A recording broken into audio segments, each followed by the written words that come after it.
Morning, coaches. My name is Benji Wimberly. I'm the president of the New Jersey Minority Coaches Association. We were founded in 2020, and we will introduce our committee at some point before we give out our acknowledgments of our coaches that we're acknowledging for winning state championships. But before we get started, I just want to thank everybody for coming out. This is our third year hosting this event. We moved it from March to April this year due to some scheduling issues. But this would not be possible without the generosity of West Orange High School, and that's of course led by head coach Darnell Grant. So at this time, I'll bring Coach Grant forward to introduce our first speaker and to welcome all of the coaches. Thanks, and we welcome everybody to West Orange. We have bathrooms outside, there's some food for you after the clinic. We have a great barbecue truck outside. The guys have been cooking all day. I'll tell you, I can't wait. Trying to stay empty so I can fill up at the end. Also, we have some vendors outside. Make sure you guys in between speakers take a look. The guys come through the course of the day. Our first speaker was one of ours, Jersey's own. He's a South Jersey guy who started in high school, played at Kent State, staying out there a little bit of time with the Indianapolis Colts. Now he was taking our best talent out of Jersey at Kent State for some years, and now he's back home. Lucky Rutgers was smart enough to bring him in. I'll shut up now. Kyle Barrett.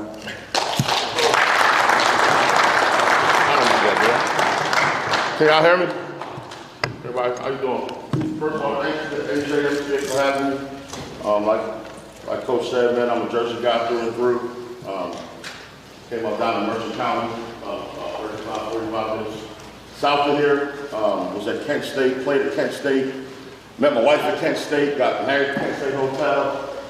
For a while, everybody thought I was just live at Kent State, but as soon as I had the opportunity, I was out that day. As soon as Coach shouted me the opportunity to come to Rutgers, kind of jumped at the chance. Wanted to come back home.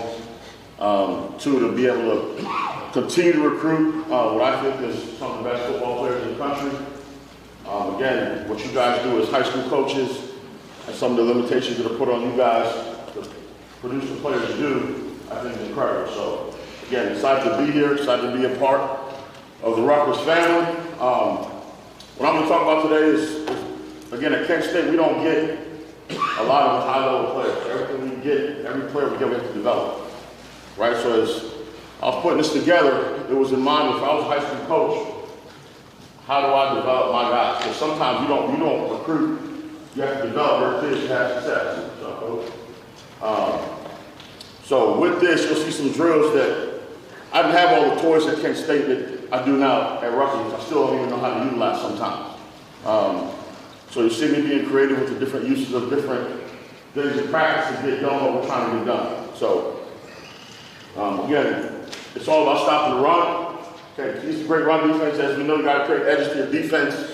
Okay, you want to constrict all running lanes, so you want to knock back the reach.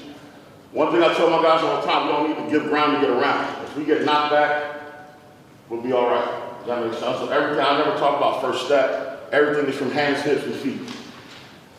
Okay, as far as block destruction, okay, it all starts with leverages, both vertical and horizontal.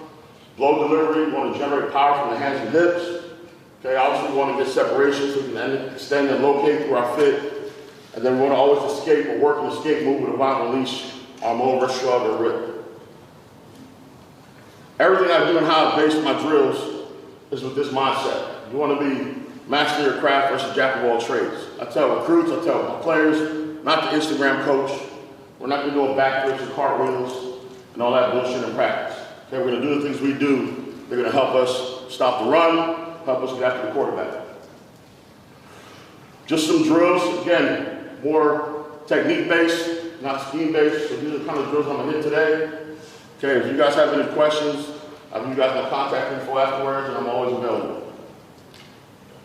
So we always start with hand launches. Again, I was at Kent State for a long time, so probably you'll see a lot of Kent State film, a little bit of Rutgers film sprinkled in there.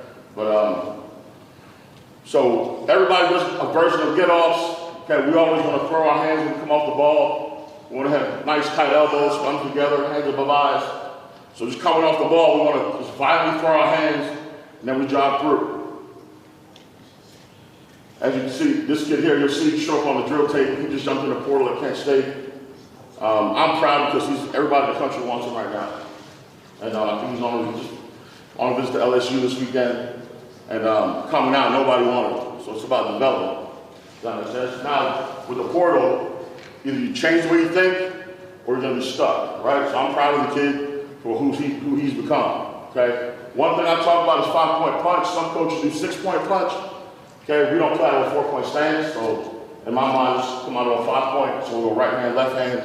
Okay, as we do this drill, we want to strike with hands above eyes, so I tell them to strike, come out of the hips, I tell them to hold it until I release them. Okay, I want to see complete extension of the hips, I want to see hands above eyes, don't like 56 here because his eyes are down.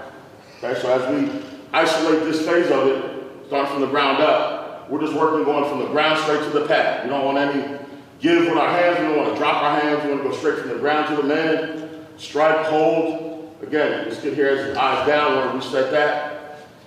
Okay, and then we'll progress the drill, we'll give a quick punch, and get reset, here out of the left-handed stance, we'll hold. Again, I'm just scanning through to see are we extending our hips, are we coming out of our hips, are we going straight from the ground to the man, do we have hands above eyes, do we have tight thumbs, good bend.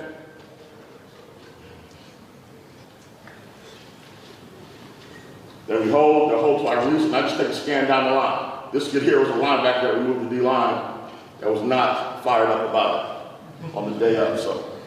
But you can see the difference just in his hip extension. Okay, then we'll transition next to a 3-point punch. Again, if I can go back again, thinking creatively, we're just using pop-ups here, just to give them a good thing to strike, put it up against the wall if you can. We don't all have those slabs, right? So, again, just another way to think outside the box, to use your equipment. Okay, then we'll transition to a 3-point punch. Okay, so here we're on the post mounts. Okay, guys want to come out, want to keep their feet hot. Again, I want to see hands above eyes. Okay, on my release, they'll tear off to the side that I tell them, working a cross release or a rip. This right here is our boy from Irvington. Really excited about this kid. This kid's gonna have a big year for us. Okay, like, you know, if you got help, you can move on movement. Always have a ball, make sure you're on side, just little things that you can add into the drill.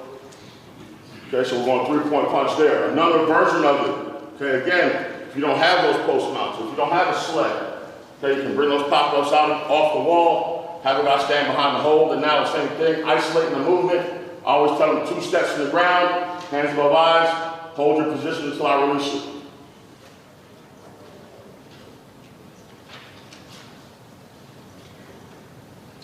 It's hard to see because of the glare. If you notice here, this is the big dog I was talking about. Notice the pop-up is off the ground. He's doing a great job with his leverage, getting hands above eyes, got 2 feet in the ground, good strong position. Really good finish to the drill. And then as we progress the drill, same thing, 3-point punch, 2 steps in the ground, hands above eyes, we'll reset, guys holding the paddle, go to the back, and now we're working our pop-up launch.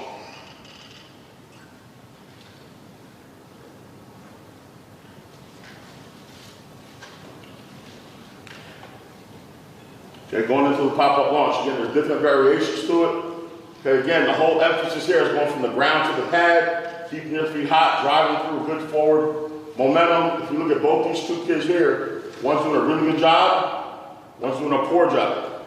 Okay, the first guy, Mason here, is doing a great job exploding out of his hips, leading with hand, hips, and feet follow, whereas Oliver here is more laying hands, and then guiding it down the pad, chest up, not the way we want. This is a great rep right here by Mason.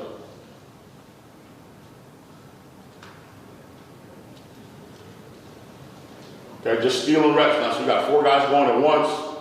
Again, you know, as a D-line coach, there's never enough time for ending, right? So how can I maximize reps? Instead of having going 2, you can maximize reps, still 2 reps apiece, and kind of keep the drill flowing.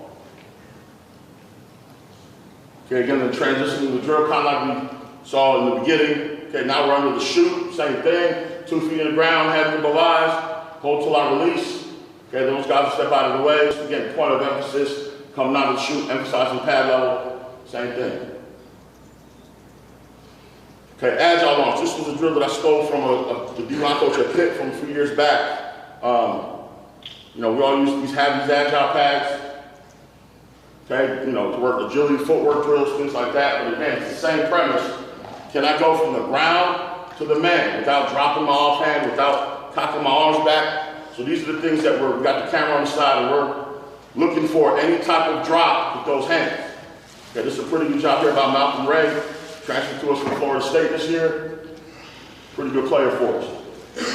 Okay, the setup of this drill. Okay, you got two guys holding the agile pad about a yard off the ball. Okay, you got two guys back here on deck. So as these, I don't care when they strike this agile pad, I don't care if it falls. Does that make sense? The whole goal is to go from the ground to the man as fast as possible. If he drops the bag, pick it up, this guy will take the bag. Now he's walking up, now he'll hold it. Okay, just for the efficiency of the drill. Okay, really good job here by Petey. Petey's from Union City High School. Young player for us, going to be a good player. But as you can see, pretty good job here going from the ground to the man. Slight drop in his hand there, but with the down hand's pretty good. Good violent punch. Again, don't care if the bag falls. Okay, he'll pick it up, he'll keep the drill rolling. Keontae here, you see it right there, there you see it. Drops his offhand. That's what we're trying to correct. Trying to correct that issue. Okay. Again, you guys may not have cameras to get all your indie film, but if you got somebody else on an iPad, you can still get all this stuff filmed. So I think it's really good for the guys to see. It's really good for them to see.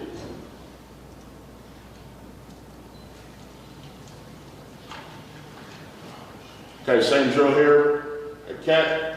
These guys are a little more versed at the drill. There's Antoine Cook, same thing, good violent strike. Okay, driving through. Okay, just get these guys used to that vertical get off, bringing their hands.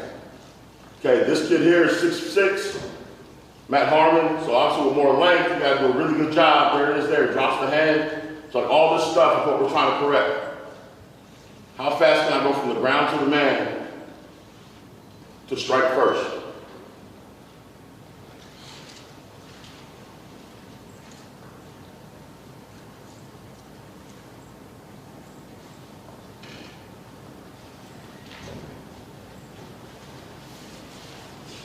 Okay, some of us have the two-man sled.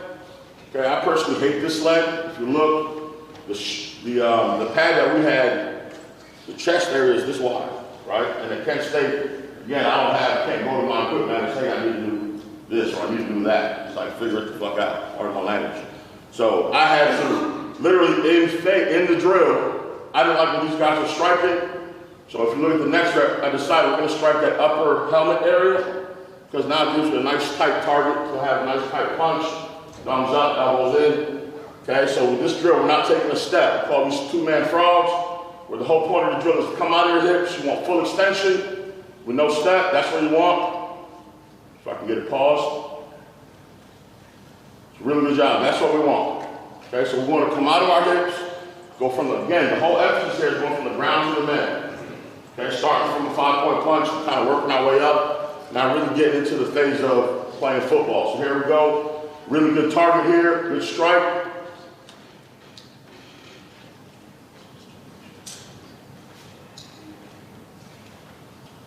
Okay, if you look at CJ here, we don't want our knees to be the first thing to touch. Does that make sense? That means we didn't get full extension. He didn't come all the way out of his hips. He needs to drive out of his hips. The first thing to touch should be his stomach to chest area. So you do a great job exploding out of his hips. You see Sekou. Sekou's a Jersey guy. Went to Hillside. Played for Barris. Right, Coach Grant? You in here? Not in here. Did a really good job. Think about Sekou is his head's down. You want his eyes up. You always want to see everything you hit.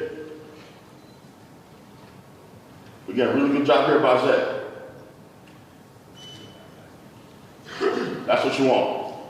Full extension, coming out of your hips, just working that movement, isolating that hip movement, isolating those hip extensions. And then we progress the drill as we go. We'll take one step, you can go one step, you can go two step, same thing. Like guys hitting the ground, not worrying about falling. Okay, then we get the bar sled. Again, just to emphasize the tight punch. Okay, especially you guys coming up, developing your young kids. Kids, when they throw a punch, they want to have their hands out here. My hands out here, we're right above my chest. So even if you throw a tight punch, whether you make contact or not, you're protecting your chest area. So I think the bar set is an easy drill that can get a lot of work done. You can also emphasize the snatch phase. You see here, Z does a great job snatching off. He's stabbing and grabbing. Snatches off with some violence. Okay, brings an arm over. There's a guy coming up here that you see have to reset his hands. Pretty good job there by Malcolm. Again, hands above eyes, driving the feet through contact, throwing off with urgency and violence, bringing a rip to clear or an arm over. If you look here, this is Renee. So if you look at the last two guys, when they stabbed, there was no refitting of their hand. So you don't want to do this. You want to be able to stab, knock back, and snatch off without refitting the hand and tear off. So all these little things, you're correcting. That's the beauty about spring ball. You have time to do all. The same thing here with Troy. Troy gets really good thumbs, good violent strike, driving his feet through contact. But if you look at that right hand, he's going to snatch off, and now he has to refit. When you refit, you can potentially lose any knockback that you're getting if you have control of the block, and that allows him to recover. So just little things here that you can correct. Even when you're doing this drill, you can't get a film, you can look for and coach off. It looks cool, but you don't want to have to refit that hand. So you want to be able to strike, knock back, snatch off. Coach, I have a question. Yes, sir. When you're snatching off, are we flipping the hips or we just slide to the gap? I tell them to snatch through their pocket. You want to snatch and step through. Again, just as you progress the drill, you can offset into a shade to either side. Take a lateral step, and again, can I get knocked back while working lateral? Because again, to me, everything is square. One soundbite I use all the time, the square is strong.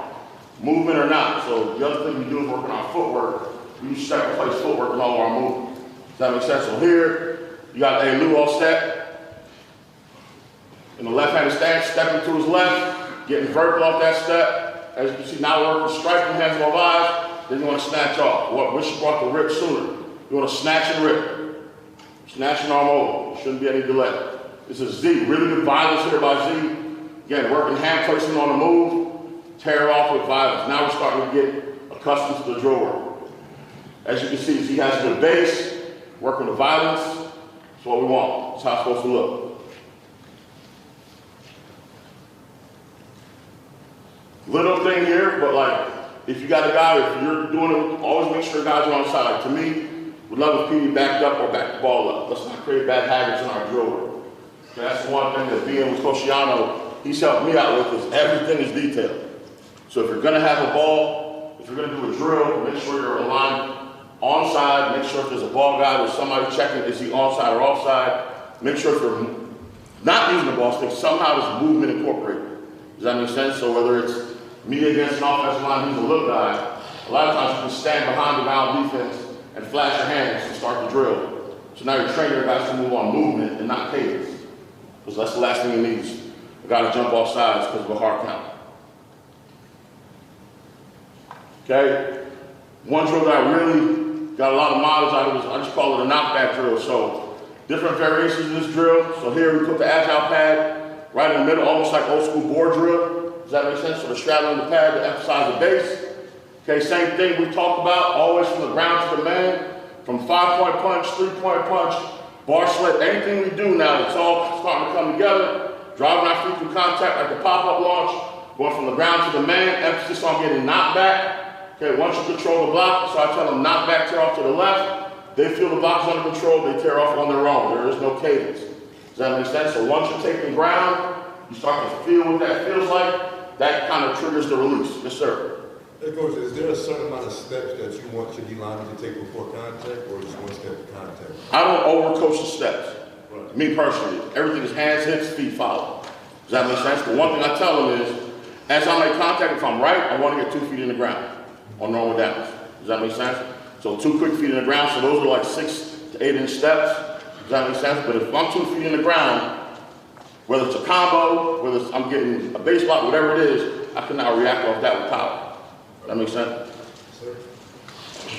So the guys, you know, the younger guys that aren't really in tune with this drill, I move them up to right under the chute. The guys that are a little better at it, I back them up. If that makes sense. So they can continue to work on that bend, driving out with a good low base. Okay, if you look at this kid here, he was a transfer from Delaware State, Marcus Winfield. Okay, really good job going from the ground to the man, violent, knock back, and again, tearing off the block with urgency. Pretty good. This is that CJ West kid. Hoping to get him here in Piscataway. We'll see.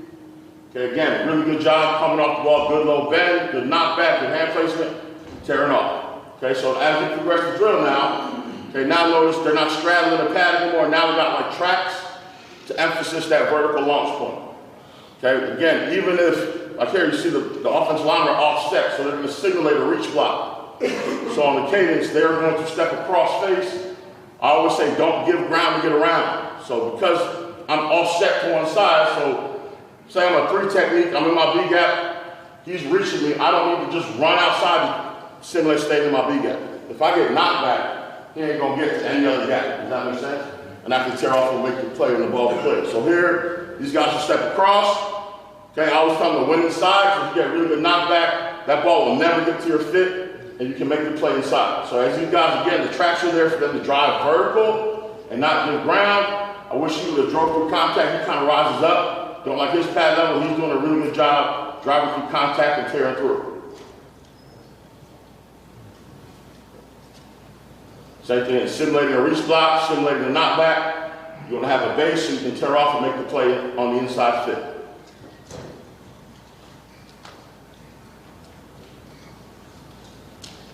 You know, as you install this drill, if you decide to use it, initially you can tell them when to release. The goal is not to have to tell them when to release. For them to start to feel it. You got control of the block, you get knocked back, tear off on their own, make it be in a good bent position to bite the ball.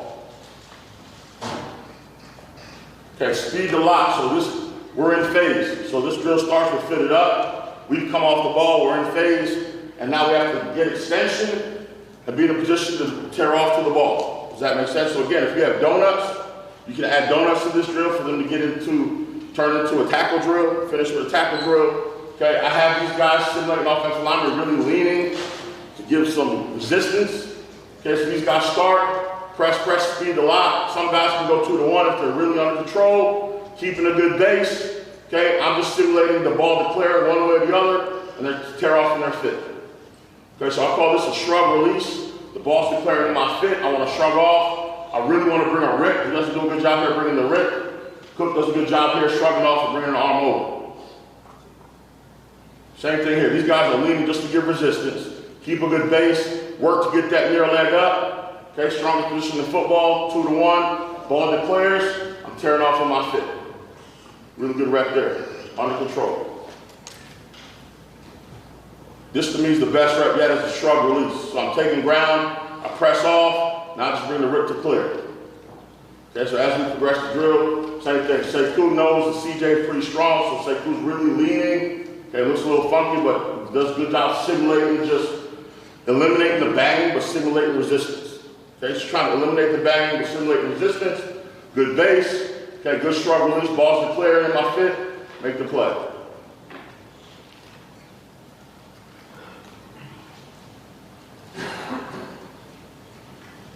One thing again, you never want to click here, so make sure there's a good job here. Step replacing, keeping a good base, sinking his hips as he's taking ground. So now you can take a low step to tear off. Pretty good. Okay, so then we work with cross release, same drill. Now the ball's declaring our opposite fit.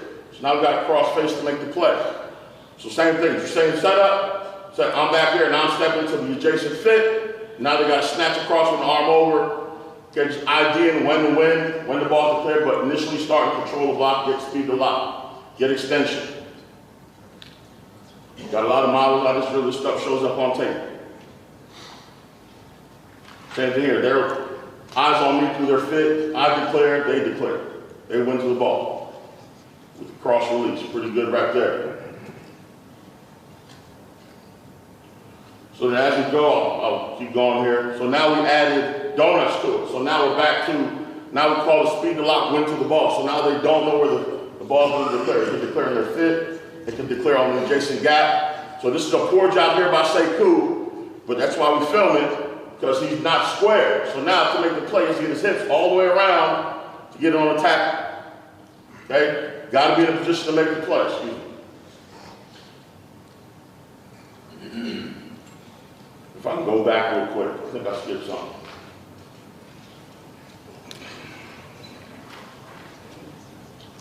I did, it's just cut that. All right, we're good.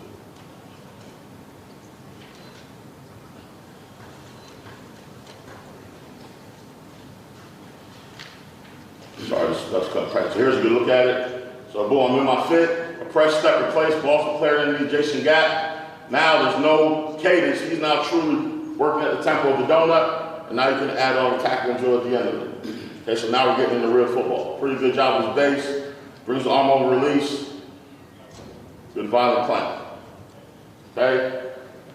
The other thing I've gotten a lot of mileage of, called a hard shoulder progression. So again, playing real football. One thing I tell my guys is PNF, play national football. I can't tell you everything, pictures aren't always the same. Okay, you gotta do a great job. Your hands are your second set of eyes. Okay, that's why it's critical for a D lineman to use his hands. One thing of high school D lineman, you can go from here to here as a player if you can get your guy to play with his hands and understand the importance of hands. So with this drill, we're fitted up. We're damn near blind with our eyes. We're fitted up. We're hat in hand. I'm behind the defenders. I'm telling these guys which way to go. So their job, I'm going to point left, I'm going to point right. They want to work in that direction with a hard shoulder. The guy on defense has to feel the hard shoulder. It's almost like getting reached without panicking and working in that hard shoulder with square pads. And then once you control it, win to the ball. So here, they don't know these guys are getting ready to work to the left. So now we're working that hard shoulder. Really good job here by CJ. Pressing into the hard shoulder. So now that offensive lineman, who we know they hold, they try to torque us into the interior gap. Can't do it because once we work that hard shoulder, we turn off their power. Does that make sense? They have no power, and we're square, we win. So really good job here, working that hard shoulder. Once I control it, taking ground, I can punch through. As you see me here pointing to these guys, telling them where to go. But on my cadence, they snatch. This is good. Stephen Dennis doing a really good job here again, feeling the hard shoulder. Oliver guesses here, 14 guesses, steps the wrong way. So now he's reached. So now we got to equip them with tools on their tool belt on how to react to this situation. This is a real situation. Okay, we play good people, we play good offensive linemen. At some point, we are going to be at a deficit. So now what do we do to recover? Okay, do we look in the backfield? Do we just fall in the interior gap and pray the linebacker makes us right? If we fall in the gap too soon, he ain't making us right.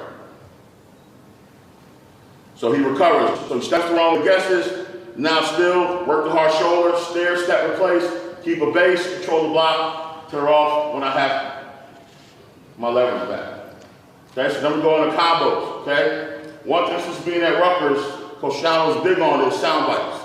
Sound bite coaching. If you've been around our program, you use the word bend for paddle, you say thumb when it comes to striking. So I want to take that to heart, give my guys some sound bites to defeat a combo block. Does that make sense? So been to a couple clinics, seen some things, stole this and kind of morphed it. So to defeat a combo block, anybody at Rutgers football can tell you right now, it takes 4 phases. You want to launch, stabilize, pry, expand. Okay? Launch, stabilize, pry, expand. The launch piece is the get off, like you've seen, ground to the man, hands his feet. Okay, the stabilize is, oh shit, I feel a combo block coming. Okay, and then I plant my inside foot, work to extend my outside arm, and the pry means I'm pressing back off that inside foot into my visual key, working that hard shoulder. The expand is when pressure leaves, I went out. Okay, so launch, stabilize, pry, expand. So as we work the 2-man combo sled, you can see Elu here, launch, okay, he feels the combo coming, stabilize, press off the inside foot, extend the outside arm, pressure leaves, work to expand with urgency. Same thing here with 95. Movement is not the end of the world. As long as you can survive the collision, okay, you work the stabilize phase, plant off the inside foot, work that outside arm through the hard shoulder. When pressure leaves, be able to win out with urgency. Okay, Zaire doing a really good job on his launch. Same thing. So it's launch, stabilize, pry, expand. So we're isolating each phase of the combo. Okay, and again, we've seen a lot of mileage. When I got to Rutgers and watched tape with these guys, a lot of times on these combos, we get bumped down in the adjacent gap, let that guard torque us down in the gap. Yes, sir. Yeah. At that point of attack, I noticed that you're telling the fighter, well, are you in the season of resetting, like sitting back? I'm not. I'm teaching you as much knockback as you can. Okay. That is, if you sit and that dude doesn't come, we're wasting time. The best way to do the combo is get knocked back and get them on different levels right now. Does that make sense? Now, how often am I going to get that? Not very often, right? So now we've got to get tools on the tool belt. So the launch phase, if we can win the launch phase, we're good. Does that make sense? I don't want them anticipating anything. I want them being aggressive, violent, striking, and vertical, driving through contact. We get to the stabilized phase when we feel the combo coming. So that's the one thing I have to coach them on, not sitting down too early. When you first start, guys will come off and start sitting. We're wasting time. So just showing up. So this is fast zone. Okay, so watch you see here. Again, launching. Okay, the combo's late because he does a good job. Again, launching, gets him on different levels, feels it, eventually stabilizes, expands, ball shows up.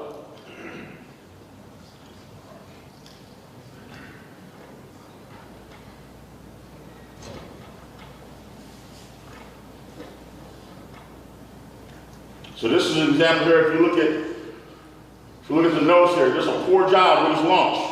Okay, there's a poor job with his launch. It doesn't get much knockback. So that combo's coming down hot. Does a good job though, stabilizing and expanding and showing up. Does that make sense? It's never over. It's never over. Probably should take those comments out.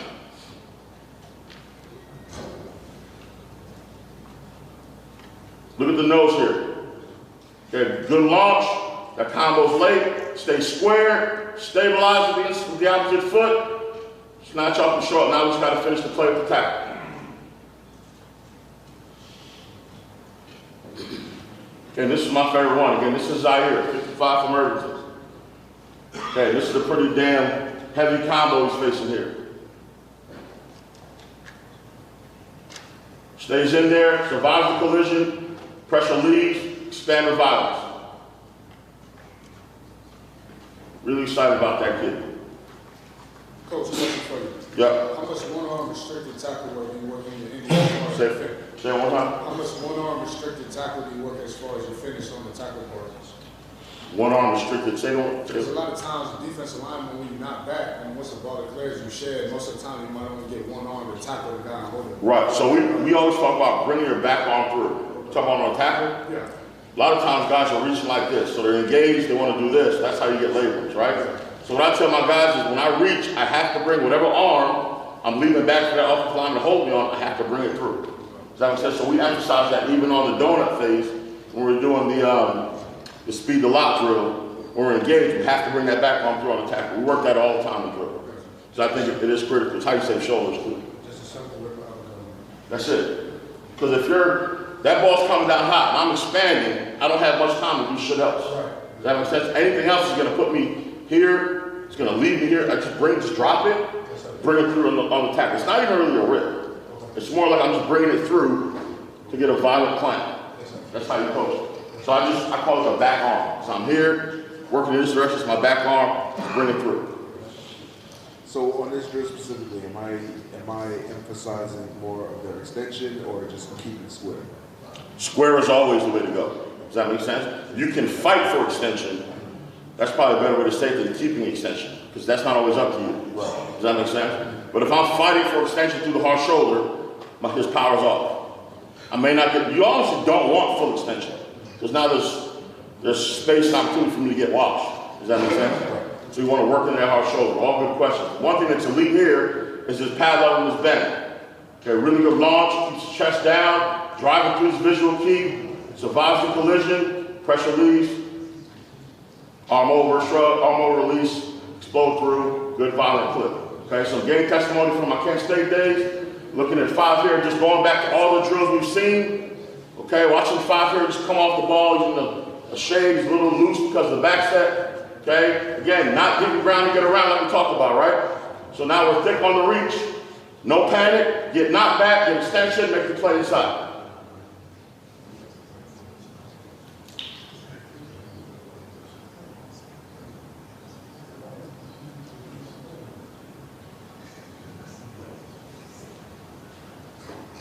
Watch both these tackles here. Okay, we'll start with the nose, same thing. Vertical launch, like we seen on the shoots. Imagine two tracks like we had. Vertical launch, get knocked back, make the play on the inside gap. Okay, looking at the 3 technique here, who was a freshman. Okay, guys trying to torque him out of the A gap, playing the hard shoulder, restricting space, near leg up, staying square, makes the ball fall back. Good job there by both kids. Who needs linebackers? So that's all guys, you're doing a great job with your hands, playing with a good base, restricting space. You should have some just run with linebackers.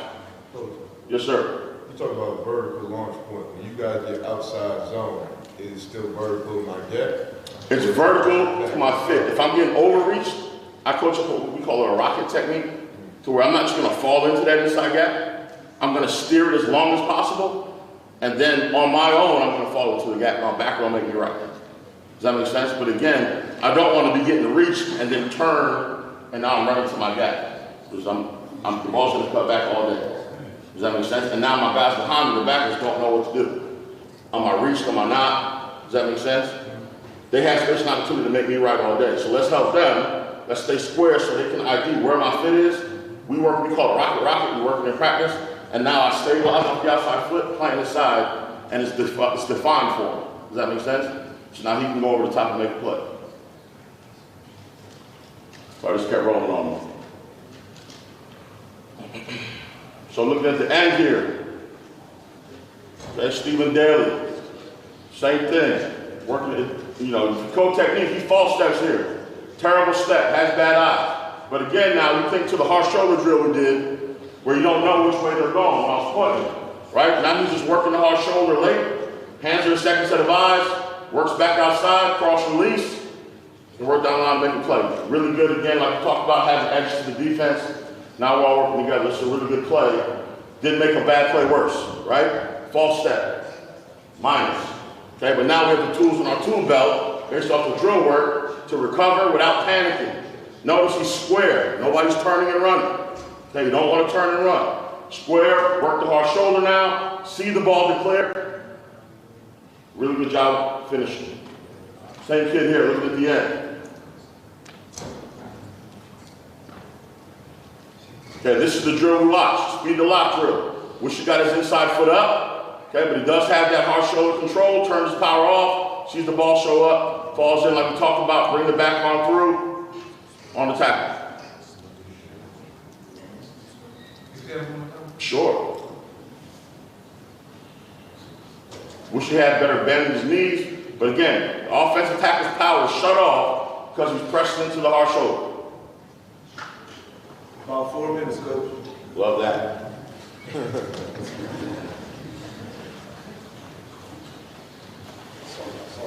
Okay, redshirt freshman here, Oliver Billett, same thing. Bad first step. We call this jumping jack feet. He's not launching vertical. Because again, guys, in football, you guys know, like I know, it ain't always perfect, right? It ain't always perfect. The goal is to give them tools in their tool belt to react and recover when they're in trouble. So now we got to play natural football, rely on our training. Oliver knows, okay, I false step, let me feel the hard shoulder. What's this guard trying to do? He's trying to torque me out into the B gap. Okay, he's working the tag technique. He's supposed to have knockback and vision in the A. He's responsible for the A. So he feels the hard shoulder, plays into the hard shoulder, arm over shrug release like we worked in practice, and there it is, dead play. Really good job there by 14. Couple more clips here and then we'll get out. Looking at the 3-tap here, same kid. Okay, heavy alignment. Okay, so now I get good extension, straight from the ground to the man, good leverage. I wish I didn't have to refit my hands, but I got my A-gap under control, I'm square. Because I'm square, I can control the block, win to the ball with a cross release, bring my back arm through, get the tackle down.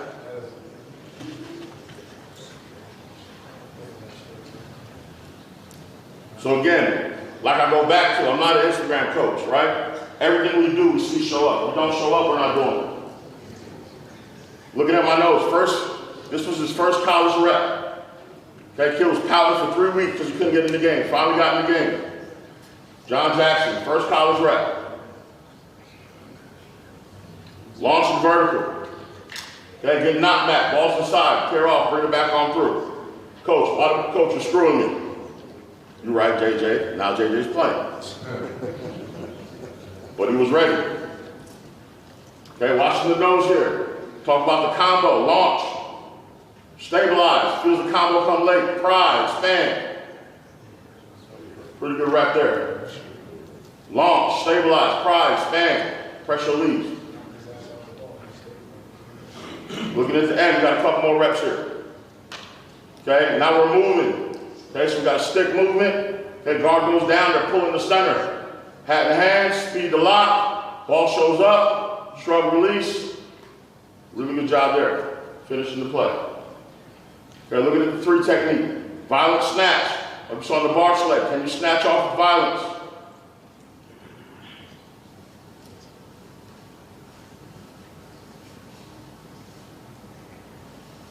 This was 4th and 1. Looking at the 2-eye. 4th and 1. Okay, so now we're keying the guard here. Launch, stabilize, pride, stand. Dead play on 4th and 1. We got the ball. Looking at the end here. Kind of rolling through. Same thing. Good hand placement. Again, notice it's not a coincidence. Working that hard shoulder. Tackle's trying to take us up the field.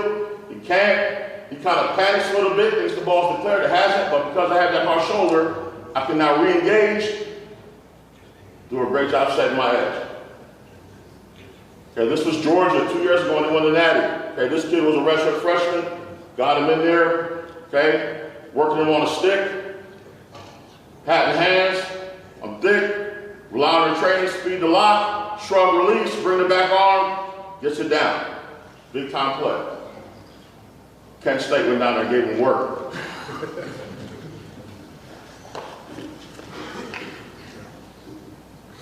Same rep here by the end. Okay, looks like the exact clip we watched already, but it's not. It's a different clip later on in the game. Okay, that's all I got. So again, just if you want to take a picture, this is our camp circuit this year. Starts with our 7-on-7 big man camp. Okay, we'd love to see you guys out there. And then today, after you get done, if you want to go on down to the Piscataway, we got to swim in today at 3:30. Thanks for having me. Look forward to seeing you guys on the road.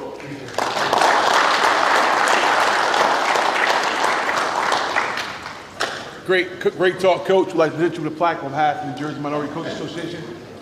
We appreciate you growing the game. Appreciate you. Get a picture of somebody. Justin disappeared. I ain't getting no plaque at Kent State. Sorry. Yeah, we had a cameraman somewhere. We got to fire him. It's all right.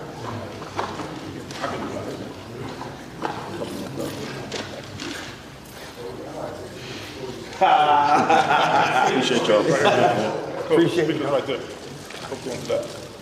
Coach, in between, as Coach gets set up, we want to remind you that what we do here with the minority coaches is free. All we ask is that you purchase a t-shirt or a membership fee. So you could go right out front, you'll get the information for the, and if you get our emails, the membership is from July 1 to June 30th. It's $30 for individuals, $150 for teams, and for youth teams, I believe it's $115. So any program that we're running is going to be free, including the food and everything that is happening today. So make sure you sign up, or at least buy a t-shirt and spread the word that you can get out. And we've been able to also do free combines and clinics at no charge for the kids to be part of it, along with a free basketball clinic during the basketball season.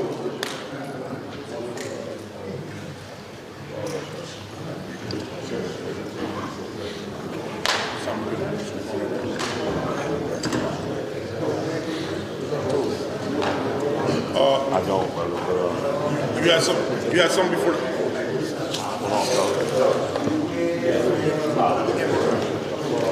Get that picture of what? With him? Yeah, I didn't get a picture with him. Hey, Coach, I'm sorry. Can you do that picture again? Absolutely. Coach, get that picture again. Coach Grant. I'm sorry, 1 second.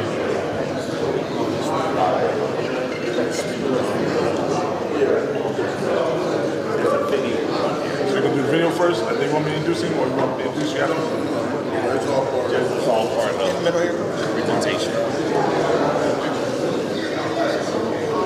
Get my good side. Yeah, I look slim by you, man. I'm good. Might make you look big.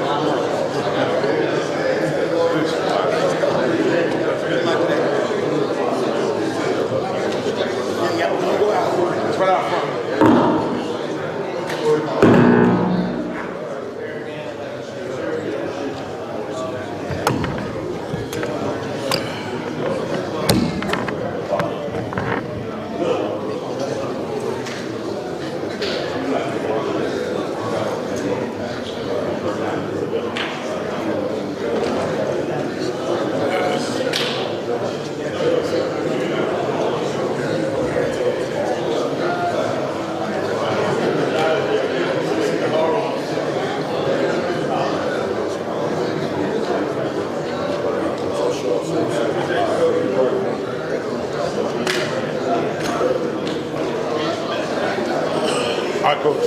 All right, brother. Good luck today, Yes, man. sir.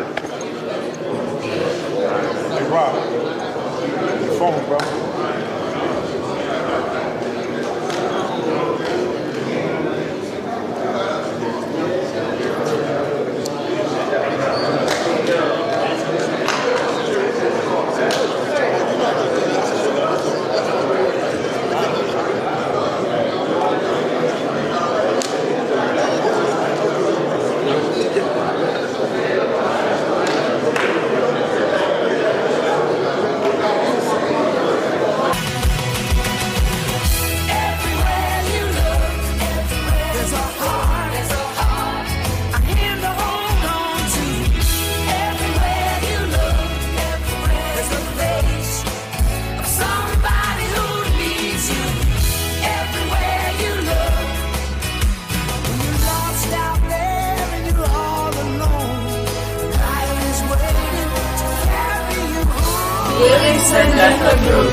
Experience the best version of yourself at Daniels Group Plastic Surgery.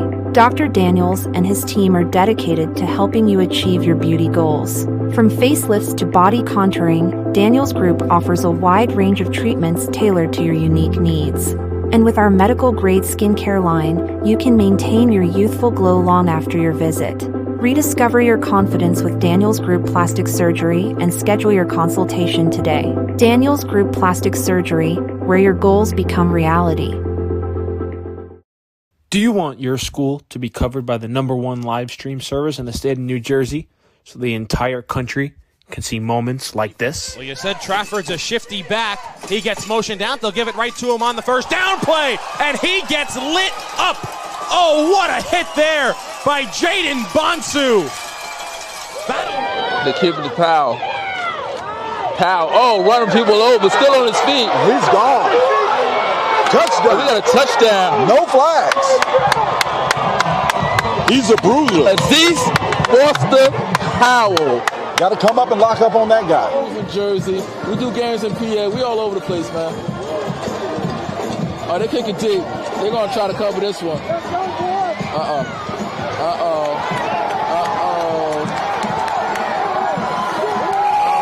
One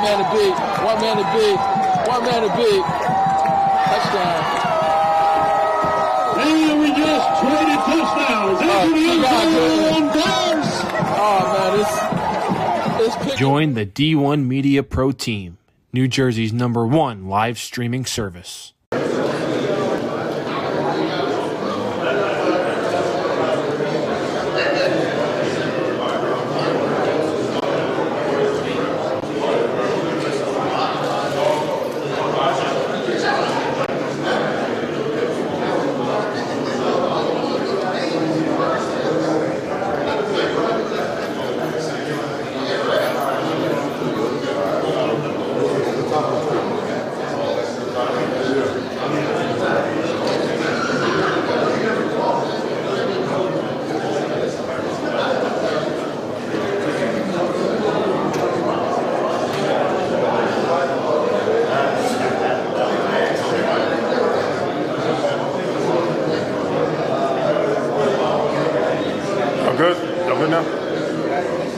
All right, once again, can we all have a seat, please? So we can get started.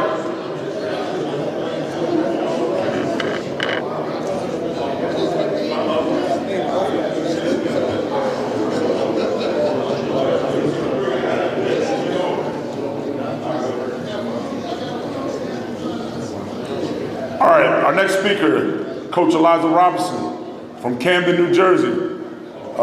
He played at Penn State.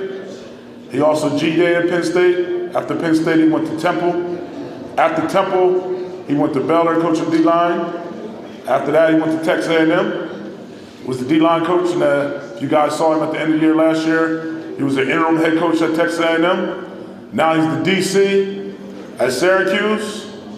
Let's give it up for Coach Robinson.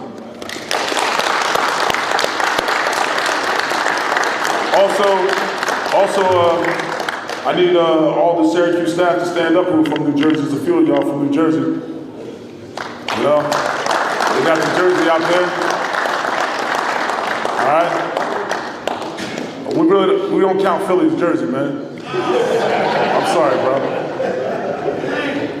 I know you're close. All right, once again, Coach Robinson. Appreciate y'all guys. You doing all right? All right. I'll tell you what, when we walked up and parked the car, you knew it was a minority building, so they didn't mark it. So the moment we parked, I said, yeah, we're doing our people today. So, again, guys, I appreciate this. y'all. Like, anytime you come to Jersey and get a chance to talk about If he has this mic, that's usually like they put them on. I just want to say thanks to Mr. Wimby and the rest of the staff, all right, for having us there like this, giving us a space where we can get a chance to talk to each other. Because in this profession, we don't take care of each other, man, it's a big problem. If you look everywhere else, they take care of each other. They don't kick each other's back, right? They give people opportunities. Guys, there's too many kids around here, and I'm talking from little leagues to high school, even college profession. Guys, if we don't take care of each other and elevate each other, who's going to do it? Who the hell is going to do it? The first time I got the animal coach at A&M, I thought it was a job. I'm going to tell you guys like that. The first guy I signed to hire, I signed my family friend. And Nick, and see if you guys don't know, I said, I'm going to find a black coach that's a great coach that had a mistake. You give him a second chance. Because you watch this profession with everybody else, but you don't see it with us. Because they chop the blood, chop us in a box. Don't give us certain opportunities. I ain't supposed to be no BCY, I'm a black D-line coach. So who gave me the opportunity? Another brother. That makes sense. So when we got an opportunity to elevate, don't get no bang back. Then nobody else gonna have one back like that. The moment we stop bringing in kids, the moment that we can't do better than them, we'll find an answer. And that's just real. So again, I enjoy this space. Saying embrace things, it's not, but it's real. So I appreciate my Joe Turner when I played for him. He told exactly what it was. It was real. He said, y'all, saying to everybody, it's a little harder for you. So the moment he asked me to come down, I said, hell yeah, let's do it.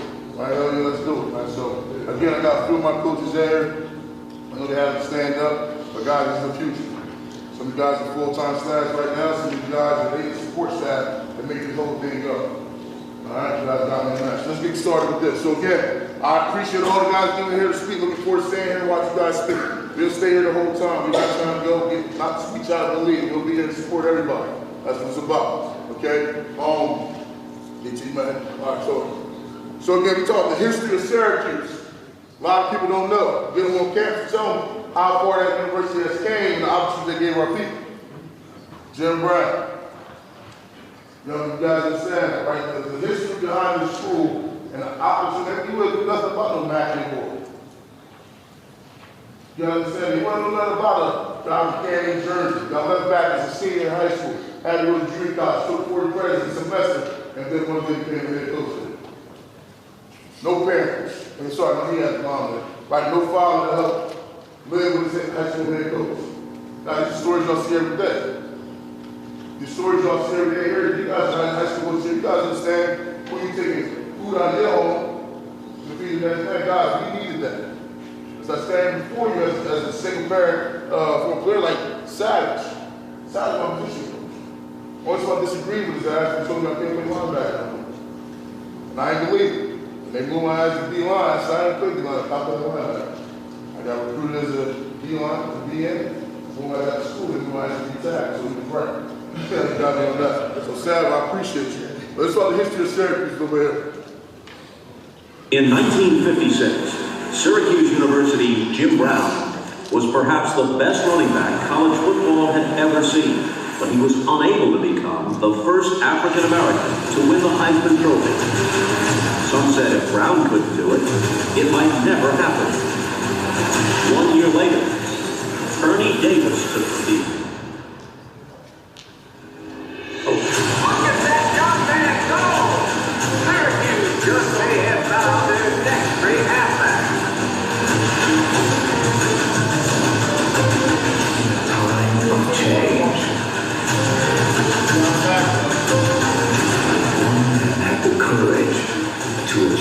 Extraordinary.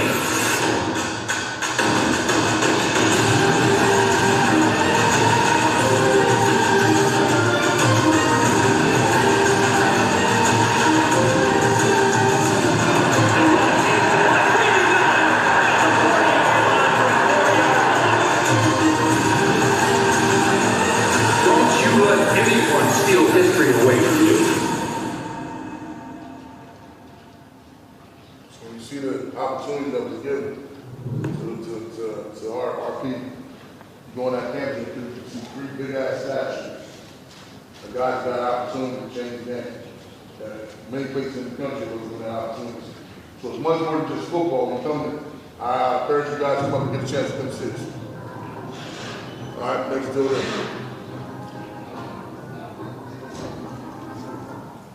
Okay, just special announcement, guys. I'm gonna always pay homage. That's how I was raised, how I was brought up. Okay, I want to talk to just a few of my mentors. Orlando Council was my little league coach. All right, my little league coach, to this day, we got a relationship. To this day, every year, he brings me a t-shirt, send me to the Simmons. That's where it all started. Next mentor, Mike McBride, my high school head coach. Kevin Ross, now with the Tampa Bay Bucks. I was another of my high school coaches.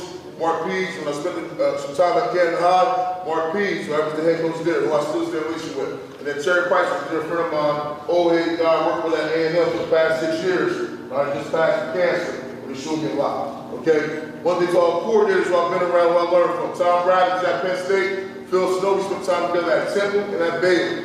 Okay, Mike Elko, we was together at Texas A&M for a long time. Jersey guy, obviously DJ Durkin, spent time with him at A&M. And then Darrell Wilson spent a lot of time down here, okay, at Rutgers. He's a Camden, New Jersey guy. Okay, those guys that impacted me as far as coordinating. Head coaches, Joe Paterno, who I played for, Larry Johnson, I was the head coach. This was the interim twice, the should guy. Okay, my position coach still a father figure to me and still stay in contact.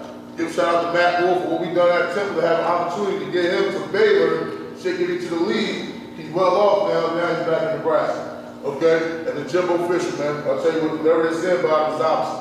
One of the best people I've been around. He's a loyal dude. All right, Jimbo, my guy. Okay? I just mentioned Sad.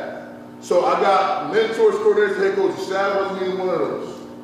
Sad was, they talk about coaches, right? Coaches is guys that push. They say mentors, you guys that pull. Sad pushed my ass every day. And he was the one coach that I grew up with that was never the coach that kind of had to pull me. He was always in my ass. No dick. Right? He was always the guy. Right? He was always the guy, right? That if I come home from college, like, he gonna say you looking fat. Right? If you ain't going hard in practice, he gonna say like bullshit. Right? He was always that guy. Mad. He was the big brother I never had. Okay, to the point of when I did finish college and I started working right now, that's the only coach when I come home that's gonna get a drink. That's gonna smoke a cigar. So I never looked at him as a mentor, I looked at him as a big brother. All right, again, coaches push, mentors pull. Shit come together, not, it helps. That makes sense, so Sad, I don't think I'll fuck with you. I just looked at you a little bit different, man. I ain't gonna get no drinks for the rest of you dudes. All right, y'all asking special out there. Again, to the high school coaches and little league coaches, man, our doors are open. If y'all know Fred or ever interact with Fred, he gonna try to do whatever y'all want. He gonna feed you, he gonna take care of you, he gonna have a little shindig out, man. So I encourage you guys to come down every weekend and see what we're building up there. All right? And I appreciate the guys that also come to your school and recruit your kids. All right, we got one real close where we at right now. Okay? So build a dominant defense. Guys, there's gonna be too much scheme and the same clips y'all see every year with just handiwork. I'm gonna try to touch on the organizational deal where I think it helped you a lot. So a lot of things that I had to do over my time as an assistant coach, right, to keep my book in line. So, okay, when it's my shot, how are we gonna do it? I think if I share that with you guys, there's a lot of things that you guys can help yourself organization. It's not gonna be a board, it's not gonna be a bullshit deal. A lot of things, it's really the things that we do, and I'm gonna share it with you guys. I'm getting y'all the whole team in Jersey. All right, so when you look at this deal here, right, that's every coach, position coach, support staff, every player, right, in defense. So I told you guys, the only time I'm gonna take any media attention from these when we play back. All right, it's the only time. So I pray we don't have no bad defense. We got some good players to play their ass off. But when they play well, I say all the credit goes down to these players, all right, and to these coaches sitting up and stuff myself. That's what it has to be. When you got their back and things don't go right, they'll play hard for you. All right, when you have success, you put all the effort on them, give them all the success rates, right, they'll play hard for you. So understand that. But when we get in that room by ourselves, we're gonna tell the truth. Get shit going, man. So interacting with these guys is our defense. So every defense that you're dealing with, whose defense? Our defense. All right? Why the keeps 3 pillars for defense. We want to stop the run, eliminate big plays, and create turnovers. We got to understand, you got to take that from a habit. Right? Somebody say make it a habit, right? It's a habit versus I gotta have it. There's a difference between a habit and I gotta have it. You guys understand that? So habits, that's the phase we're in right now. It's a habit. Whether it's to the ball, get the ball out, create turnovers. But this summer, if you go to camp, it has to be a mindset of saying, I gotta have it. You understand? Okay, so stop the run. What does that mean? Be more physical than our opponent. All right, eliminate big plays, play harder than our opponent. Create turnovers, attack our opponent. Everything's gonna be us versus them. Now, how hard do we go to those guys are going? How bad do we want to those guys? Okay? Next thing, right? So when Frank gave me the call, I was actually getting ready to start an interview. All right, he gave me the call, I started interviewing with another DC position. All right, and when he called me, I said, oh, no doubt. I stopped the interview where I was at, didn't ever run down the flight, told Frank I'll be there. The moment I knew they was going to bring a new coach at A&M, and Frank had a job, I said, without a doubt, I'm there. Didn't matter what the contract was, didn't matter what the pay was. I got an opportunity to do something with a brother I grew up with. I had an opportunity to do something that somebody probably told us that he'd never do before. All right, I want to be a part of that, okay? So I ended up, we finished up as a co-coordinator, we finished up top 10 total defense, okay? Sacks, we finished up third in the country. All right, sacks for the laws, we ended up fourth in the country.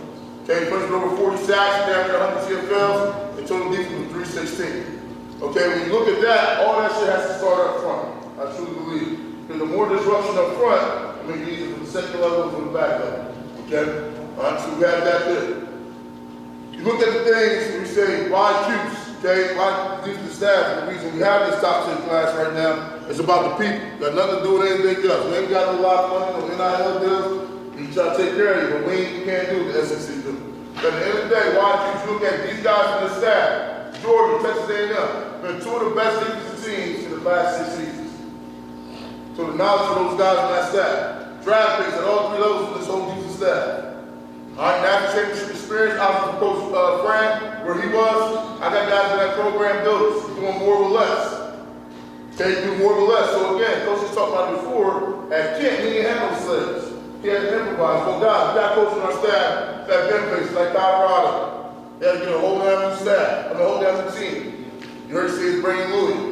Right, have that Louis that he brought in, Nick Williams right there, ready to recruit the whole damn team all over again. Okay? Talk about Duke. Regarding Coach DC was not here. He took his talent and took a team at Duke who wasn't playing well, put them in the damn spot like that. All right, where they are now. Okay, next page, 12 Temple. Our time at Temple, myself, with Fran, Matt Rule, where you at, Omar, like, take the team at Temple and win 2 division championships. And then a conference championship. That gave us the opportunity again. It was in the backs of you guys because a lot of us were all players that nobody wanted to recruit. Like Walker was outside breaks in the first round draft pick. Matt Ionites, PJ Walker. You know, names, but all guys came from this part of Jersey up here, so appreciate you guys for standing on your backs. Okay? It's about multiple staff and coordinator experience. We had three guys on the defensive staff that all been coordinators, okay? And all coaches are former players. My man said, no Instagram coaches, I get it. I get it, right? But I'll let you know this right now. All our coaches are former players. In the top D1 conferences, SEC, Big Ten, SEC, and we got some guys in the top D1 AA programs. So they played the game. Right? They played the game. So again, that's the diversity of our staff on defense. Okay? When you think about where you want to see the players that are in clinic with us, doors is open. Alright? Wide acute, these stats, give us the stats. Okay, so I'm taking a bunch of different defenses, guys I know have worked with before. I'm saying, what can y'all bring to the table? What have we done scheme-wise that can match up, put it all together? So they say, what defense are we running our defense? Right? First thing we have to do is we want to evaluate our players and realize what our players are. Are they 3 down? Are they 4 down? Who's our best players to put in a position to make plays? That's what it is, man. At the end of the day, we all run the same shit. If it's 3 down, if it's 4 down, it's the same shit one way or another. But can you take your best players, figure out who your playmakers are, and then put them in position to do what? Make plays. So all the gurus and getting other right players ain't gonna work. Our scoring defense, top 5 for Georgia with Coach Fran. Passing yards allowed, top 10. All right, then Buffalo, top 25 for Coach Wright and Coach Fran. Third down defense, number 1 UGA, Coach Fran.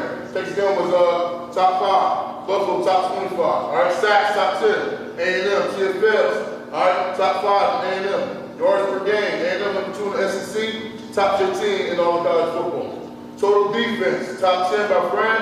All right, top 20 by Texas A&M. Then Buffalo, I was in the top in their conference with the guys we had. So we took a lot of guys, a lot of experience to play great defense. Ball together, that's how bull that shit up in the ball, shake it up, whatever, right, and then put it in the defense out on the field. Okay? All right, to talk to you just about our staff, and a few of the guys that get a chance to be around. So Robert Wright's our coach, he's our linebacker coach. Okay? Really played really good defense at Buffalo where he was last year. Talking about doing more with less. All right, but the top 10 defense nationally doing conference play. All right, he worked with me at A&M. I just don't know a lot about it. I never been assistant coach. Jim Wright, special teams coordinator, right to the D coordinator. Smart as hell. Okay, you would look at him and never thought he played in Miami.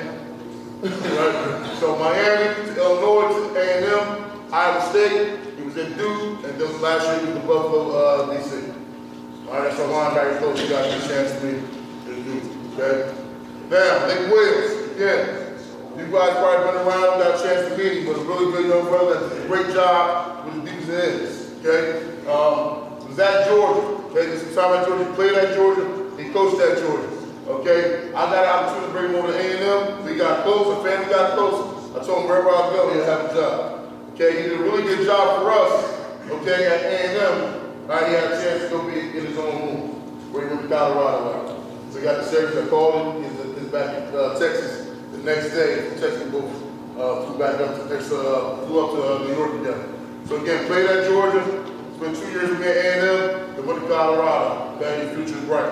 He was responsible for recruiting all these guys, Nolan Smith, Devontae Wyatt, Jordan Davis, Jalen Carter. All right, Trayvon Walker, the whole crew over there before he left. All right, was an analyst in GA where he helped develop a lot of these guys. Okay, Coach Nick, he's our outside linebacker edge rusher. Okay, Joe Schaefer, again, out here, go home for something. All right, but again, he works for our DBs with Coach Fran. We did not hire a corner coach due to Coach Fran being on the staff.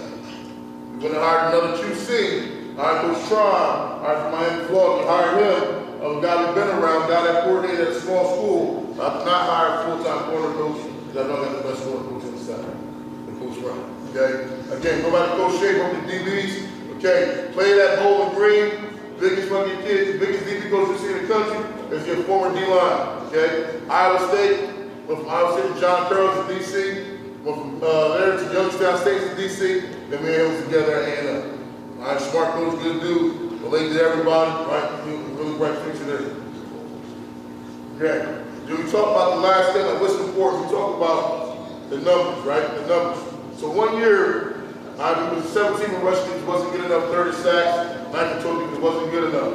Okay, so we said, okay, how do we fix it? We've been top 5 in rushing defense 2 times, all right, 6 seasons that we've been there. So that's how we run. All right, led the SEC in rushing defense, sacks, CFLs, and second in total defense. Okay, that's about top of the top of the SEC. Every starter on the 2021 D-line are signed NFL contracts. Last year we had nobody came out. Last night we had another kid drafted yesterday to Cincinnati Bengals and to the Green Bay Packers. All right. So again, support staff. All right. Again, Kenneth Coleman, 4-year starter. We kept him on staff. All right. We played at Syracuse. Smart as hell, you're the next man up. Okay. Jeremy Russell, smart ass white kid. All right. Nick was with him at Colorado. Okay, he said, Coach, you gotta have this down staff. He's like the damn Rain Man. All you want to do is sit in the room. I don't think he can college ball, and probably big guy who straight to the NFL. That's all you want to do. All right, a lot of you guys know Omar Hill, spend time down here, the school up north right here.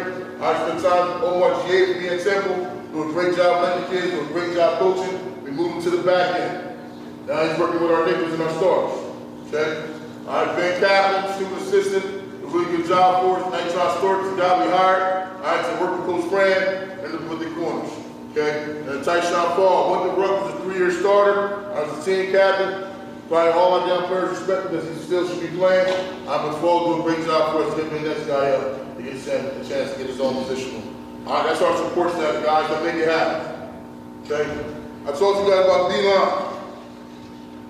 Because I can't coordinate, it ain't changed my mindset that all of a sudden now I got to coach the back and coach the D-line. I love coaching D-line. I love making everything happen from front to the back. That makes sense. So I ain't gonna say I'm gonna be a linebacker. I ain't following the strictness I'm supposed to follow. Because I'm gonna be linebacker you got to know that. Got aspirations when you're on defense? Y'all got aspirations when you're on defense? Absolutely. So now I got to be the one, and every other D-line coach that is coordinator, I can't fuck this up. That makes sense. So you have the opportunity to do that. All right, to make it the norm now to get that done. You guys understand that? So again, I go back to earlier what I said, we all can stand on the shoulders of somebody. But we all got responsibility to somebody to make sure we can do what? Help the next man up. There ain't nobody else gonna do it for us. That makes sense, all right? I truly agree. Everything starts from the Tulsa, Jersey kids here. Devin Still from Camden, Jersey, Williamstown, New Jersey. All right, he went to St. Aug down here. Where's Matt from? Omar. North Jersey kid, Michael Dawes, North Jersey kid. Outside Ready kid. Right, it goes on where these guys are at. Okay? Standard. The moment we got here, we said, okay, let's not tell the players to do that they got to do until you tell each other what we got to do. What standard we got to do on ourselves. The first thing you go to college visit, you're going to hear this coach tell your kids, well, this is what we expect from you. This is what you got to do to play. But first, we got to have a standard for ourselves as coaches. Okay, if it works, it works. For us, it works. So we said, what's the coach's standard right here? We asked ourselves 3 questions. Are you committed? Do you care? And can I trust you? Are you committed? Do you care? And can I trust you? If they don't have those things, man, don't fuck with them. They're going to pull you down. They're going to do something, or they're going to be a hole in the fence when the players are looking for what coach can I go to basically complain about. So I think if you're a DC or OC or head coach, you got to find out and create a standard for your coach and say, okay, are you committed? Do you care? And can I trust you? That don't work, man. You got to find a way to cut that mold out.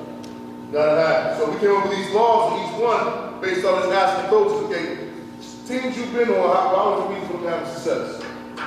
Places you've been, why did y'all have success? Nobody said nothing about because we were fast, we were strong. They talked about the things that matter when you're dealing with family. Right? So are you committed? Right? Have fun with positive energy. Do your job. I respect people time. These staff all on the same page. We can't leave the office if we can talk about something different.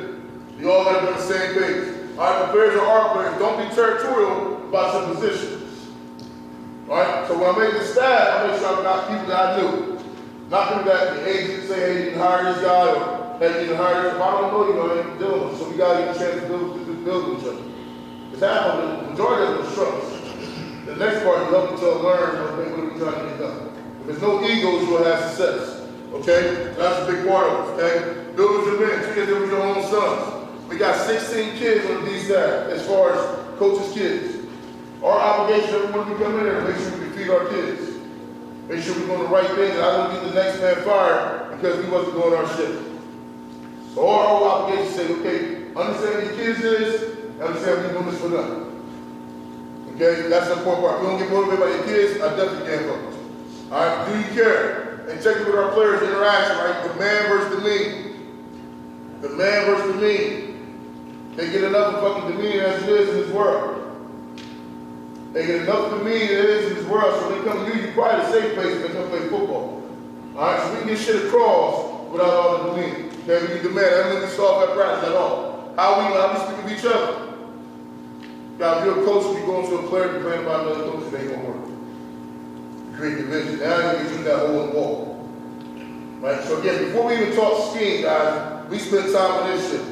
Because the scheme ain't gonna matter if we ain't right in that room. So this is the things that matter. Alright? Help advance the younger coaches' careers. If everybody's getting you guys in the field, my job is to get every support staff guy help them get their full-time job. And it ain't just me, it's also the FA player.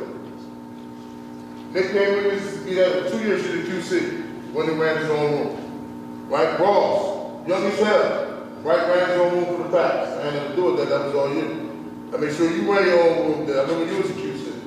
All right, our job now, how to get the rest of our guys their own job. And then elevate them from what's up with support staff.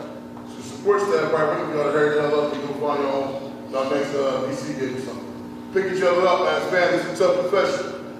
I grew up with Rand, I know we stuff. Guys know we stuff. You ain't gonna drop the standard for nobody, no matter who you are. So again, you do get challenged every day.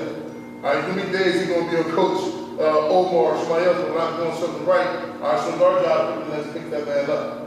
So run your garage, get it done, get it fixed, all right? And our mindset is helping recruiting, so we're recruiting any of your players, they probably hear from about 10 to 12 of us.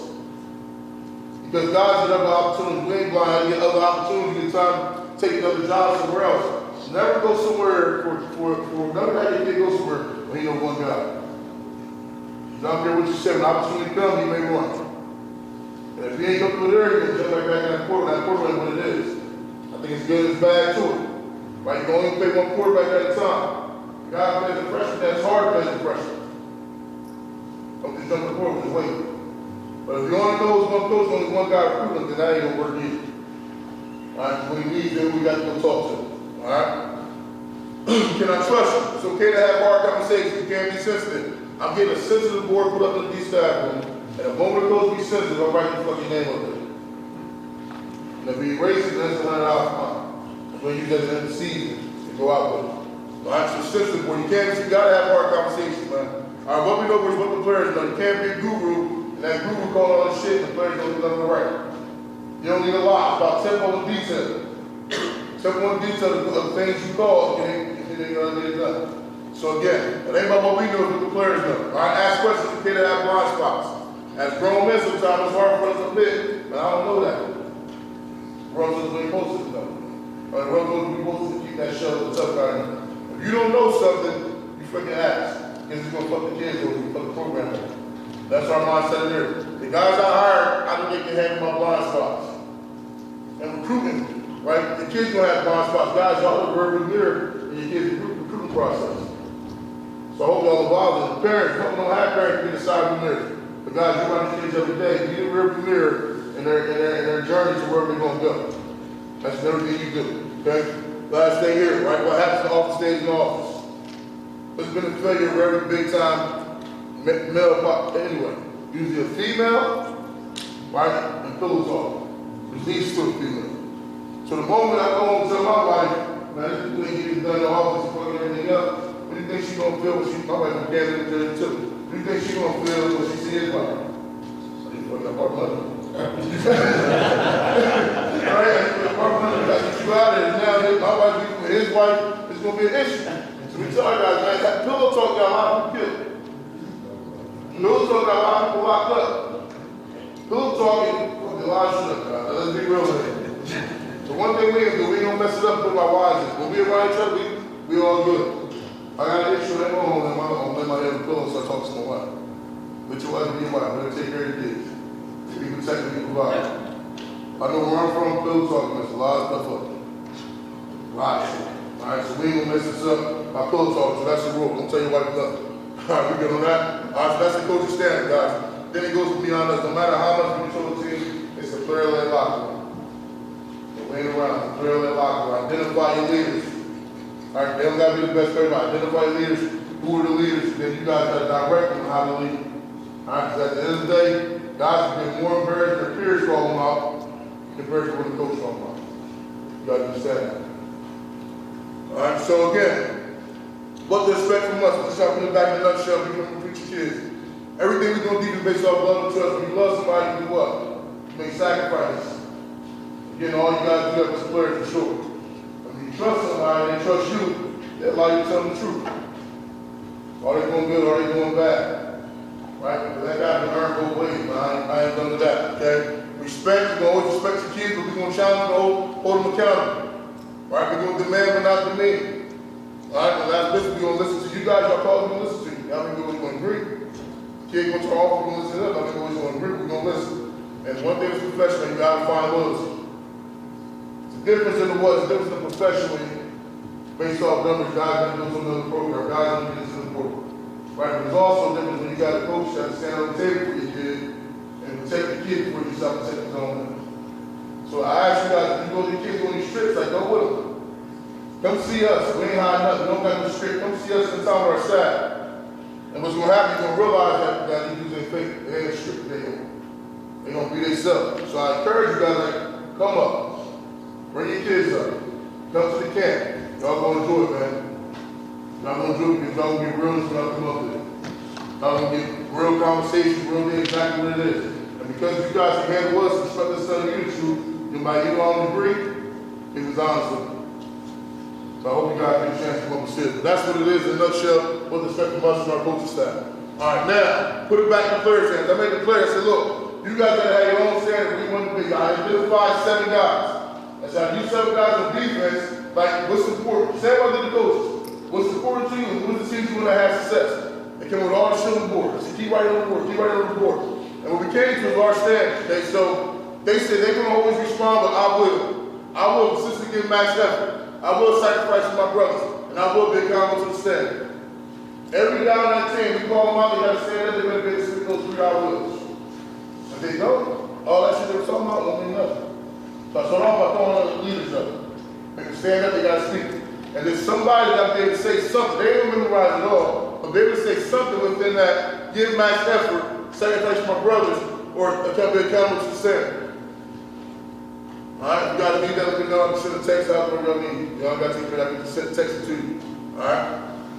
Next one is this, 7 P's. Alright, you get into game planning. Alright, you get into preparing for the season. Alright, in season, out of season, guys, just take a picture, only it is what it is. But these are things we do to make sure organization we're good. Because in July, I'm out. Right, so I'm with the board. So my kids don't start calling cool man, uncle or dad. That makes sense? So I'm out in July. Alright, that's our vacation time. So we with the staff, we make sure that we set it where there's always a full-time coach and some support guys in the office. Alright, so that's how we do. But in July, if I'm trying to get away, I'm going to get away. We're in that process now to make sure when we come back, everything's going. Because there is no more spring ball. It's fucking camp. It's July, we get everything done workout-wise. We go on vacation. And after that, it's going to be camp, and then it's real from there. All the talk don't matter anymore. Okay? So our mindset is 7 P's. Prior proper planning prevents piss poor performance. I know some guys know the rest of that. Alright, because of burning sands again. 7 P's, prior proper planning prevents piss poor performance.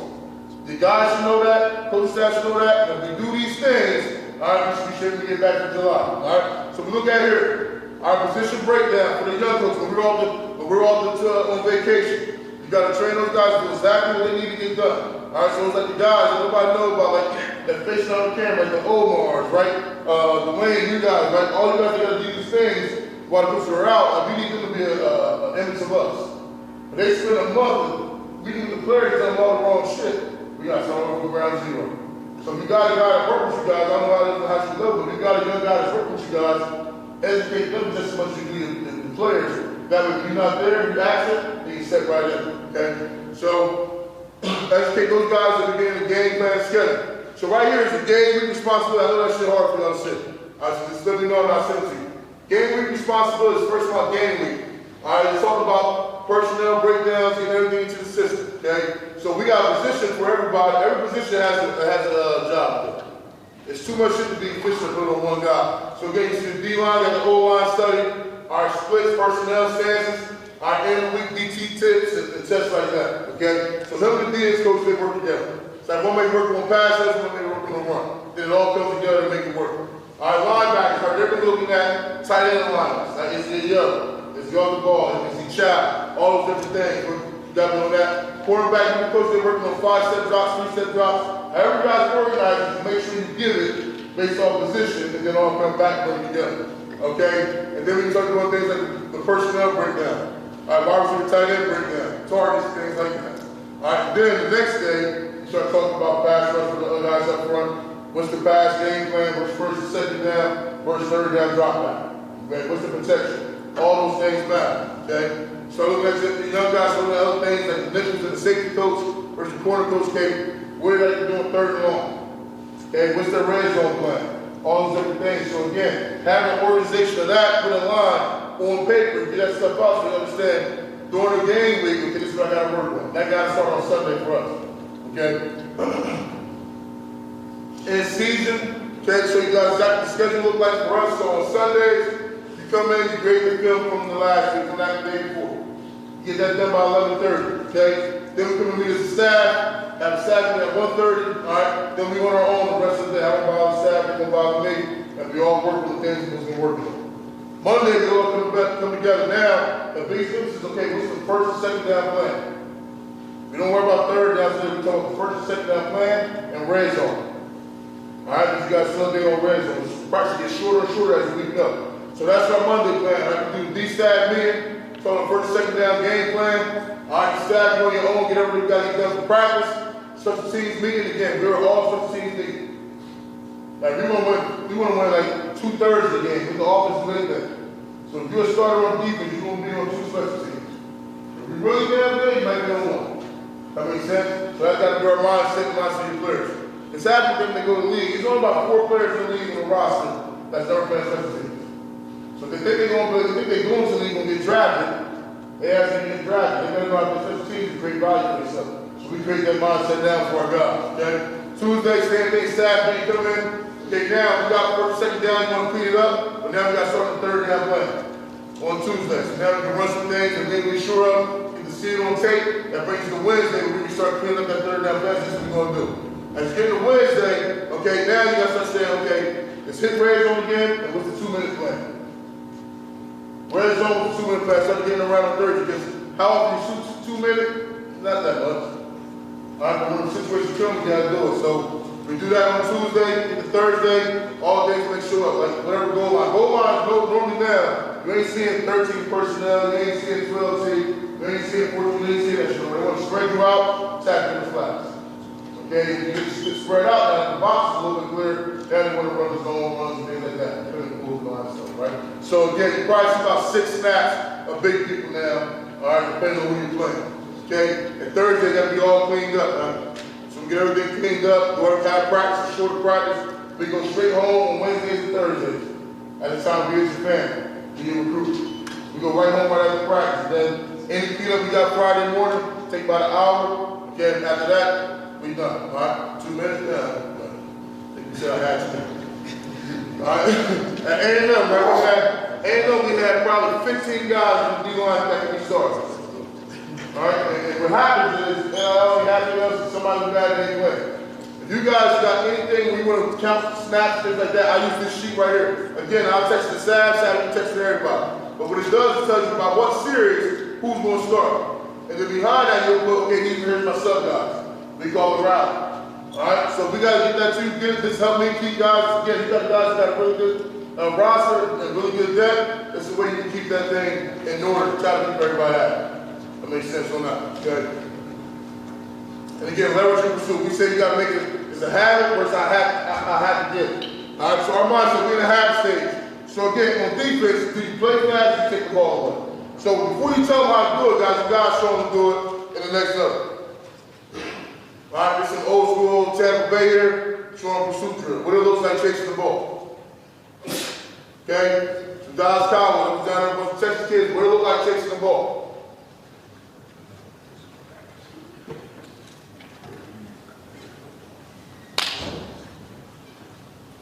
Alright, so again, pursuit drill. I told you guys about keeping everybody happy. You realize right now it's five guys in the D-line. So we ain't know who the hell, they always good. So we see all y'all good there. It ain't gonna make no sense to get somebody pissed off over a goddamn pursuit drill. At the end of the day, it was right, they all had a chance. Ravens, alright, Packers, you just got 98 million at the Ravens. Guaranteed. So it all makes sense. You put them all up there, it don't matter. That group, they still trying to figure it out, so we put 4 up there. All right, so I'll pursuit drill on that, dude. Okay, again, going back on my time at Penn State. This is when it was tough right here. My man just walked in. Again, chasing the ball, right? Getting the ball out. All I do is those guys are pursuing, right? They end up being what? A turnover and a touchdown. Go back to the Timber Boys. Guys, getting out the stack, chasing the ball. All right, the D-line is flying around. That's the only way you have a good defense. When defensive line runs to the ball, and DBs come up and hit.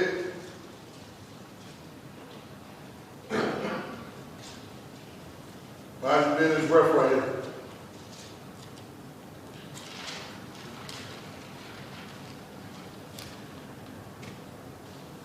Start pursuit, chase the ball. Run to the ball, good things gonna happen. His ass just can't catch.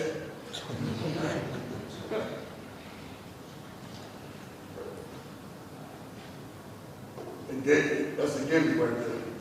All right, got to work some more balls, it's my fault. Look at the safeties, all Jersey kids. My new dog, Matt I-9, again, big man chasing the ball. Somebody cutting back 300 pounds, you're going to get there. Okay, so our pursuit drill, this leverage drill, things we work on here. I'm going to here and again, so our leverage with the first level and the second level. Trying to change is what? Close the hit. Press the near hit, press the near hit. We want to put on the edge being out of control. But one thing you don't want to happen is miss bad tackles. So again, we're going to press the hit, put it to the side. If he does come back, so we pursuit getting there. Set hard edge, just chase the ball, get the ball out. Right, so the pursuit drill, that's the sideline. Great job chasing the hip, great job closing on the hip.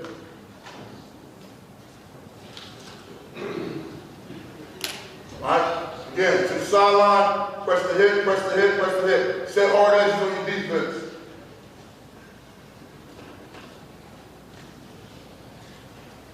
That's a great job on screen right here, set hard edges. All right, great job there.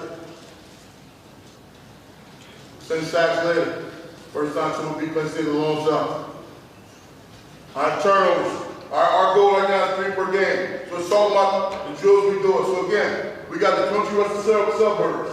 Suburbs is group of scored. All right, I'm sorry, city versus suburbs. All right, suburbs is group of scored, and the city be getting on the ball. All right, you guys understand the city is a lot of shit around us. All right, we want to make sure we get the ball. Suburbs too much space. All right, what we're going to do now is pick it up. Okay, so obviously that has to be a city deal there. All right, you're working with your D-line. You still the same thing, you work redirect drills as you do it. We want to turn to the side. All right, ankle needs to hit as we bend. All right, again, you want to straighten your knuckles in the ground. They'll go there, try to pick it up, they'll take it out and just kick it. And they never get there. All right, so I'll turn it to the side. It's a great job here. All right, Cannon Captain, rest in peace to Aaron Mark. I said, Aaron, I want here. All right, get the ball out. Another kid, North Jersey kid, picked it up, scoring.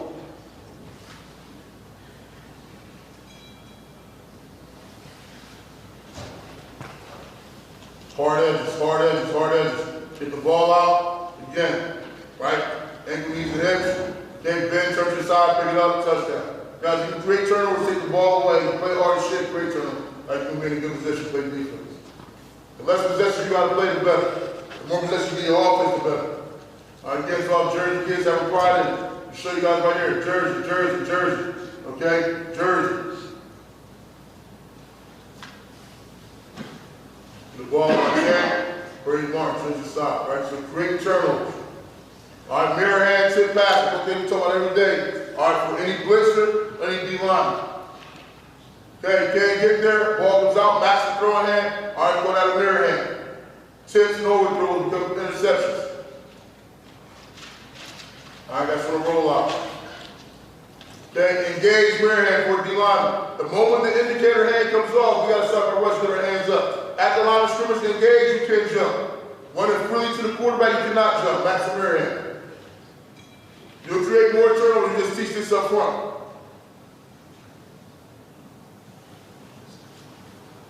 How many times? I'm done? Yeah, coach. Mirror hand here. I can you can shut it down when you're who you talking to, you come up here. All right, mirror hands over the coach, right there. I think you can just change that on your front, man, it can make a difference. You may have an elite pass rush put in there, but if not, man, if this little short cat right here can do it, 5'11", 340, make him understand protection. I don't got so much protection here. All right, but again, you get 2-1, you ain't gonna win. Majority of the time, put your hand up. Especially you got to run the quarterback. Running quarterback, you gotta be smart in your rush lanes. So again, he can't even take no crazy rush there. Great job, get his hand up and knock it down. You gotta walk over here and turn it off. Yeah, I see, bro. So I'm gonna speak like you speak then. That's all good. I appreciate you all, man. Seriously. But real quick, fellas, this is why we coach, right? You talking about almost 30 years ago, I coached this guy in high school, and now look where he's at. His boy, I coached him, Coach Fran, look where he's at, right? This is why we do it, is we try to be their mentors and help them guys make the path that they do, all right? So this is why we do it in Jersey, because we know our money's short in Jersey. It ain't like down Georgia, we make that big money. So this is why we do it, man. So I want to thank these guys coming up. Thanks Syracuse for showing up. None of the Rutgers guys are here left, right? So we'll give these guys a shout out to all the Syracuse, and let's make all these jerseys guys go up there and change this program around. All the Syracuse coaches, come on up so we can give you a picture. Coach Robinson. Yeah. I want to thank God before I let tell you this as well. Something put in your man cave. I appreciate it. Let me tell you this. I mentioned earlier, right, that the majority of us play father role in a lot of brothers. Right? They don't have a father. So as they watch you and start remembering, you don't know your identity doing this father. So when I didn't have my father in my life, Right, my identity became more so people I was running, men I was running. Before I got away from the men and the corners and stuff like that, I was supposed to be. I got into organization sports from Little League to high school, to college. Right? I found my identity between the men that I was around. Think about this. You're example for these guys. You show them how to be a father, you show them how to be a husband, whatever it may be. They are taking your identity. You're responsible for how they be up to a point. At the end of the day, we're going to plant seeds and turn knowledge into their brain. But magically, a grown man, you got a bunch of kids, like a bunch of young men following your path. They see you do good shit. Right? Imagine that. You're responsible. I got one son, 3 daughters, but I got to make sure my 30 years around me, like, understand, like, this is what your identity is. So I mentioned earlier, man, you don't kick no man back, especially man you know. Some people man back in anyway. The next thing you do, man, you show them how to respect women. You try to teach them how to respect a woman, and they get older, they break their thing, follow back on top of these guys, the best we can in our vicinity. That makes sense. And again, I appreciate y'all again. Like I said, everything I got.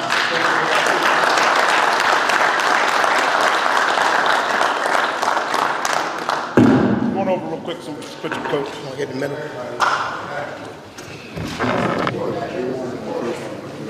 Nah, you good, man. This is a safe space. Coach, can you hit that light for 1 second?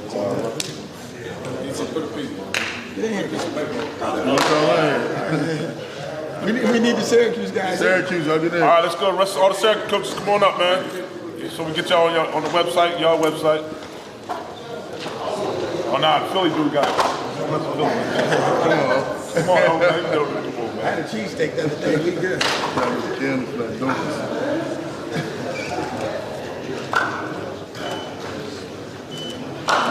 Appreciate y'all. Appreciate you guys. Who's from Philly? Down here. Me too. Yeah, Rittenhouse. Yeah, no. Yeah. No, that grandmother over there. She didn't sit down. Oh, that's not Coach, we're going to start the next speaker in 2 minutes. So if you got to use the restroom, go out there, check out our vendors. In 2 minutes, we're going to start the next speaker, Coach Williams, in 2 minutes.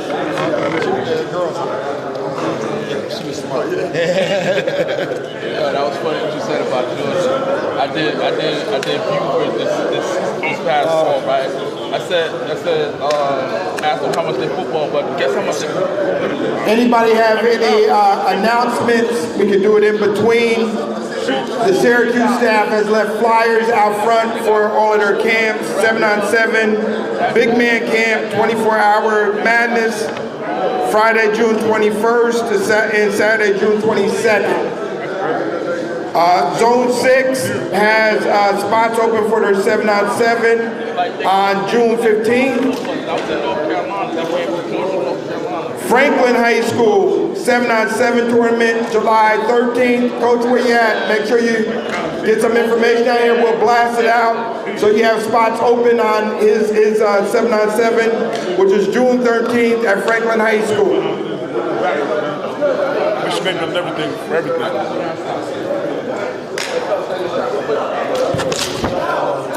Say what's up, Dr. Natty. Guys, a couple seconds, Dr. Natty's here. Runs a great PT practice in Essex County. Say a little words to the group.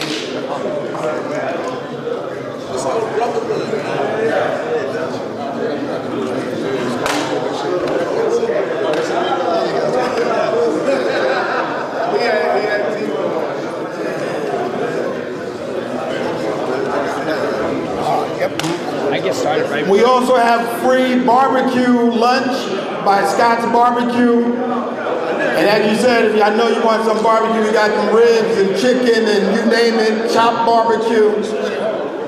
Yep. 1 to 23.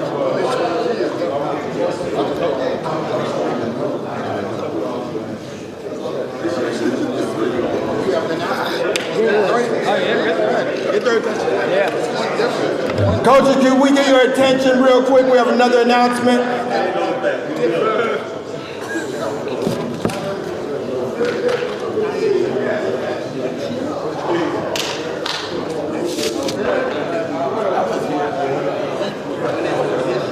We just left a little.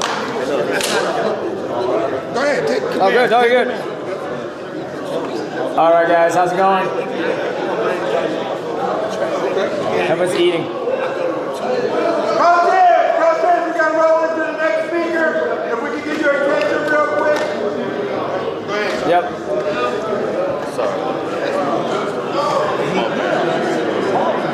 Good.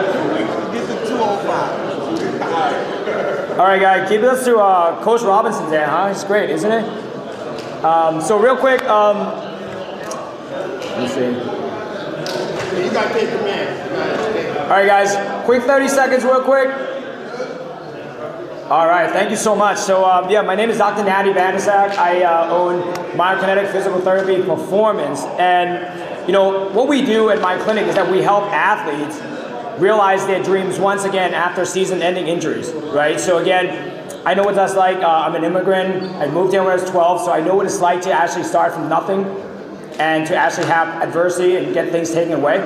So, again, I take that energy and I channel it to what I do every single day when it comes to treating athletes, right? So, what we like to do is we like to help you guys win championship, right? So again, Coach Robinson mentioned great things. So the biggest thing I take away from when it comes to winning championship is that you need to have ability, correct? Right? Second thing, what do we need? Consistency. And what's the last thing? Availability, right?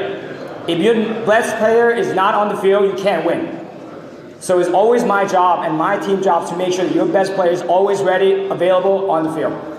So that's why we do what we do every single day. As physical therapists, I'd like to thank Coach Graham for giving me this opportunity. And last but not least, I have a huge tie for New Jersey. I think we produce some of the best athletes, if not way better than any other state. So I want to make sure that Jersey still stay on the map. People respect what we do, right? Especially as a state. And, I would love an opportunity just to work with your school, your program, help your athletes, because we do work with school insurance. And my clinic specializes in giving the best resources that only available for Division I colleges, professional team, make it available for your kids, for your athletes. So when they come to us, they're going to get the best of the best. And we're going to make sure that they are available every single Friday, Saturday, playoffs, throughout the whole season. So if you guys have any questions, I'll be out there answering all the questions. We'd love to come in to your program, do some, preseason injury prevention, so that way you can stay on task and locked in for the rest of the season. And that's pretty much it. Thank you so much.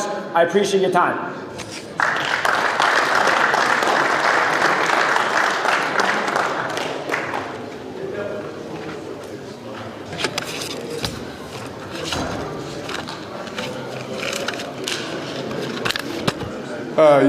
Everybody can hear me, right?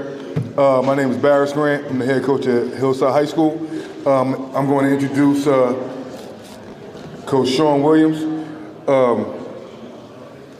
Coach Williams is a California native, longtime New Jersey resident. Coach was selected by the New York Football Giants in 1998 with the 24th pick. With the draft going on right now, you know how that thing works. That's old school draft when it came on like in one day. Watched all the picks, but Coach went to UCLA. Coach is serving in his 16th season at William Patterson. This is his third as head coach. Coach Williams is our unicorn. He is the only college minority coach in the state of New Jersey. So as Coach Robinson said, we got to take care of each other. This is the program that we need to take care of. His program is a program that we need to help grow. We need to plant seeds in his program. The NJAC in the state of New Jersey, like I said before, we don't have any college black head coaches, and he is ours. So, ladies and gentlemen, Coach Williams.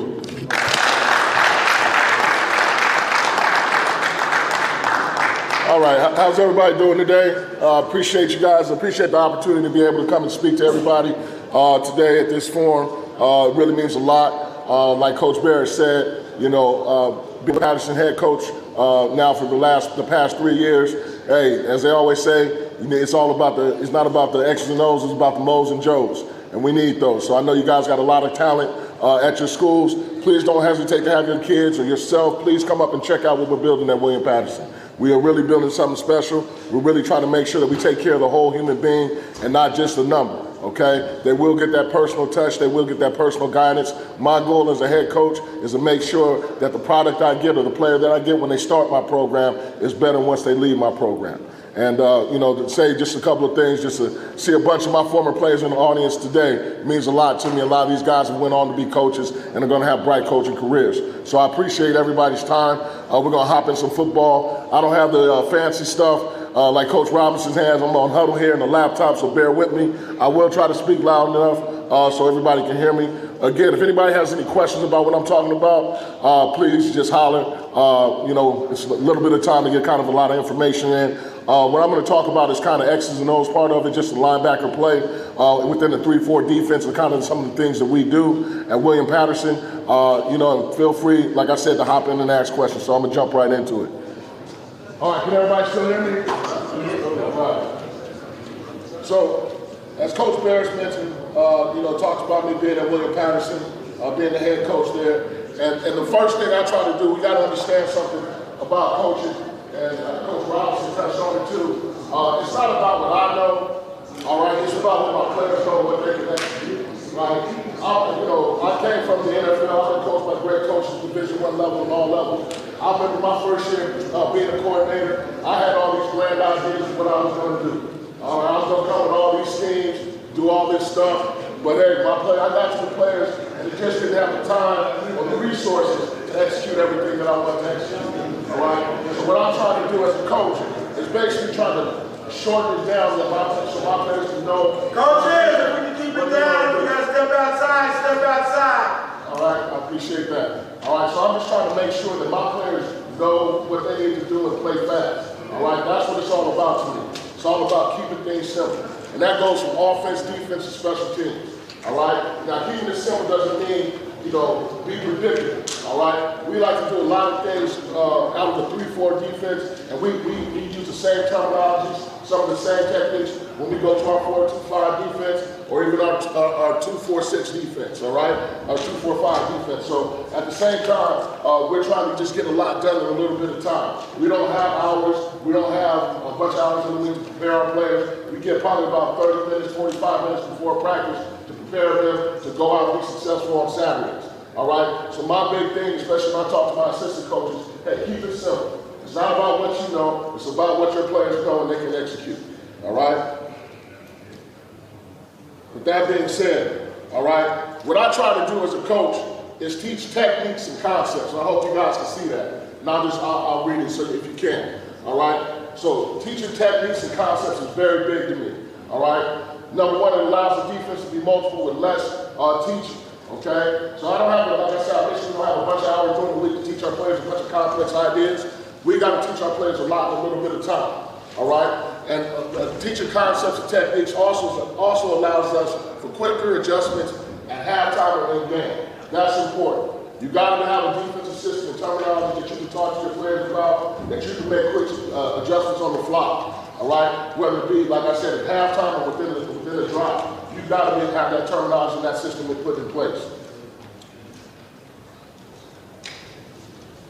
Things that my players must know, and you know, everybody has their kind of their teacher progression, but I'm big on this. If you want to play my defense, these are things you have to know in this order. All right? You have to know your assignment. Your assignment is given to you by the huddle call. Okay? I try to keep my huddle call simple. I try to keep them to 3 words.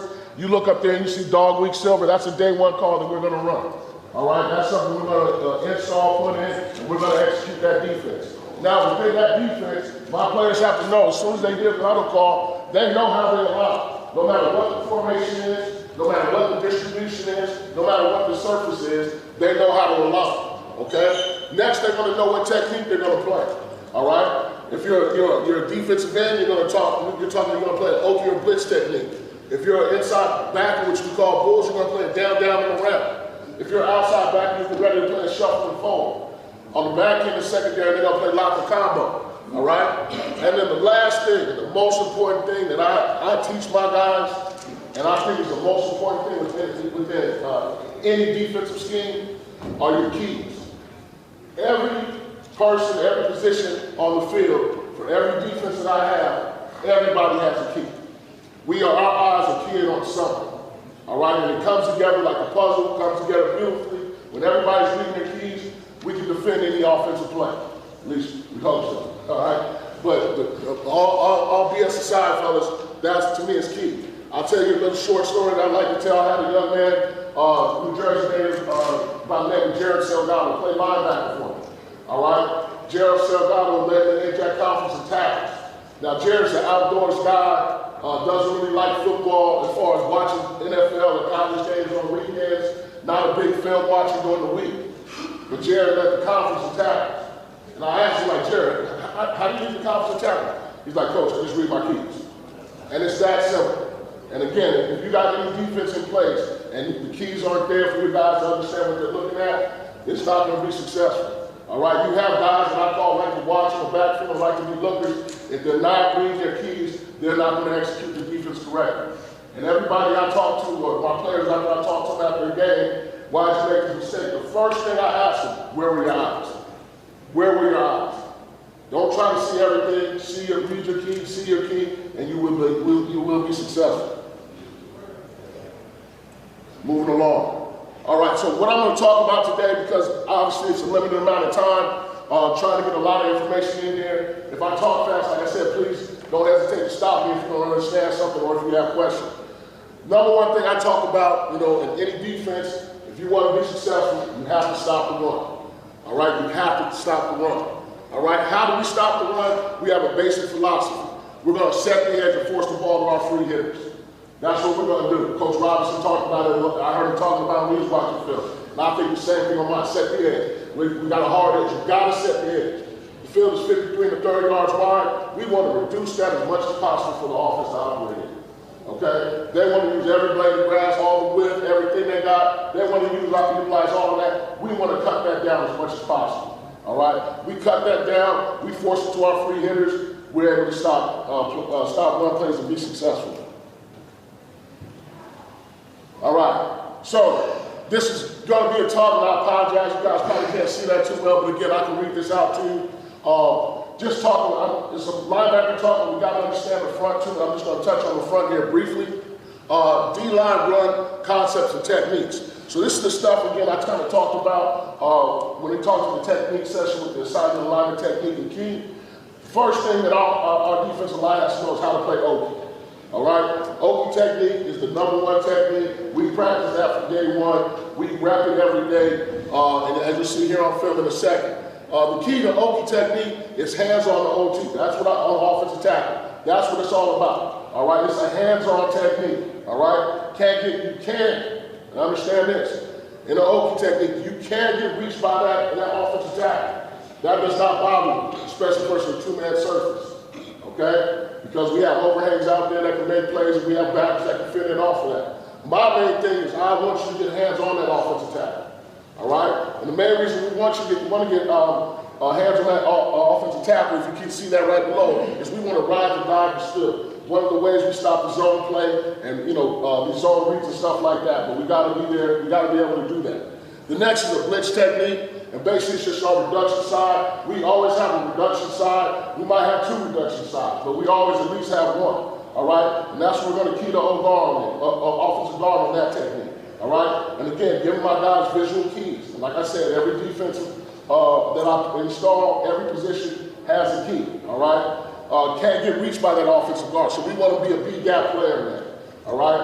Contain, that's just, hey, now we can't get reached by the offensive tackle. We're still keying the offensive tackle. Long stick, I'm not going to touch on that too much, but those are long sticks and generally long sticks. Everybody understands what that is. All right? So that I just want you guys to understand these concepts because the film that I'm about to show you, I'm going to touch on some of these concepts as we get deeper into linebacker play.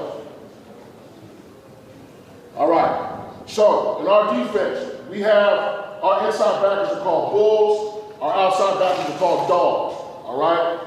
All right, so our bull inside linebacker run concepts and techniques, all right? Number 1, like I said, key, we are a big, heavy key to offensive guard for our inside backers. We are keying the guards. I don't even ask my guys, and I'm not going to lie, let me not talk out of both sides of my mouth, but if we're talking about read the triangle, all right, not everybody can do that. I'm not concerned about that.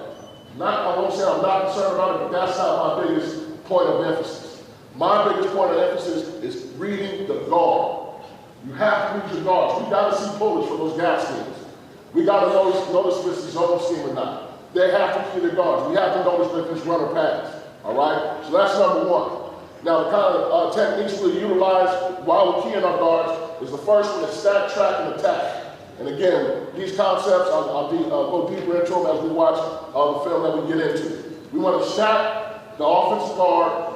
We want to track the running back. All right, even though I just said I'm not concerned about what the running back is, but again, the first thing is first reading that guard. Stack the guard, track the running back, and then we want to attack.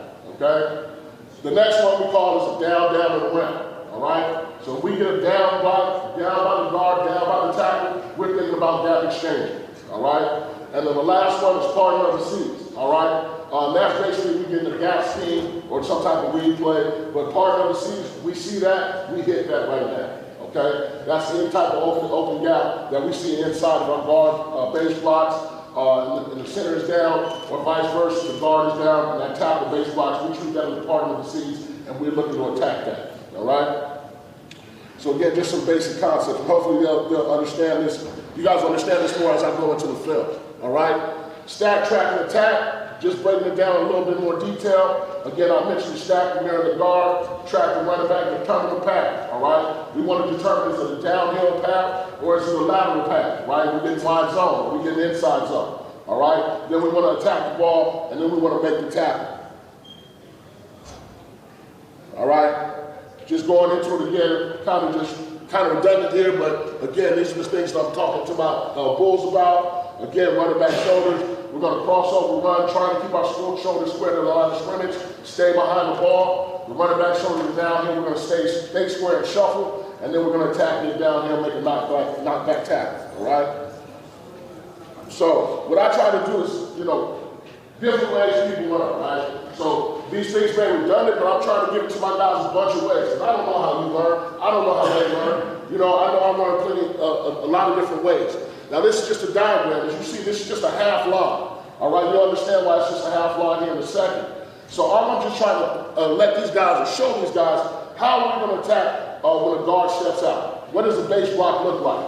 What are the paths the running back can be on? All right? Again, this is just basic zone schemes that we're talking about here. Right? So again, you see that bull, that's the B there, the B triangle. He's looking at that guard steps out. You see his first step is to the left. All right? He's going to step. All right, now he's tracking the path of that back, and now he's going to feel accordingly.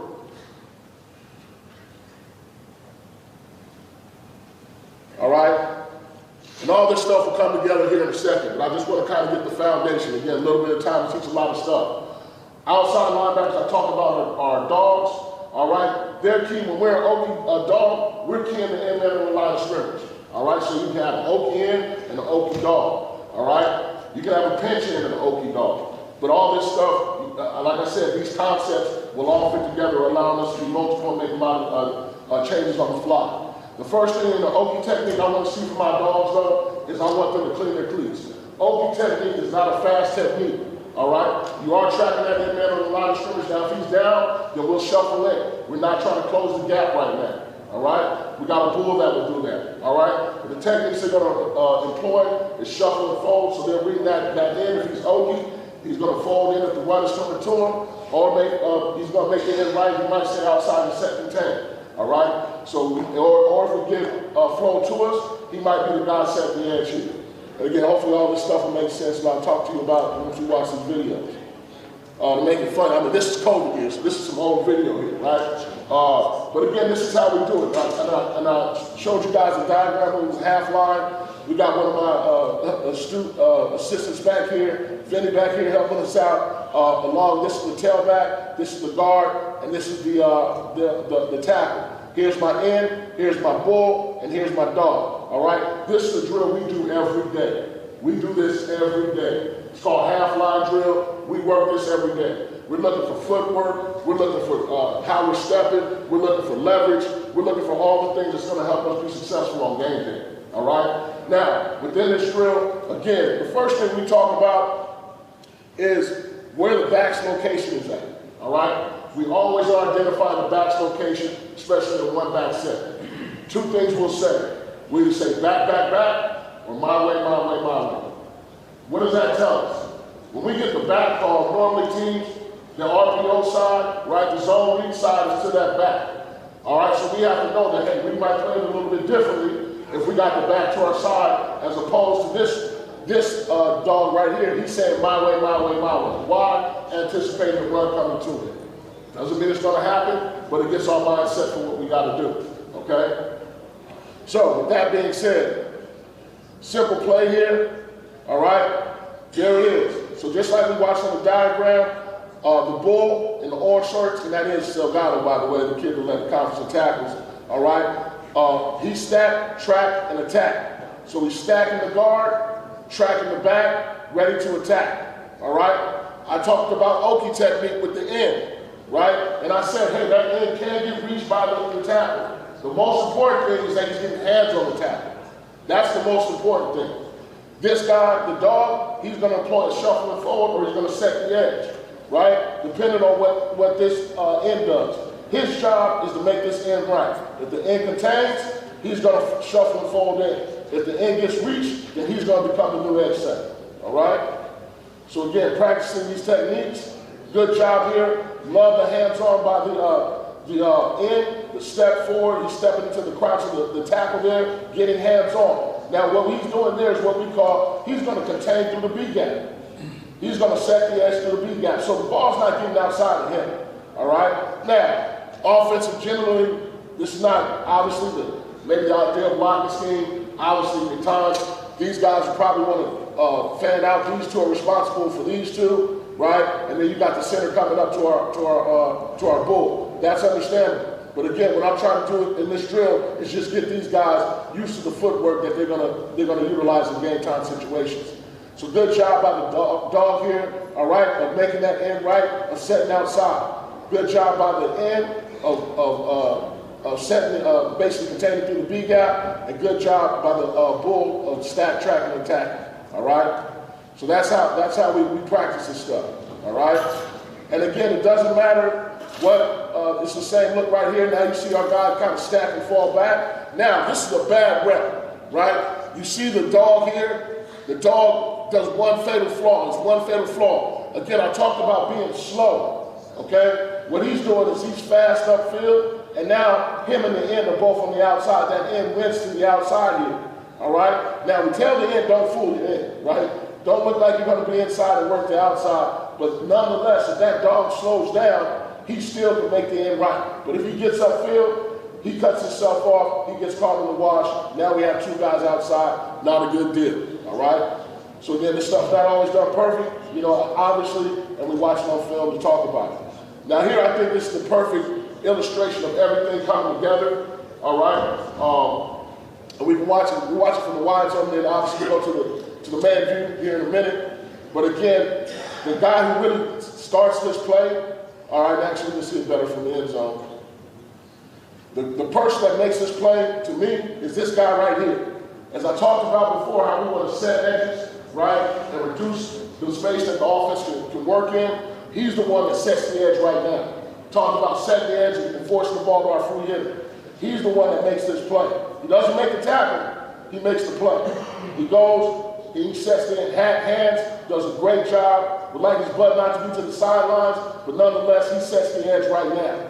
All right? Now, our end here. Now, normally in a three-man surface, okay, so anytime we got a tight end out there, and our reduction is opposite us, and we're Oki, we don't want to get reached by that tackle. All right? We call that a 5 technique. We generally, when we get a three-man surface, and we're not reducing, we want to make that a 5 technique. So he's not allowing that tackle to get reached because they can set the edge, obviously, to the dog here outside with the tight end. But he does a great job here. And again, containing through the B gap, I talked about it before. And the reason why he's able to contain through the B gap is because of the dog setting the edge there, as you see, on the right-hand side of the tight end. So there's no room for that running back to run. So that running back gets the ball, where is he going to run? Okay? Also on the backside, we talk about free hitters, right? We back this up. Now our nose guard is supposed to win front side, all right? He's supposed to win front side here, all right? that. That's all right. But he doesn't. But what I talk about all the time with our guys in this defense, because we reduce, we move our front, basically just move to an under or over front within our defense, is basically what we do the majority of the time. But I'm more concerned about, okay, I would love for this nose guard in the ideal world, he'll always win the front side. All right, he doesn't get reached by that center. It's okay to get reached by the center. The cardinal rule, or it's okay for an opening technique, especially to a two-man surface, to get reached by the tackle.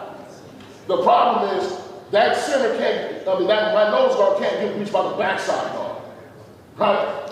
My end can't get reached by the guard. All right, if he's an opening technique. That's a no-go. All right? You have a big problem there. And so we look here and we watch our nose guard here. All right? He doesn't win front side, but watch what he does. He gets skinny, all right? And he's beating that guard down there. Now, and I talked about it before, we set the edge, and now my free hitters becomes my end, who is on a pinch technique, all right? Or to the blitz side here, all right? You'll see these guys all winning inside. He's winning in the backside A. He's winning in the B gap. We're setting the edge over here outside the tight end with the D gap, all right? Now, all this stuff is just comes together. There's nowhere for this guy to run. We talk about stack, track, and attack, all right? Watch the Bulls here.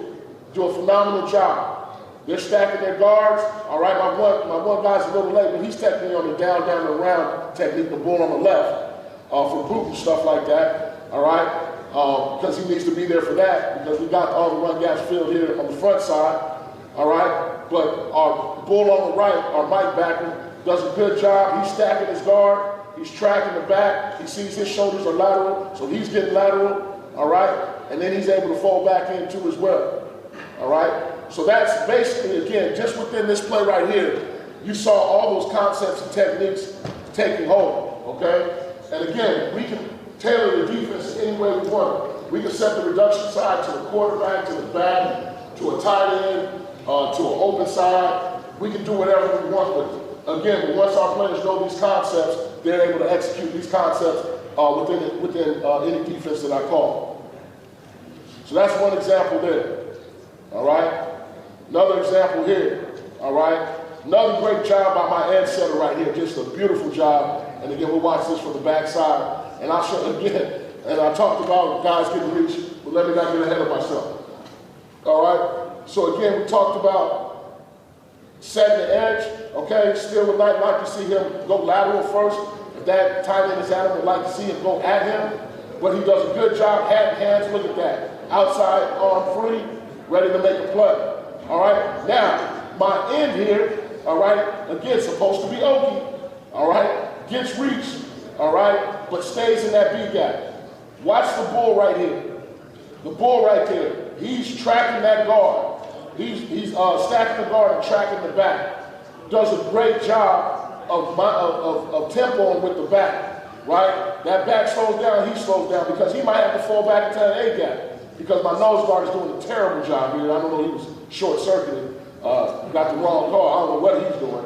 But anyway, you can see this still works as long as those front side guys are setting the edge. The edge is key, all right? You can overcome a lot of mistakes if you have edge setters, because you're reducing the field. But lovely job by my bull on the left here, my inside backer here, just tracking the back. Nice job of those guys, again, flowing there. And again, I think that was like a 2-yard gain. If you watch it here from the sideline, not a big game, okay? But going back, and we talked about again, and again, I can watch any play on any film and talk to you guys about these same techniques, okay? We're talking this dog down here at the bottom, he's playing an Okie technique, right? That's all he's doing, he's shuffling, folding, all right? Put this stuff up here real quick. He's shuffling and folding, all right? And he's creating, he's just a cutback player or an RPO player, right? He's sitting there making sure that the RPO, he's in that passing window, and then he's flowing to the ball, all right? Real quick, this last one, again, I talked about my nose guard, I don't know what he's doing here. He's long, sticking opposite. I don't know what he got, what call he got, all right? But again, we're able to overcome that by setting the edge. You can see we have our QB player with our dog, all right, on the outside here. all right, but he's flowing. Let's move on to the next one, all right? So, we talked about down, down, and around rules, okay? And this is just for our bulls. The down, down, and around rules for two things, basically the zone read concepts, all right? We got to figure out if we're getting down blocks by the guard and tackle, all right? We want to shuffle opposite down blocks, stay tight to the DN or OT tip, and gap exchange with the end. All right, play cutback. All right, pride in the pullers. Okay. So here we go. So this is again for our bulls. We're gonna watch some film on this. Again, I break it down to half line looks. All right. Now this is a back call. We have that back to our side. We're looking at the guard and tackle. We're seeing them step down. We're ready. We know right now what our end's going to do. Our dog, somebody's going to be there to take the front side zone away. We got to be there for the zone read or for that quarterback to pull it. Okay? Now this technique is again versus the Okie end, okay, or Okie dog. All right? So what we got to understand is there a laser pointer in here? Oh, I wish I had one. All right. But anyway, so I saw the Syracuse guy had one. He must have brought it with him, you know what I'm saying? but anyway, so on this right here, all right, what we're doing here is when we're playing this down, down, and around technique, we have to know what our dog is doing, okay? Because there has to be an RPO player, there has to be oh, appreciate that, coach. Awesome. All right. Work this thing right here. All right, awesome. So, if we look at this right here, there has to be an RPO player, all right? We're going to get the back to this side, so we have a back, all right? So, what we're talking about here, if this dog is open, right, so that means he's not blitzing. Somebody has to be the cutback player, right?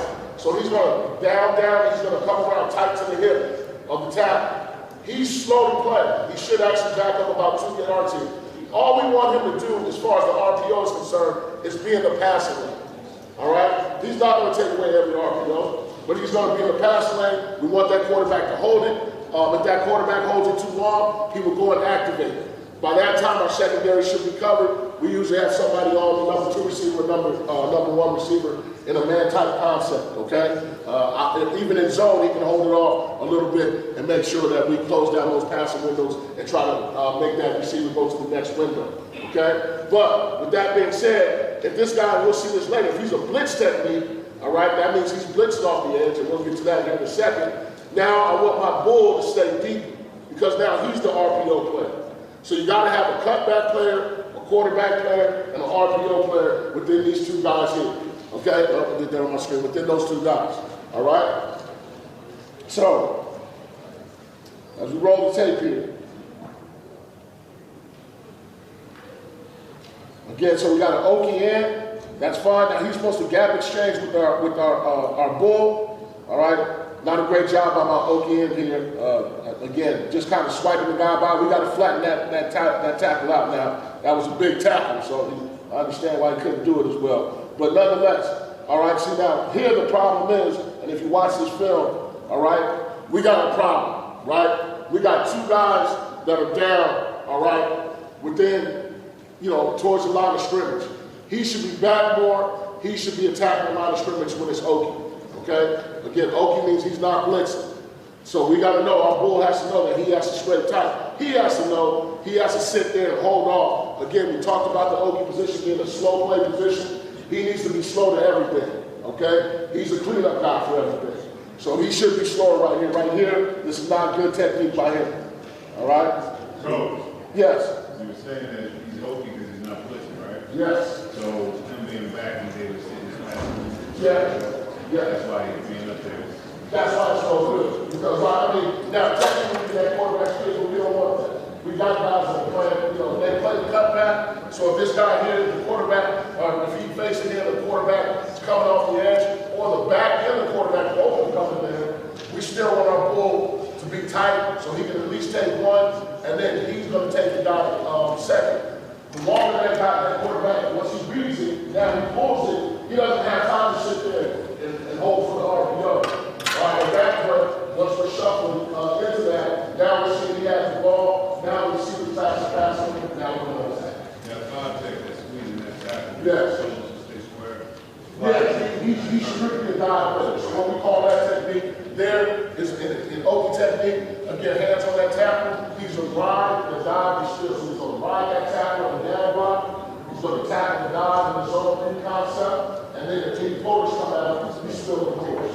So it all works out to where his shoulders will turn flat, so he can do everything that he needs to do within this defensive scheme. All right? Great question, Coach. Thank you.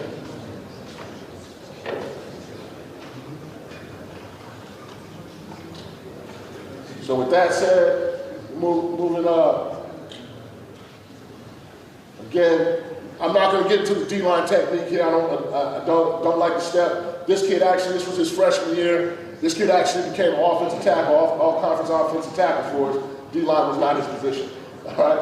But anyway, here again, he's good. And again, my dogs are still doing a crappy job here, and we'll talk about that. You know, in this drill, they cheated because they know there's no RPO threat, but they need to be more patient.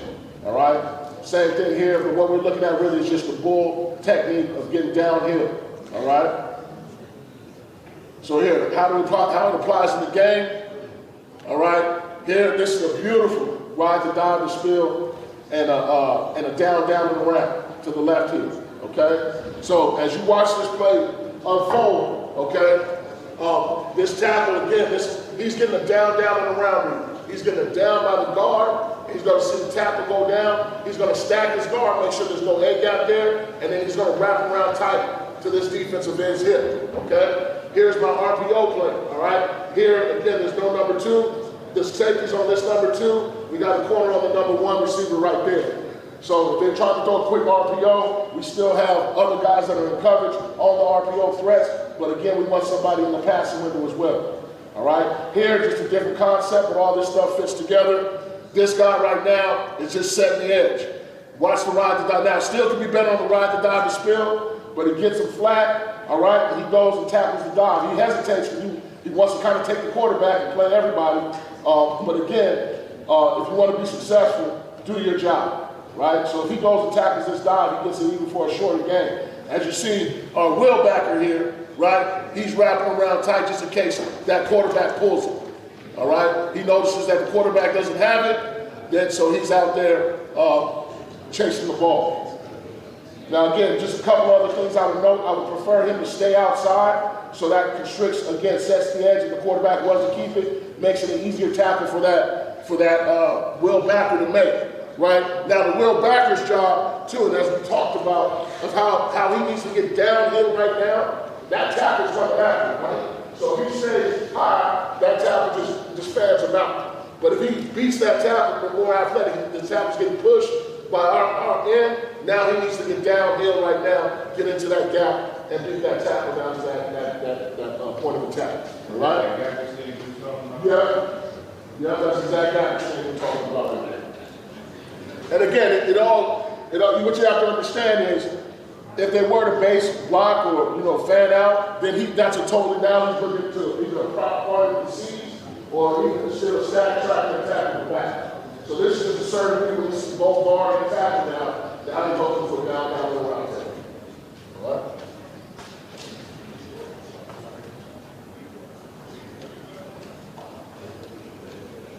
Again, just looking at things on the other, things that fit and concepts I talked about. We watch the right defensive end as we're looking at it here. He's playing a pitch technique, all right? His key should be the guard. Again, he can't get reached by that guard, okay?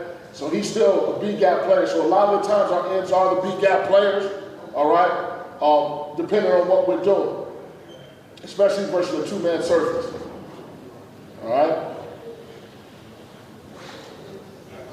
Moving along here, just a great example here. We'll watch this one from the end zone. But again, if you watch this play as it runs, we still have an RPO. I mentioned how we want this guy in the RPO window. Again, not being fast. Now, I talked about, putting a lot of these concepts together. Teaching concepts, not necessarily a defensive scheme. So what the concept is he's normally Okie, right? When he's playing ride and dive and spill. That's normally what we have here. We knew this was a big RPO team, so we wanted to make sure we had guys able to play the RPOs and shut down the run. So what we did was we pitched our end, all right, to the side of the back here. He knows right now we got two Okie players. He needs to be a tight down and around. He needs to be the RPO player, looking to play, QB if he does pull the ball. Now, our DN does an exceptional job here. It reverses out. We'll see this from the tight. The DN does a good job. Again, he's taught. Again, his key, as you remember, he's playing a pinch technique. He's keying the guard. If that guard is down, he's down, right? And he's basically what we tell him is when you're pinching, okay, we want teams to go louder, all right? We don't want them to go east and west. So his job as a pinching in, if this guard is down, is to make the running back cut back. Again, we talked about setting the edge and forcing the ball to our free hitter. This, again, he's setting the edge even though it's through a pinch technique. That guy sees that, our nose guard's on the front side, that running back sees that, he's gonna cut back. Now, we're forced into our free hitters between the bull and the dog. So here, again, very nice job by our end, doing two things at once. He spins out, I don't coach this, doesn't make me happy to see this. What can you say sometimes when a player makes a play, but then good job, don't do that shit again, right? So nice job there by the end, but as you see, we still have everything covered with the QB player in the RPO window, with the DB covering on the outside. We have our bull here, all right, as you see. Excuse me, let me wind it back a little bit. The bull is there ready to make the play, right? Before this guy even spills out, our bull here, he's looking to play down, and around when that guy's in that gap, all right? And again, the running back saw those gaps closing, so he decided to abort the play front side and cut it back. All right. Again, kind of going into some concepts. Now we're talking about a blitz concept. So we talk about our old dog again. He's not blitzing. Now we got to talk about when we do blitz that dog. All right. How does that dog want to play? All right. And versus a two-man surface, right? Guard, tackle. He still can, again, talk about keys all the time. He still can that end on the line of scrimmage. All right. Now that dog will teach him 3 different techniques on how to blitz. Right. The day one technique is a delay. All right, he's going to close to the hip of the end man on the line of scrimmage, and he's going to close that distance into the hip and shuffle. All right, so he's looking for any cutback by the running back, pull by the quarterback possibly. He's just a delay guy. He's going to read it on the run. All right, then we have what we call a dash tag.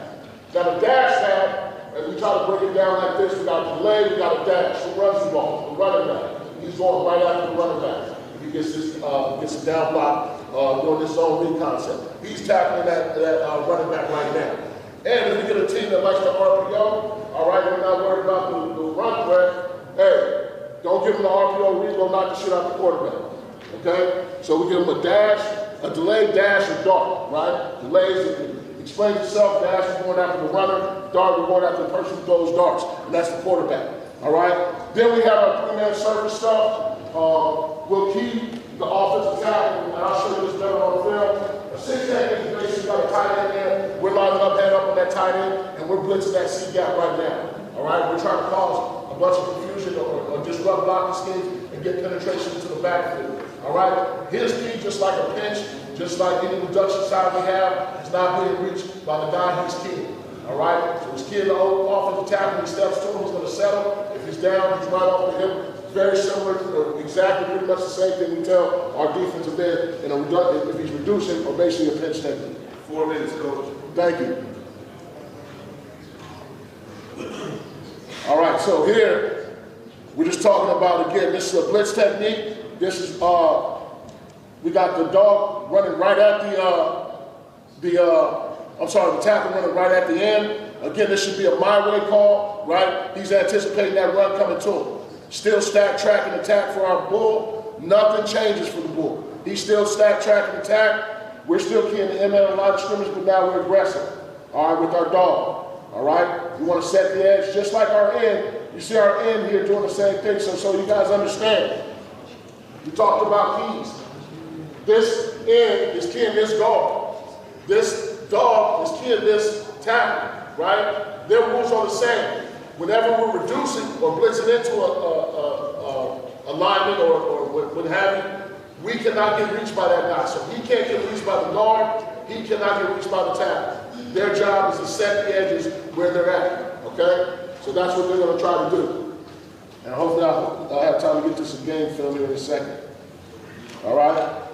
So here, this is actually a good job. This kid did an actually bad job early in the game. I didn't put that one on there. But same thing, don't love the technique, but you see how this stuff works out in the game, right? Look at the end. The end does a great job of not the greatest technique, but goes through the B gap. And again, he's looking to shout the shed, get off that block. All right? If our dog did a little bit better job, he could have got more of a knockback tackle, but still we get a TFL. All right? But just simple how the way this stuff works and watch it from this angle here. All right? Again, he's on the right end as you're looking at, is on the reduction side. He's keying the guard. All right? He can't get reached by that guard. Right? Good. Same thing. Boom. Look at our bull to that side. He knows he's got a my way call. He's stacked, and he's tracking where that back is. This guy's getting a down, and around read. Right? He didn't step down when it looks like we're tired.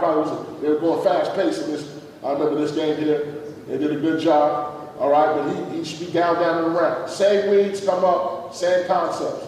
Okay? Now this is run away. This is a dash pass here. So now the dog gets that tackles down, and remember, that's his key. He's going to dash. We should be down, and around. You see how the bull is staying deep, right? Now this big guard is just coming up to my bull. That's all right. That gets fixed in the game. Here's another great play right here. All right. Again, we're going to chase the hip. I would like to see him cross over, run first here, and then get into a shuffle. He's playing a delay pass.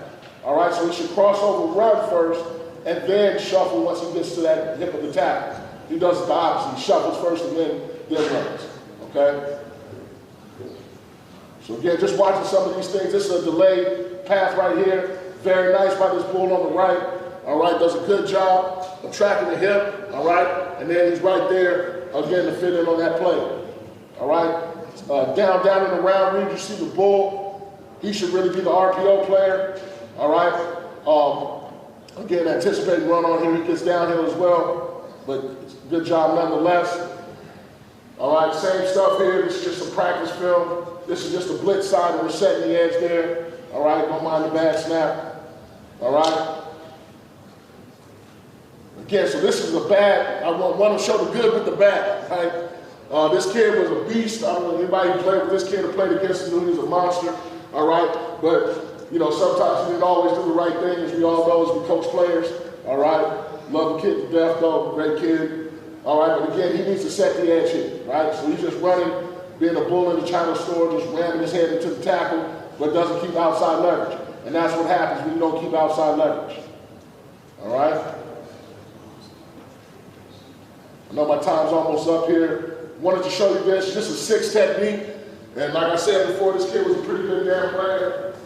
Him and this technique was damn near unstoppable. Now this kid that he's going against at CMU was an All-American, All-Conference every damn year. I was waiting for this kid to graduate. Seemed like he was there for 8 years, but nonetheless, he did graduate finally this last year. So, and this was 2 years ago. That kid came back for another year. But again, the 6 technique, as I mentioned before, he's keying the inside.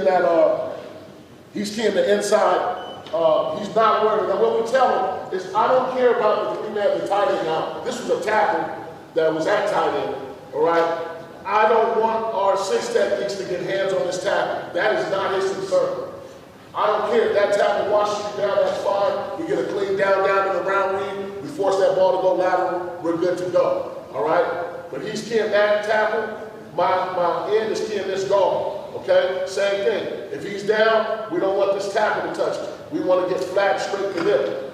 His tackle's down, we're reading him, we're going to get flat off the hip. If they both look to base, then we're going to set the edge, all right? So that's basically how we teach those techniques. All right? Again, he's just on a madman, he's going there, and usually what happens, you know, and the kid on the other side is really good too. He's back this year. He's very good as well. But both these guys did a good job of playing 6 techniques, and we disrupt stuff right now. All right? Perfect timing for the presentation, all right, to end. Hopefully that kind of explains some of the things that we try to do with passion with our linebacker play. Again, I don't try to reinvent the wheel or split the atom, all right, but what I try to do again is give basic concept, basic tools to our players in the limited amount of time we have the culture to go out and be successful. And number one, play fast, right? And when those guys playing fast, I don't want them thinking, all right? Don't want them, what is it called, paralysis by analysis. Don't want that for our players. I want our guys playing fast. Those are quick, easy concepts, especially at the D3 level, that you can give your players, and at the high school level, that you can give your players that they can go out, execute, and play fast. All right? Well, again, thank everybody for your time. Really appreciate the opportunity to come talk to you guys. Please give your players the word. Come check out William Patterson. We are building a strong foundation, a strong football program that's going to build the future leaders of our state and our country. All right? Thank you all.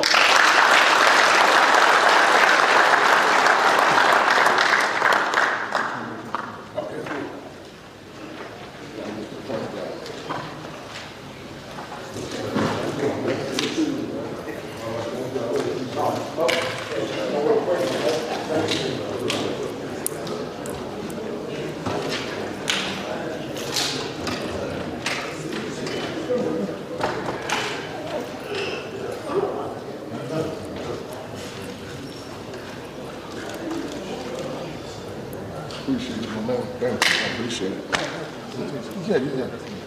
All right. Thank you. Really appreciate it, man. Yeah, definitely.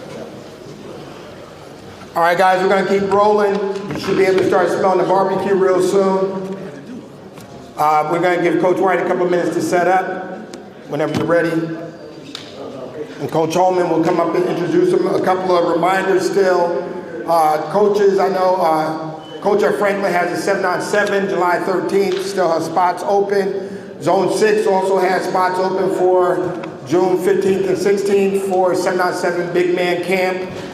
And if there are any other announcements for camps or 7-on-7s, just bring them up and we'll announce them throughout the day. But we're pretty good on time, and like I said, we'll go straight into lunch after the last presenter.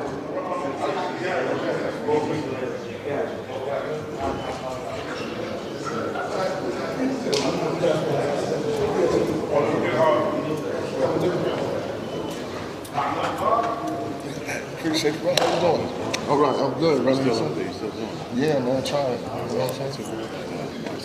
Oh, okay. Definitely, man. Whatever you need, I'm here, man. Real quick, we're gonna have a special presentation. You guys all know that in coaching, right, the biggest thing is leadership. In any organization, anytime you're working with people and young people, you have to have great leadership. Here in our organization, we're a fledgling organization, it's our 3rd year in existence.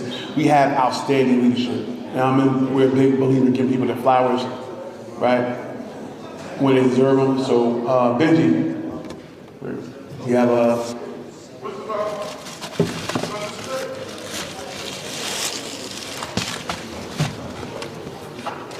So this is the inaugural Benji Wimberly Excellence in Leadership Award that will be given to coaches, hopefully along the way in existence, who have shown outstanding leadership to our state, to their programs, and to the culture. Benji, of course, you're the first recipient because it's named after you.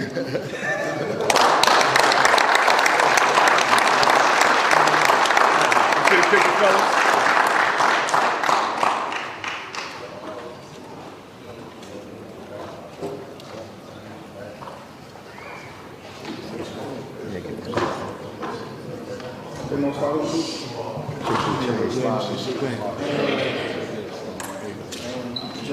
Class of today, right?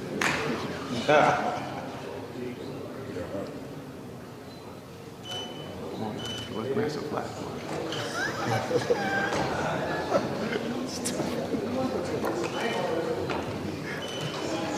Thanks, Coach. Appreciate it. Thank you. Appreciate it. Thank you. You supposed to write. I wish you leave. I'm saying, bro.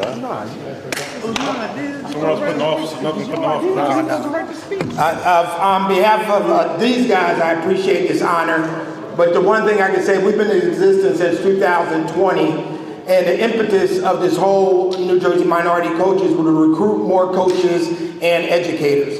So if you're not familiar, you'll hear me say it over and over again. In New Jersey, 2% of the teachers are African American males. and which equates to probably about the same in coaching, administration, and different things. So we just want to see more men of color to be examples in our community, be it as teachers, be it as coaches, administrators, and that's black and brown men throughout the state of New Jersey and throughout the nation, because the number's about the same. So I'll keep grinding. I'm still looking for a Little League football coaching job, Coach, so I may be in there real soon, but I never retired, just took a hiatus, that's all. Thank you.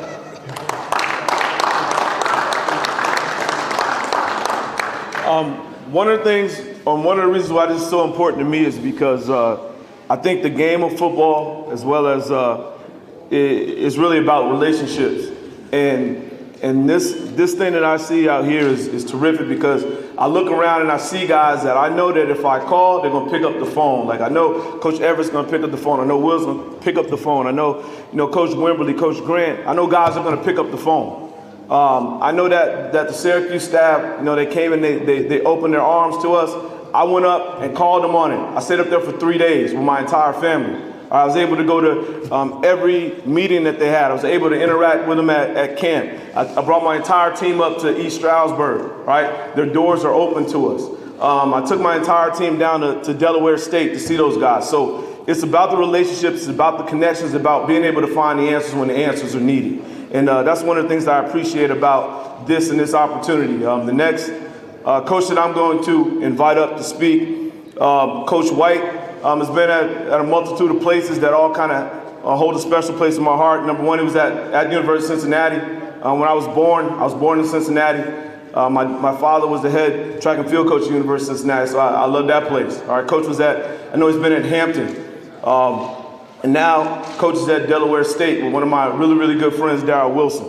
So Coach has been at a multitude of places, and Coach White kind of exemplifies the Jackie Robinson for the New Jersey Minority Coaches Association by coming up and being a part of this. Coach, we really appreciate all that you do. He's a New Jersey guy, and we take care of our guys. Coach, we appreciate you having you here, Coach White.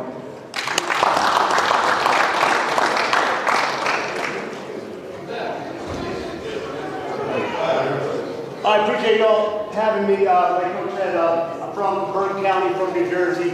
So anytime I'm a fill-in, right? Dimitri Hill, our tight end coach, was supposed to speak today, but something came up on Thursday that he couldn't make it. So I jumped at the opportunity, because anytime we could get back up here, I was glad to do so. I still have a lot of family in this area. Our coach had him at Delaware State now, coaching the offensive line. Our staff got there last year. Last year was our first season, and it's a New Jersey heavy staff. I'm the lone North Jersey representative, but our head coach, Lee Hall, he's from Vineland, played at Vineland High School.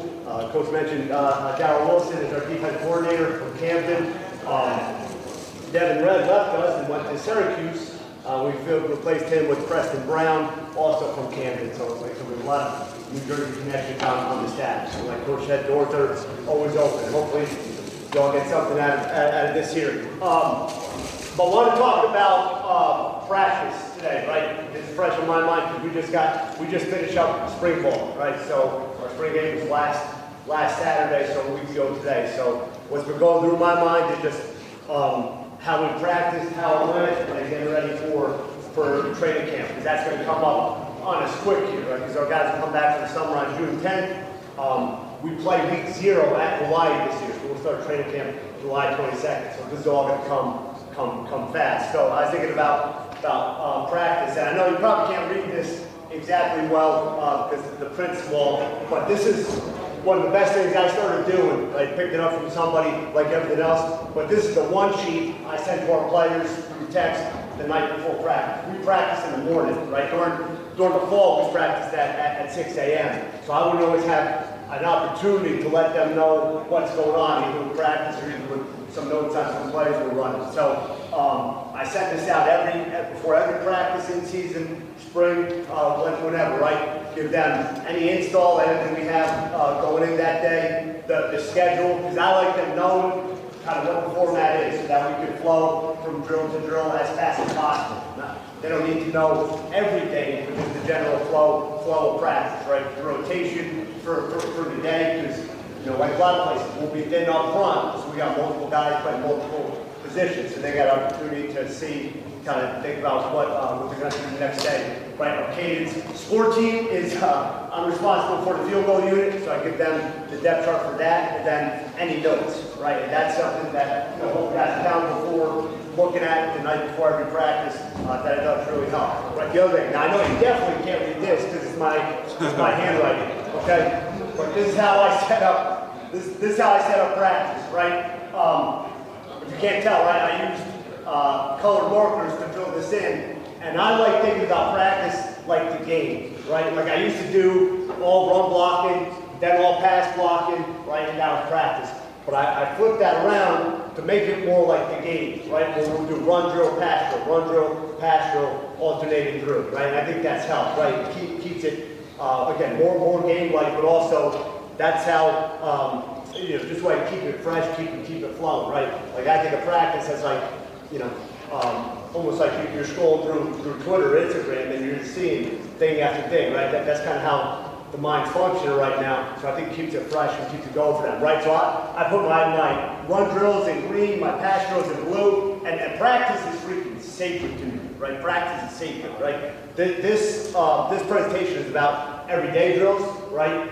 And that's not true. I don't have everyday drills necessarily, but I have everyday concepts of areas we're going to work. So again, practice is sacred, right? How can we get the most out of every second of it, right? So that's what that is there, and then I write in the books I want. So that's what I want to talk about there, right? And despite what I just said, I have this set up as run drills, then pass drills, just organization purpose. But understand, we'll go through practice, alternating what we do. All right, so things we talk about here, sled work, right? So a lot of people have gotten off of the sleds. I will always be on the sleds, right? Because at the end of the day, it's just not going to freaking guy back, right?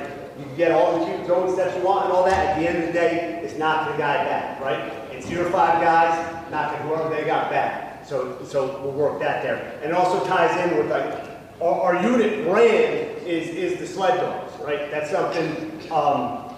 And going back to when I was at Hampton during the pandemic, and we didn't have anybody on campus, so I had a lot of time to think about things and just think about how can we be more together, right? We've been apart for so long, how can we be more together as a unit, being that we're physically apart, right? And kind of came up with this concept after reading about what they do, right? A sled dog team, it's got one alpha dog in the middle that kind of leads the way. It's got some stockier ones on the inside, kind of like your powerful guards. It's got some longer, more athletic ones on the edge, right? Kind of like your tackles. Wow, that's kind of like an line unit, right? And then they're all in it together. I mean, literally, like they're going across frozen lakes. If one of them falls in, the other 4 better work like hell to drive them out of it, right? So when it's going good for everybody, when it's going good for somebody, it's going good for everybody. When it's going bad for one person, it's going bad for everyone, right? That's how O-line functions, right? So we all got to be in it together, right? So, and again, it's double meaning too in terms of, right, we will always work on the sleds, right? And then I solve problems from the ground up, right? I believe that O-lineman is built, and really any position probably, right? But it's built from the ground up, right? So as I think about what drills we're doing, what we're working on, right? So always going to start with footwork and really stance even before that, right? Then after initial footwork, there's some type of strike, right? We're into the fit, right? And then put it all together for individual blocks that will come together for combos. So that's kind of how I think about run game drills, right? And then first of all, like I said, sled work. Now I love it, right? We have to go to the other field. We have an old, nasty, beat-up sled. I don't know if you can tell, but it's a little, we broke the bolt right there. I got it taped up, okay? Because we fall apart, ran across the street. If you ever been down with Home Depot, right across the street. So I ran across the street, got some tape, taped the hell out of it, right? But I love it, right? The grindier, the better, right, on this thing, right? Except we're over here on a grass field. Some of these guys, right, have always been on turf their whole life, right? But now, this ain't even a perfect rep. I just wanted to show you guys coming off. And we just want to run off the ball, get our hands on, and drive for 6 seconds, right? Try to hold the count here for 6 seconds, right? And it's a competition, right? This thing should move in sync and unison together. If you're getting spun, you ain't holding up your end, right? You're the sled dog, not holding up you're ending, right? So knock your guy back. You see our most, this is actually our smallest lineman, but our most violent. You see he's spinning the damn thing around him, right? So get your hands on and freaking run, right? Then I know I filmed this on my, most of the stuff I do, I got a GoPro, I set up and hit play on it, and then I got to cut it up after practice, right? So sorry, the film's a little gray there, right? But we start off with stance, and then the way I teach a stance, it starts, these guys are cut off over here, but the way I teach a stance is that I'm telling you, as you see here, without even thinking about it, just jump as far as you can. Jump out as far as you can. Because I think naturally, your feet will go where you want them to be, right? And then it's teaching the land and land on the insteps, right? Like I see all these crazy stances, like, you know, guys doing all that. Like, just get where you would jump the furthest, right? You're maxing out squat and weighting. Where would you put your feet? You wouldn't do all this crazy stuff with it, right? Where would you put your feet? You put them about shoulder width apart, that wide apart. Now I do believe that every body is a little bit different, right? Like I had a tackle at Hampton with 6'9", right? 6'9", 330. I've got a pretty good tackle right now who's maybe 6 foot, right? So those two bodies to be on the feet got to be exactly the same distance apart, the same tilt, right? I don't agree with that, right? But I think there's some non-negotiables with that. So this jumping, right, will show you, okay, this is about where you want your feet to be with the width, right? Then from there, we'll get into the stagger of the feet. Like I said, every body's a little bit different, but for the most part, right, we want to start off toe to instep. We want to start off toe to instep, right? If you're a little bit taller, maybe you can be toe to heel, but I don't want to be beyond that, right? Like, see, a lot of guys crank that outside, put back to their stance, and we got one tackle we're working on it all spring. When he goes to set, his first movement is to come here and then get into his footwork. Right? So again, you feel comfortable in that stance with that foot all the way back, you don't need it back there. Just be toe to heel, toe to instep, or toe to heel at worst, right? So again, we work this, right? Not every day, but we work refreshes, right? Even in college football, right? We make damn sure the stances are right. Because if the stances fall apart, everything else will fall apart. And again, why do we solve problems, right? The guy's not making his block. Why is not making his block? Footwork ain't right. Why ain't footwork right? Because the stance probably ain't right, So again, sorry, this isn't like cut up by piece there, right? But I want to get to the next part. Right, so then I bring out the pikes, right? I like having something for them to use, right? Something for them physically to have to step over or do something. Obviously, you don't have that in the game, excuse me, right? You don't have that in the game, but just in terms of teaching the body memory, right? The muscle memory, right? Give them something to have to step over, right? So we progress to our stance, right? Besides our captain doing it wrong here. 1, 1, 2, all the way through, right? First step, we want to go from low in our stance to low, right? That your hips should drop, right? If you take the first step.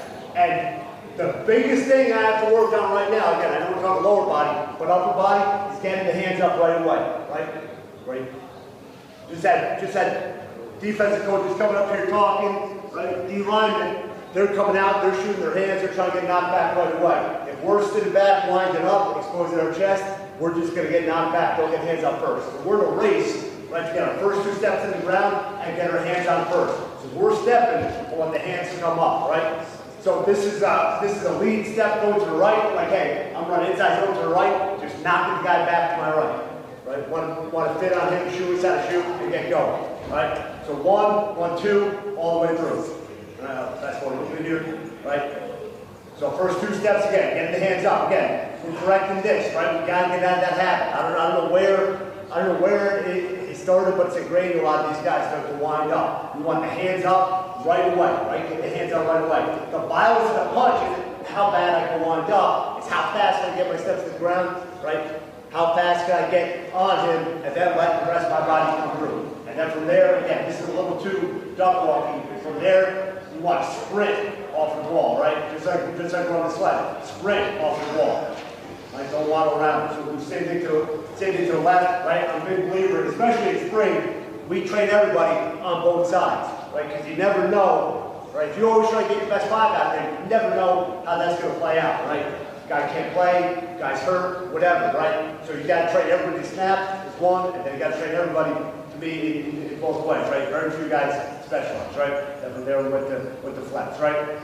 Like I said, we're working the same concepts every day, right, of footwork. So some days we'll work our own steps, and other days we'll start off with our pull steps, right? So like I said, this is my thought process going into practice. Okay, what do we got to hit? What footwork component do we got to hit? So when we pull on power, we're square pulling, and these balls look close, right? But the pull is not as wide as you think. Like the playbook lies to you. Like I draw the playbook, and I have the line on power, the pull and guards go all the way over here. That's not true, right? Really, he's just replacing where the opposite guard was, right? Because everything is coming down to you, from especially if the tight end's washing the D end down, but everything's coming down to you, right? We're aiming for, right, rub right off of the outside hip replace that tackle. And by the way, he's coming down to you, so it's not going to be as far as you think. It's going to hit over where the play side card was. So on a skip, pull, or skip, shuffle, shuffle, right? And I like using these red balls just as a target, right? And you should skip, shuffle, shuffle, and then be able to run and hit the ball right on the ground there. Right? Again, just try to get through this quickly. We teach guys on both sides. Then when we get into our counter pull, right, line up even with the ball, take a step to clear the back block, and then we're pulling up into the line of scrimmage. Again, finding the hip of running that, the inside hip, hitting off the outside hip of the play side tackle. And again, running fast, running into the line of scrimmage, want good paddle so that we can reach down and touch the ball there, right? Working from the ground up there. Right, again, sweats. I love it. It's dirty, it's grimy, I taped it up, but it fits the mentality, right? We got to get down to dirty and grimy, right? So again, training the hands, like I was showing, I wasn't happy with the footwork of the guys winding up here. We want to get hands out right now. So we work 6-point explosion, some type of 6-point explosion, or some type of explosion, excuse me, every day. 6-point, 4-point, 2-point on the Crowder sled, on the red balls, right? We'll mix it up there. But this, let me get to the second rep here, 77. Again, he's our smallest lineman, but he plays the right way because he's got the most violence, right? This is what we're looking for, the full extension right there, right? And again, like this guy, he squats 600 pounds. He probably squats not even 400, but he gets more movement at the point of attack than he does. Why? Because of the body, right? Because of the hands getting on and the hips coming through, right? So get your hands on, your steps at the ground, get your hands on them, and then freaking run, right? So that the rest of your body can go, right? Right, then we strike with hand surfaces, and I still use shoulder surfaces. I know a lot of guys have got completely away from shoulders, but I still like it, right? This is like a double team, whether it's inside zone to the left, power to the left, whatever, right? This is the lead man, and his play side gap's uncovered, right? So he's going jab, lead, footwork, pick it up, put it down, second step into him, and shoulder lifting. We want to get the top of the shoulder right underneath the numbers there on the crowd, right? So we're a little too high here, right? Not as bad here, right? But 1-2, second step contact, and shoulder lift, right? We may, and I have the drill coming up here, we may transition to hands after that, but I want to get some freaking knockback, get under this guy, right? Quick first 2 steps, and shoulder lift him up to set him up for the next guy, right? And then we'll work both shoulders, right? Again, I don't care what side you think you play, everybody gets trained up on both sides, right? So, when we work both shoulders, left guy always goes in front, right? It's a quick way to get through all the reps with everybody, right? Then, again, working from the ground up, right? Generating power, right? So I took my first 2 steps down into the fit, and then there's going to be that initial knockback from the defense, right? There's going to be that I made contact, okay, now he's straining, trying to keep me where I'm at. So this is working through that, right? This is one big step. Now, we're never really going to step that big with the outside foot, but it's the idea of generating power off that inside foot. We want the whole foot on the ground, right? Can raise up on the toe at the end. We want to power through the instep, right? And get the outside foot keep the outside foot going forward. And again, working through the shoulder lift, right? We should be fit here on the numbers, working through the shoulder lift. Right? So one big step, right? One big step, right? Go through the shoulder. Right? So, jumping up a little bit here. Right? Then other part of run games, same idea, fit and finish. I like using lines, right, to help show this, right? Because now we're fit up on a drive block, and the first step should get over the line here. Because we want to run through people, right? I'm not big into duck walking and all that. We want to freaking run, be athletic, run through people. So we're fit up here on the set hit. Drive off whatever foot you're leading with, drive off the opposite foot. That's all I'll give him. You know, place I lead, right? So he's leading with the right foot here, drive off the left foot. What I don't like about this one, we don't want extension right away here, right? It should be fit, drive, lift, right? Fit, drive, lift. I want to finish my hips on his hips, right? But that should happen to the red. So again, I like giving them landmarks and stuff to use on the field to get the muscle memory going, right? We should drive on the green and then lift them on the red, right? Like an airplane taking off, right? As opposed to a jump jet, right? Straight up and out here. So we're gonna want to see more drive forward, right? Before getting to the lift phase. But what I do like is again, just checking the footwork here, stepping over the line with stepping over the line with the foot you're stepping. Now, I love this setup here. You can't really tell, but this is actually a decent hill, right? This is actually a decent hill, right? I don't know what like angle, degree, slope it is, but you know, it's significant, right? It's enough to get up here, right? And this contraption here is called the Playmaker, right? Our trap shoe. Back when I was a GA, O-line coach called it the Playmaker. That's where this is a little factory where we make plays from, right? And so we get into the Playmaker, and again, I set it up. It used to be on the field. I moved it over here, set it up to where we got to come up that hill a little bit here. So it's a good deal, right? And again, it's a perfect setup. It takes about 6 seconds of work to get onto the red hit, right? So I don't even have to tell them to stop anymore. It's just you stop when you get the guy on the red. And then we're working here, like I was talking about. D-line are leading with their hands, right? D-line want to get hands on first. We want to get hands on first. That don't always happen. Right? So you got to fight through that.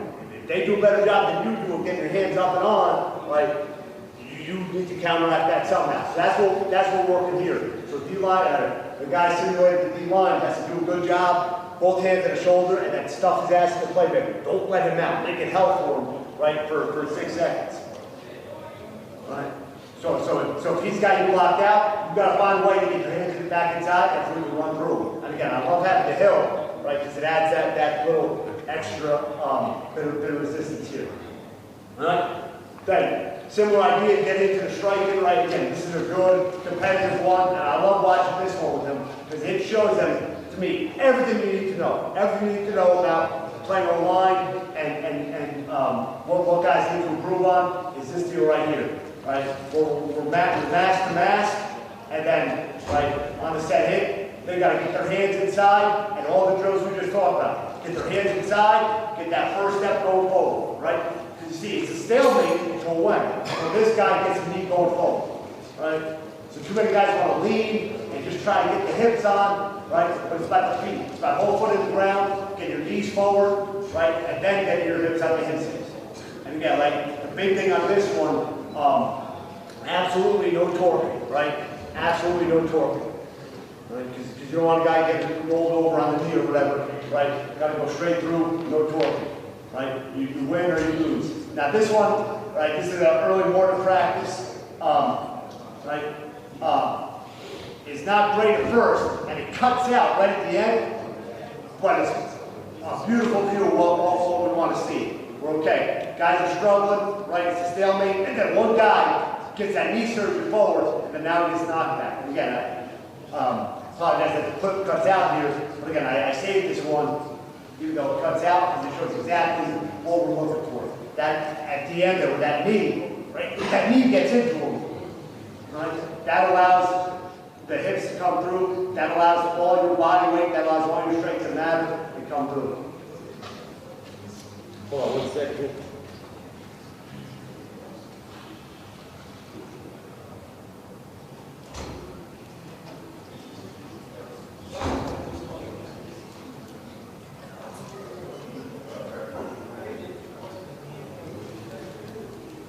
Sorry about that. Let me just restart this.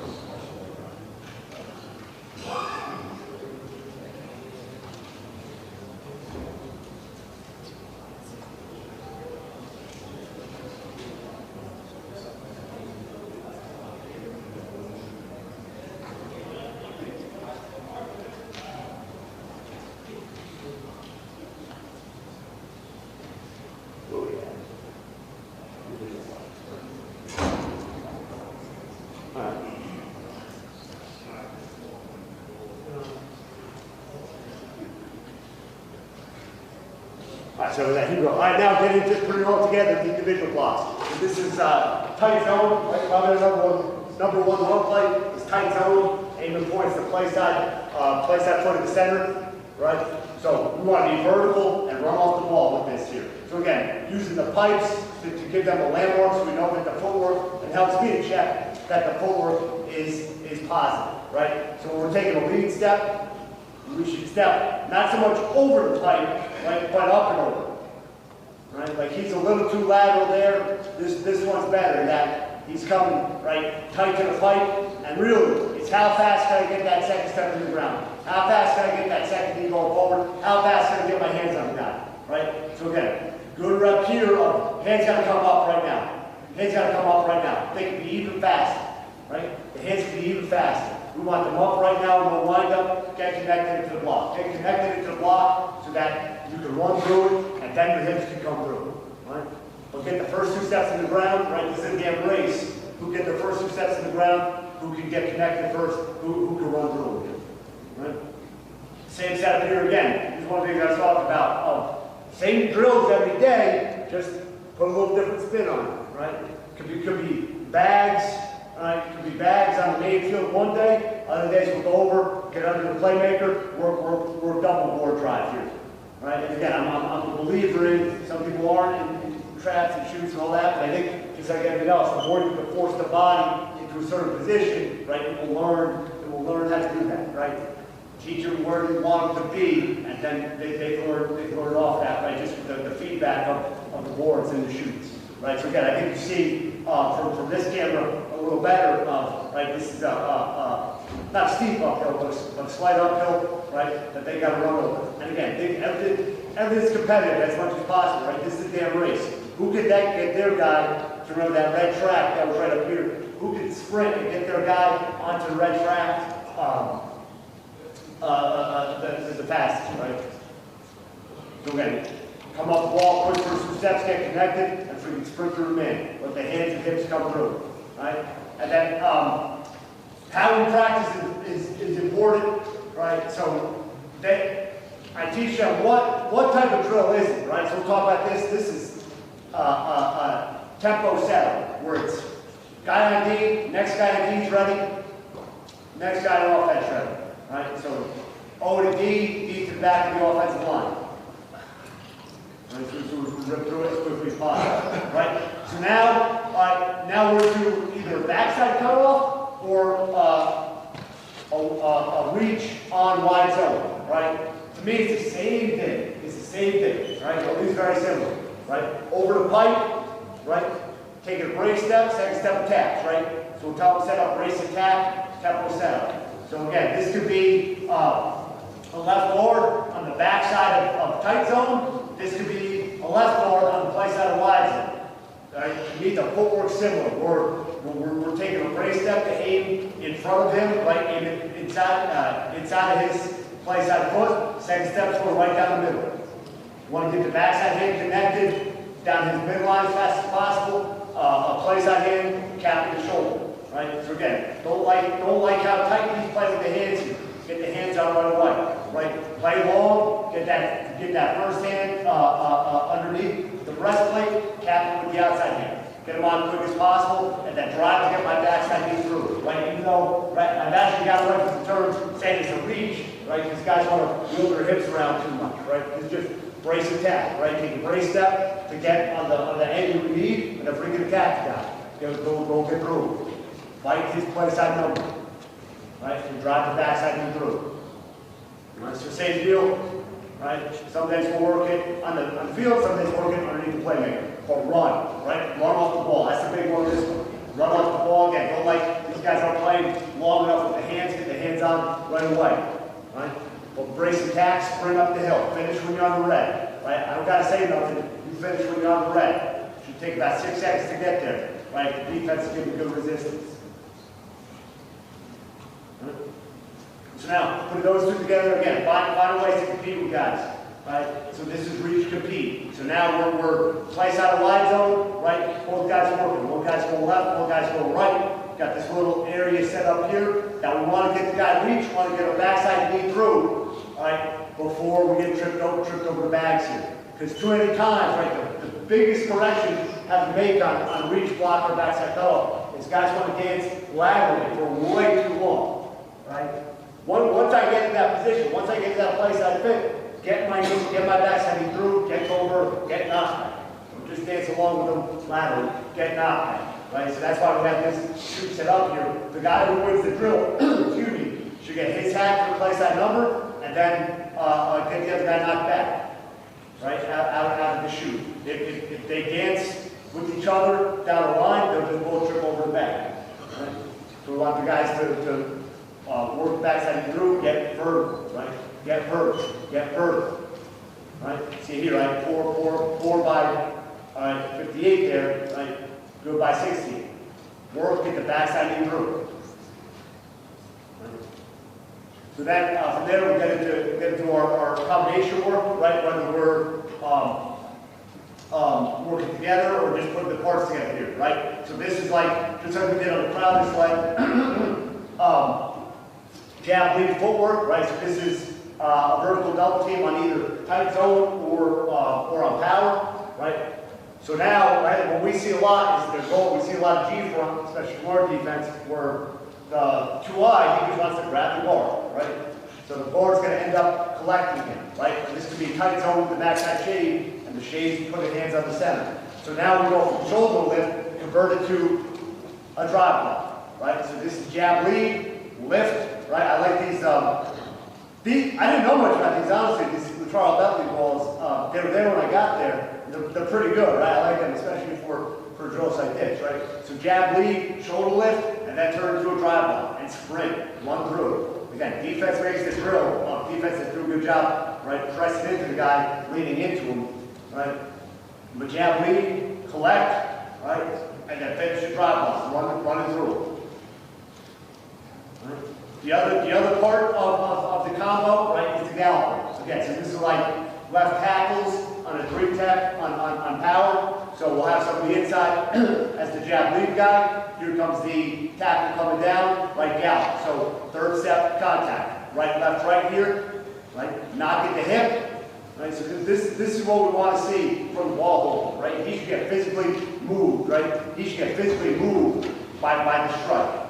So right, left, right, same foot, same shoulder contact, using the meat of the forearm and the outside hand. Knock the hell out of the ball, and then run through the back, right? I don't break down, let it roll, all right? People fight me on this one. I don't like breaking down on linebackers, because I think, don't try to dance with somebody who dances better than you, right? You try to dance the hole with the backer, he'll run around you, right?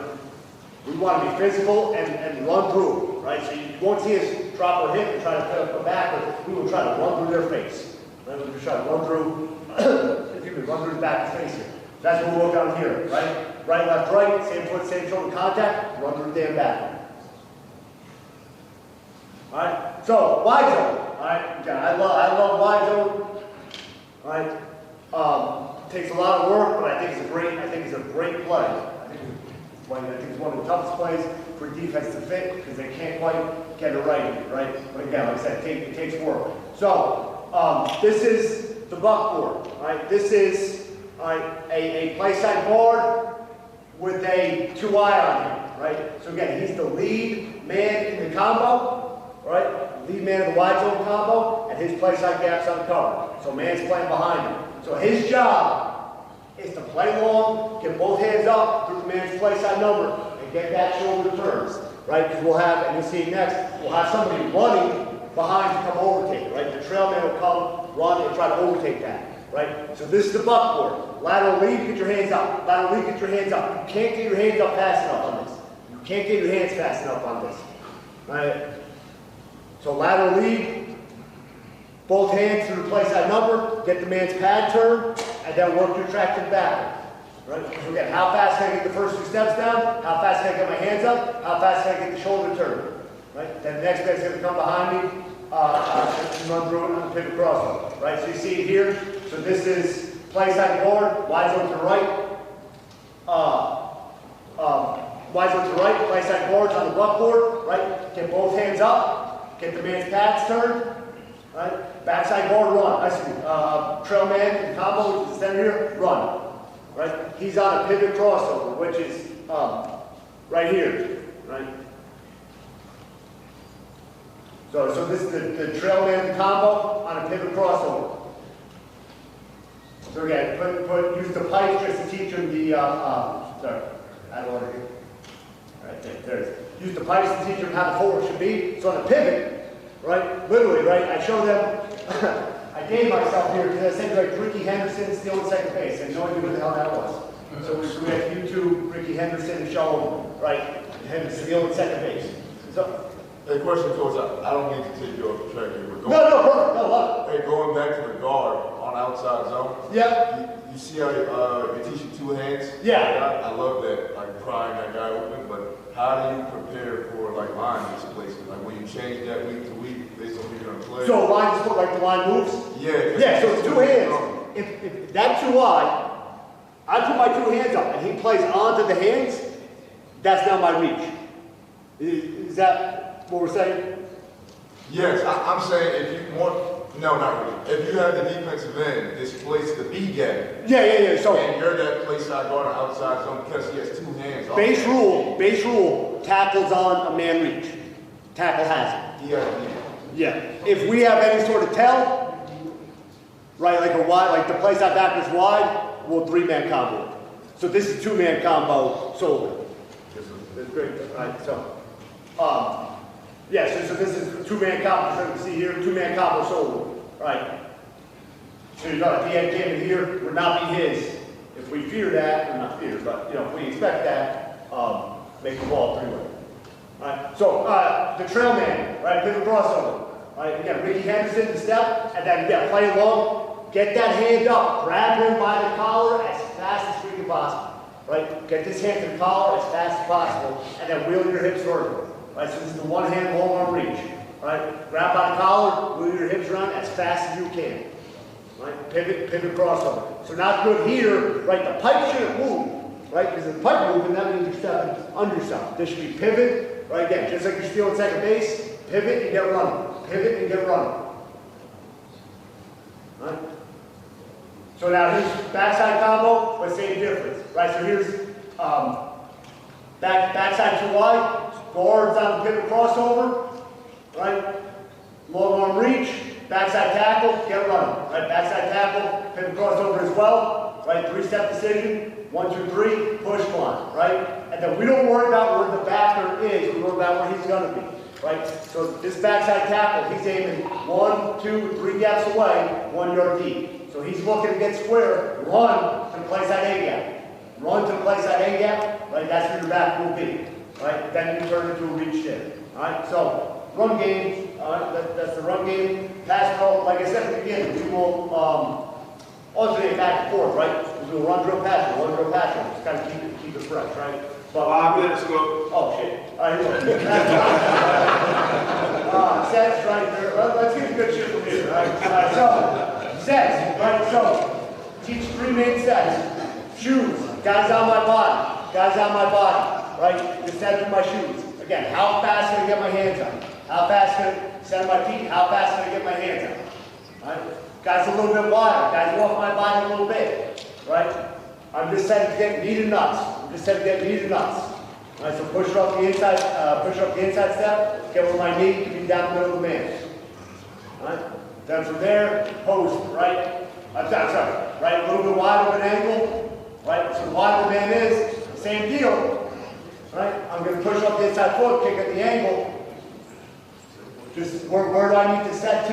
What angle do I need to set to get the nuts on the guy, right? It could be one kick, it could be two kicks, based on how wide he is. And never more than two kicks. All right, again, I'll go faster here. All right, post, right? Push up the outside foot. Again, how fast can I get the inside hand up and grab, right? And grab that inside number. Right? I'm happy when the D-line pitches at me because that means we're doing it right. If you're allowed to hold, right? I'm saying you're allowed to hold. Holding is against the rule. Restricting is against the rule. Right? You can't use cloth to materially restrict them. You can grab the shit out of them. And we do. Right? All right, then again, trying to get the hands up as fast as possible. So now we get to our waves. We start with the helmets on the ground. And then the helmet is just resistance, right? Just a little bit of weight. I don't know what a helmet weighs, but that much weight just to try to get the hands up right away. Here's tedious footwork, where they're kicking and drag every time I clap, right? Kicking and drag, give them a pattern, right? Here I gave them 3 kicks and then 3 pokes, right? So every clap, right? Every clap, every clap, every clap, they're kicking, then after 3 claps, they're posting. Here's wave, true wave, right? Looking forward, right? Maybe we call that their footwork. Tight feet, right? Tight feet to the ground, don't want to pick them up that high. Right, you skim the ground, independent feet, equidistant feet, right? Meaning that the right foot can move without the left foot moving. Right, so they move sequentially. Right foot to left foot to right foot, right? And then they move the same distance, right? Guys get in trouble when they kick 6 inches and, right, drag 12. Okay, now I'm off balance, or the opposite, right? They'll kick 12, drag 6, now I'm off balance that way, right? So we want to keep that base, again, coming back to how they started, jumping out. Right? We want to be in that position, right? That I can max on the squat, I can max on my broad jump as fast as possible. Get into the strike, right? Just working on timing here. Again, we play long with our hands, always carry the elbow in front of the rib cage, and then just find that punch timing. Obviously, I got shorter arms, so my timing's different than a guy who's 6'9", right? So we work, right? 2 hands, we work 1 hand, right? I'm big on independent punching, so here, we're just kind of bad practice. 2 hands, 1 hand, 1 hand, 2 hands, right, just on their own. Right, down the line, putting it together with footwork, right? Grab and let go, grab and let go, right? Grab cloth, let go, right? Hold the line, right? Do not, right? We want to work down the line here, right? Toe the line the entire time. I put the sets together, right? Again, play long, independent striking. Right? So here's, right, an ankle set, outside hand, again, how fast can I get the outside hand to that outside number, right? Get my hands up, how fast can I get the hand to the outside number, then cap the inside shoulder, right? Vertical sets on tackle, right? Because our tackle full vertical set, like we expect twist or something, so they need to be prepared for that as well, right? Inside not as much, but tackle is definitely vertical set, right? Now, big thing here, probably kind of close here, but big thing here is redirects, right? Number one deal, right? The great old lineman can redirect, right? Good old lineman can, right, block a guy when he's coming straight at me or bull rushing me. The great old lineman can redirect. So we hit this, we can redirect, right? So we hit this every day, right? Every day, some form of redirect drill. Where we work our set, whether we know it's coming or not, we work our set when the guy goes inside. And then the number one deal, right? This is a good example here. Choke the guy out, right? Trip him with your inside leg and get your hands on him, right? Attack it. Attack the inside move. It might be a twist if you got a flat penetrator, or it might just be going inside. And you have to attack him and keep that thing on the line of scrimmage, right? So again, trip him with the inside knee, get your hands on him. Right? Mirror, I still am a believer in mirror drill. I got away from it at one point, right? But the big thing to focus on is the knee has stayed down the middle of the man the entire time, right?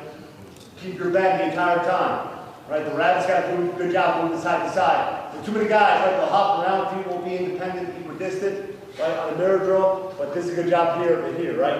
It could be deliberate footwork the entire time, right? Vertical mirror for the tackles, right? Word. How fast am I vertical set? I don't know. How fast the guy is rushing, right? So I always want to keep my hip just a little bit deeper than his hip.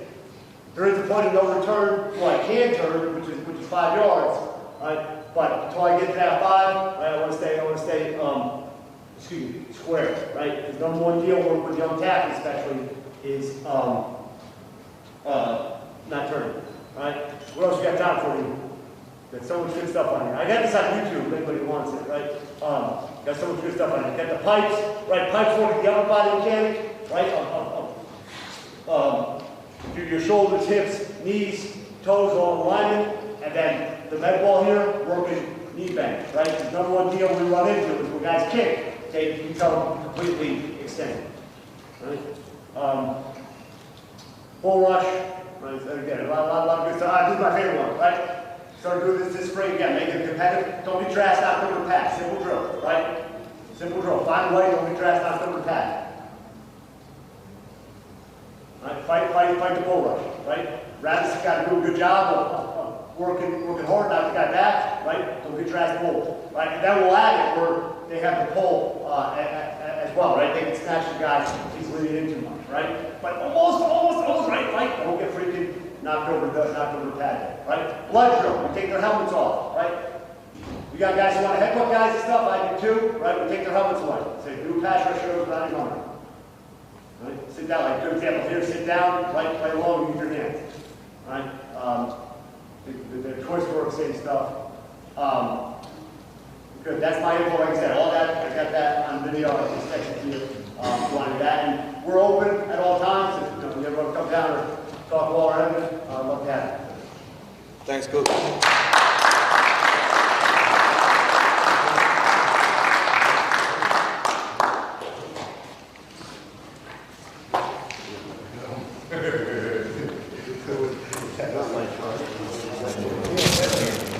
If you didn't get a ticket, it's a free raffle for the 50-inch smart TV. You're ready to pull it in a few minutes, so if you didn't get one, come on up now and I'll give you a ticket.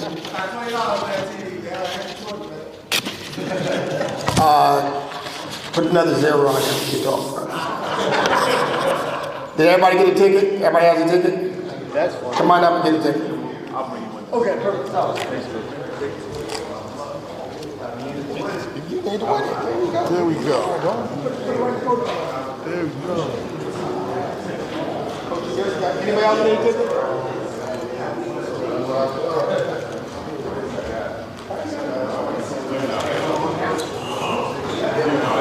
No. This is the people that didn't get one. Oh, okay, nice. Man, you don't need no ticket TV, man.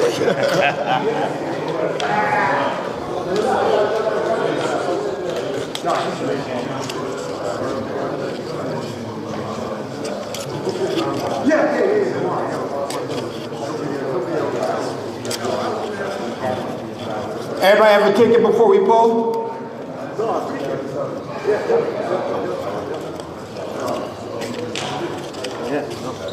You good, Coach? You got a ticket? You got, all right. Burlington don't need no TVs down there, man. That's big money.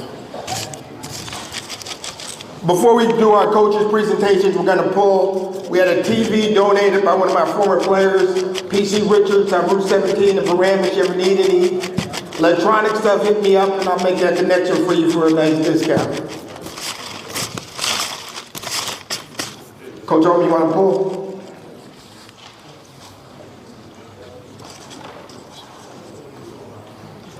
All right, for the 50-inch smart TV, 2401-285.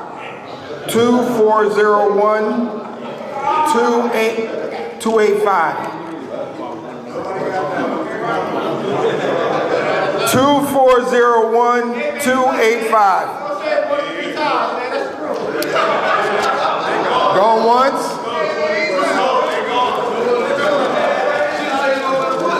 Twice? Nah, all right, Coach, pull another one. It's like bingo, you gotta be here to win. Yeah, I get it half of the time.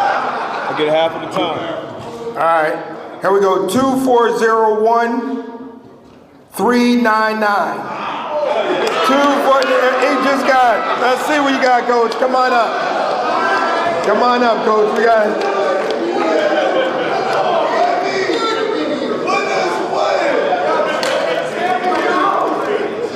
right, don't get too excited. Let's check those numbers. Come on, man. I know how to read. I know how to read. He's legit. He's legit. He's legit. All right. Columbia High School, Coach Mobley. He's donating that to the coach's office. We want to thank you for that. Great coach. I paid him. Don't drop it.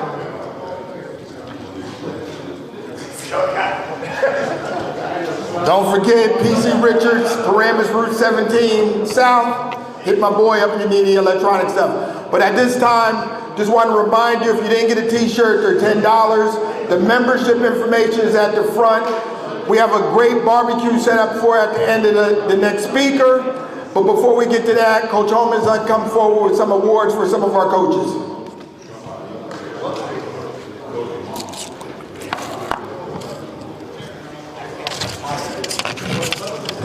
On behalf of the New Jersey Minority Coaches Association, it's my honor and pleasure to present some plaques to the state champions. Those guys aren't here. They have previous engagement arranged, but there are some guys here and we want to acknowledge them. Coach Henson from down in Camden won a state title. Coach Belton from Winslow won a state title. And Coach Oliver at Shabazz also won a state title. And for our guys that are here that we know, we appreciate you guys and hard work, and we just want to commemorate your season that you had this past season. The first coach, Tim Breeker from Glassboro High School. Come on up, Coach.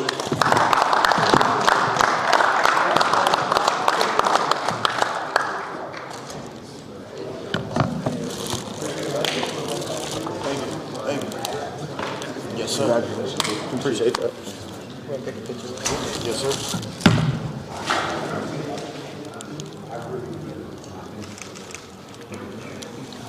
Thank you. One of the other coaches that's here, Coach Valdez, Union City High School. State champ.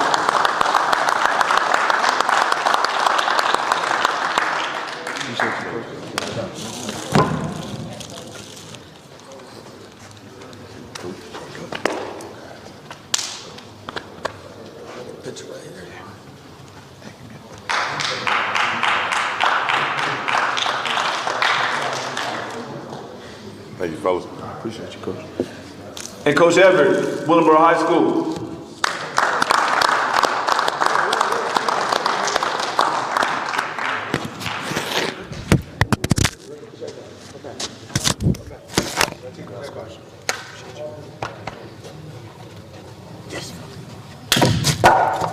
Come on, bro. Excuse me. It's that issue.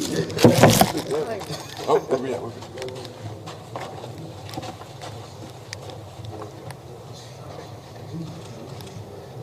Coach, good morning. Well, get all All the South Jersey love, baby.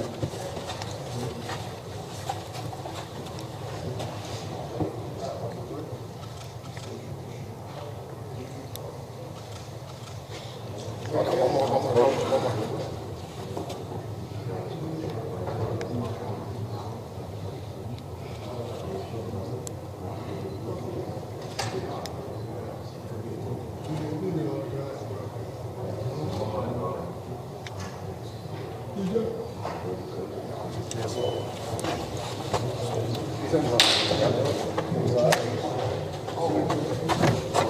All right, fellas, we're going to keep it moving. For those of you guys that don't know, I'm Gary Mobley, head coach at Columbia High School. It's my honor and privilege to introduce our next speaker. He's a young man that played in Union County at Elizabeth High School, went on to play at Montclair State. He was a graduate assistant at Montclair State, and now he's a wide receiver coach at East Stroudsburg University. My honor and privilege to introduce you guys, Jaquil Birch.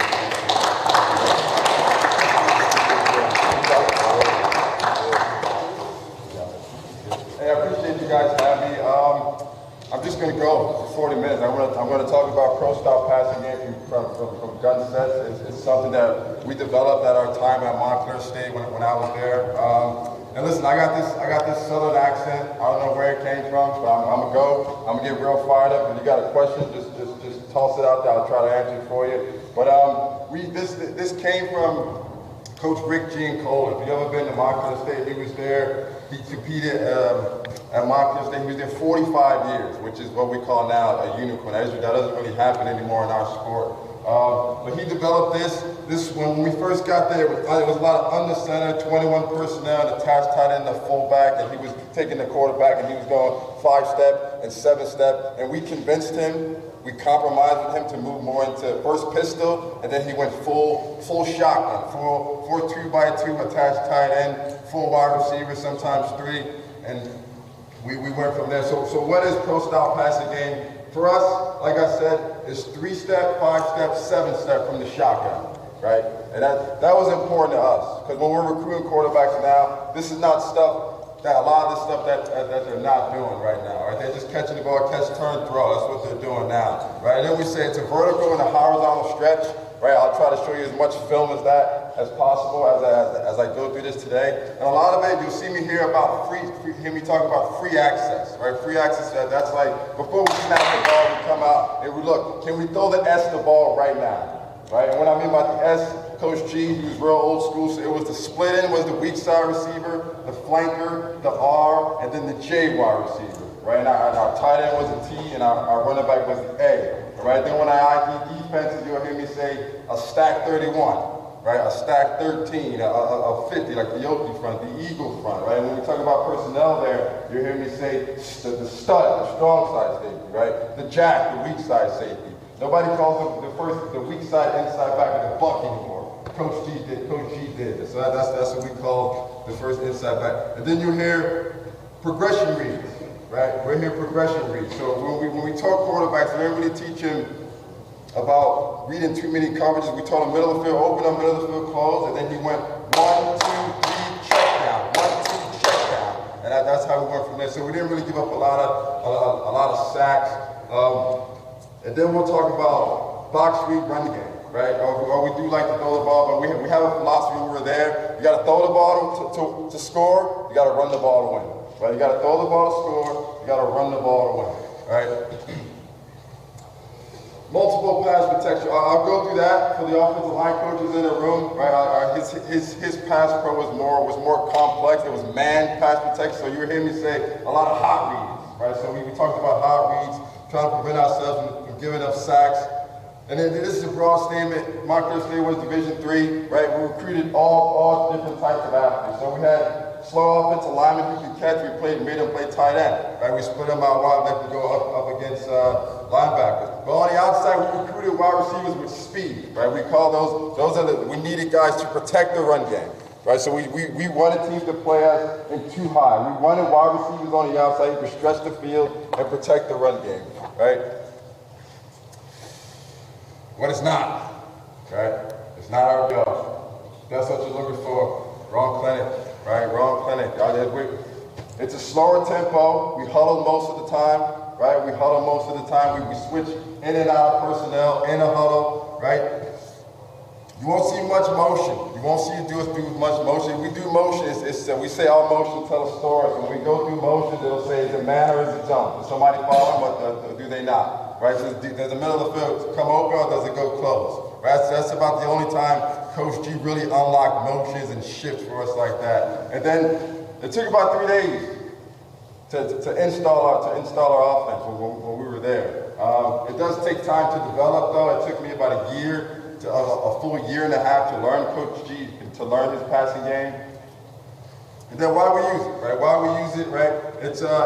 It's a great play. It's a great pass concept when you're working at field positions, right? Down and distance and defensive tendencies, right? You'll hear me talk about we scrimmaged at Columbia University, right? And for some reason, they sent us film at Columbia University, right? For a scrimmage, right? We noticed that they kept inverting to the field, right? And then I said earlier in this, we talked about free access, so they kept inverting to the field. So one time they did it, we scrimmaged them, we took a shot to the backside to that free access play. I'll share that as we go through. Defensive tendencies, right? Are they a man team on second down? Are they a blitzing team on third down? Do they like to blitz on first down, right? And that's a lot of the pass game that I'm going to show you is conducive to all that stuff, right? And this is just It's a large vocabulary. That's probably the one minus I'd say about using a pro-style passing game, right? So you can go judo, gun strong, pink, Arizona, Z-snag, T-wheel, right? The plays just get a little longer when you're talking about pro-style passing game.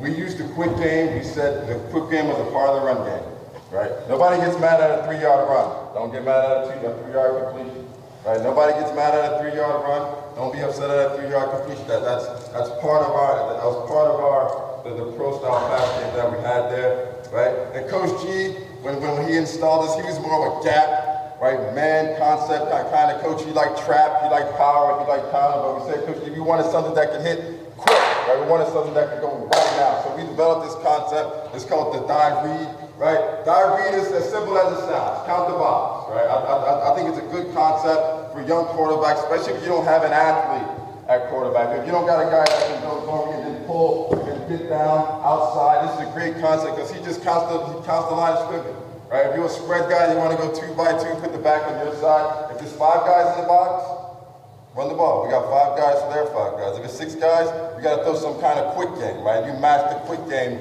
to this dive read play. And then can you check the run opposite, right? And all that means, just flip the back. Just flip the back. Just flip it from one side to the other side. Can you check into any quick game, right? We do more now screens than anybody. They got number 2 uncovered, throw them a bubble. Right? They got the number 2 uncovered, somebody playing in the apex, and then the corner up, throw a now screen to the outside receiver, and let the inside receiver go block for him, right? Then you're going to hear me say a bunch of times, free access. Free access. Whenever you're in trips, or 2x2, or you're trying to shift to 3x1, right? And they got the single guy, they got him off coverage, take access. Throw him a hitch, throw him a slant until you get a soul on. That's what we say, right? Don't go broke taking a profit, right? And then this pass protection, I'm gonna walk you through our pass protection. I'm gonna talk about hots, right? We'll talk about 6-man protection with 7-man pressures, throwing hot. We do hot on every single pass play, right? Every single pass play, the center would walk up, he'd call out the front, he'd say stack 31, 52's the buck, right? 52's the buck. That tells me who everybody else is, and we'll go from there, right? And then I'll talk about, this is important in the pro-style pass game. This is important in the pro-style pass game. Getting your running backs involved in the pass game. Right? Don't let them be sitting ducks in the backfield. Because once they check there's no blitzer, get them out. Right? Get them out. Because we started to notice when teams were playing us, right? When teams started to play us, right? When the back would just check and stay, what would the linebacker do? He would rush the cover and he would blitz. So now it's like, it becomes a 4-man pressure into a 5-man pressure just by rushing the cover back. I'll try to get through all these concepts, right? Our number 1 concept was this dig shallow concept, right? He tagged it as off of NFL teams, right? So if you wanted the tight end to run the drag, you say tight, right? The tight end's got the drag, and the guy, the inside receiver directly in front of him has got the basic cross, right? The guy behind the basic cross has got free access. He needs a quick speed out, then he turns it up, and the guy in front of that shallow cross has got that, they call it a poku hook. So he runs up 10 to 12, he breaks like a post, then he snaps it off on the hook, right? And that progression would go shallow cross, right? Big, hooking him out, right? Shallow cross, big, hooking him out, but then check down, right? But he'd always start with what? That free access. He'd always start with that free access play. He'd always start there. He'd always start there. Then I'll take you through a Mills concept. I think it's a great, I call it like, it's a stop and then a post in behind it, right? When teams like to play guys below the hard deck, and the hard deck is 10 yards in front of the line of scrimmage. That's what we call the hard deck, right? So when teams try to play you with low safety, trying to cut off your run game, we pulled out the Mills concept. And then I'll take you to divide. Divide is just like it sounds. You're trying to divide a defender, just like it sounds. And most of the time we did, from the outside, it's a 2-man concept. We went post, dig. They want to play too high, he's got to choose one. He's got to climb and cap the post, or he's got to drive and dig the dig. Right? He's got to drive and drill the dig, I'm sorry. It's that simple. And make it simple for your quarterback. Make that progression simple. And then if we get to some floods, sail, snag, that's basic, right? That's basic. Quick game, curl flag, we do curl flag as part of our quick game, right? We do 10-yard hooks as a part of our quick game, right? So you go up 10 to 12 yards, snap it off with a flat 2-man concept, ins and outs, right? Ins and outs. We did have some tempo. When we went 2 minute, right? We went 2 minute, we went 2 by 2. We called it ram and line. So ram, when everybody goes 5 yards and turn to the right, it's called ram. When you go the other way, it's called line, right? So those are the 2 quick games. I'll take you through some hitches, some slants, right? Some now screens, right? I think hitch fade, right? Outside hitch, it's called the Haas concept, right? Outside is a hitch, the inside is a slot fade, right? I think it's one of the best man beats, especially if you got a dude that slot, right? If you got a dude that can play in the slot and he can run. Hitch fade is a great concept. We do that multiple times at Montclair Stadium and took it over to East Stroudsburg. I think it's a great man beat, especially like I said, if you got a dude in the slot that can play. If we get the quick screens, right? Quick screens is a part of the quick game because we usually paired that with some kind of quick game, right? So it was this or that is what we called it. So it wasn't like this. So the quarterback would come out, let's say it was some kind of quick game. You got a 5-yard out, was a vertical, and then the screen, and then the screen. So he'd come out, he'd catch it, and nobody's playing that out, throw it till you get a sore arm. Throw that 5-yard out till you get a sore arm, right? And if they finally walk the guy out there, you come out, pump the out, and then throw the slow screen. Throw the slow screen. Throw the slow screen. And then this dive read, I'll take you to that if we get there. It's very user-friendly. All the quarterback's got to do is count the box. Count the box. If there's a guy playing in between, right, tell him to use an imaginary tight end if he's standing in the apex. So you tell him, if there was a tight end there, is this guy in the box or is he out the box? Right? If there was a tight end, was he in the box or is he out the box? It's a great way to get your offensive lineman moving vertical, right? We usually say that they take care of the 4 down linemen and the buck. The offensive linemen take down the 4 down linemen and the buck, right? They leave the mic, because if there's 6 guys in there, right? Don't let the back be a duck, right? Don't let the back be a duck. So if there's 6 guys in there, take the back and tell him he's got a free hit right on the mic. Just to protect him from doing what? Rush to cover, right? Protect the quarterback from doing rush to cover. Now you gotta make sure that this is quick game. So it's usually like hitches, outs, slants, right? Some kind of now screen, right? Because the offensive linemen are doing what? They're going up the field. They only get about 1.5 yards. They only get about 1.5 yards. And it's a 2-for-1 play. And it's specifically designed. We specifically designed it because we didn't really have a guy that can pull and get to the edge quickly. So we installed this play. We installed this play. So I'll take you to this dig post. So this dig post, right, like I said, the outside receivers, well, the F and the S is real old school, right, the flanker and the split end, right, and then it's the R and the Q, and then it's the tailback, right, who is the A, and when you wanted to tag the guy who was running that shallow cross, right, the guy that was running that shallow cross, you tag him with the NFL family, right, so for us, if you wanted, like I said, the T, we called it tight, right, if you wanted the outside receiver to run it, we called it Seahawk. The other guy, we called it Falcon. The R, we called it Raven, right? So this first clip, we motioned to 2x2. We motioned to 2x2, and this is tight. So you can't see the tight end, he's in line right there. He's got that drag. Here comes that basic. Now put this first clip in there. I'll put this first clip in to show you guys. This basic has got to stay flat.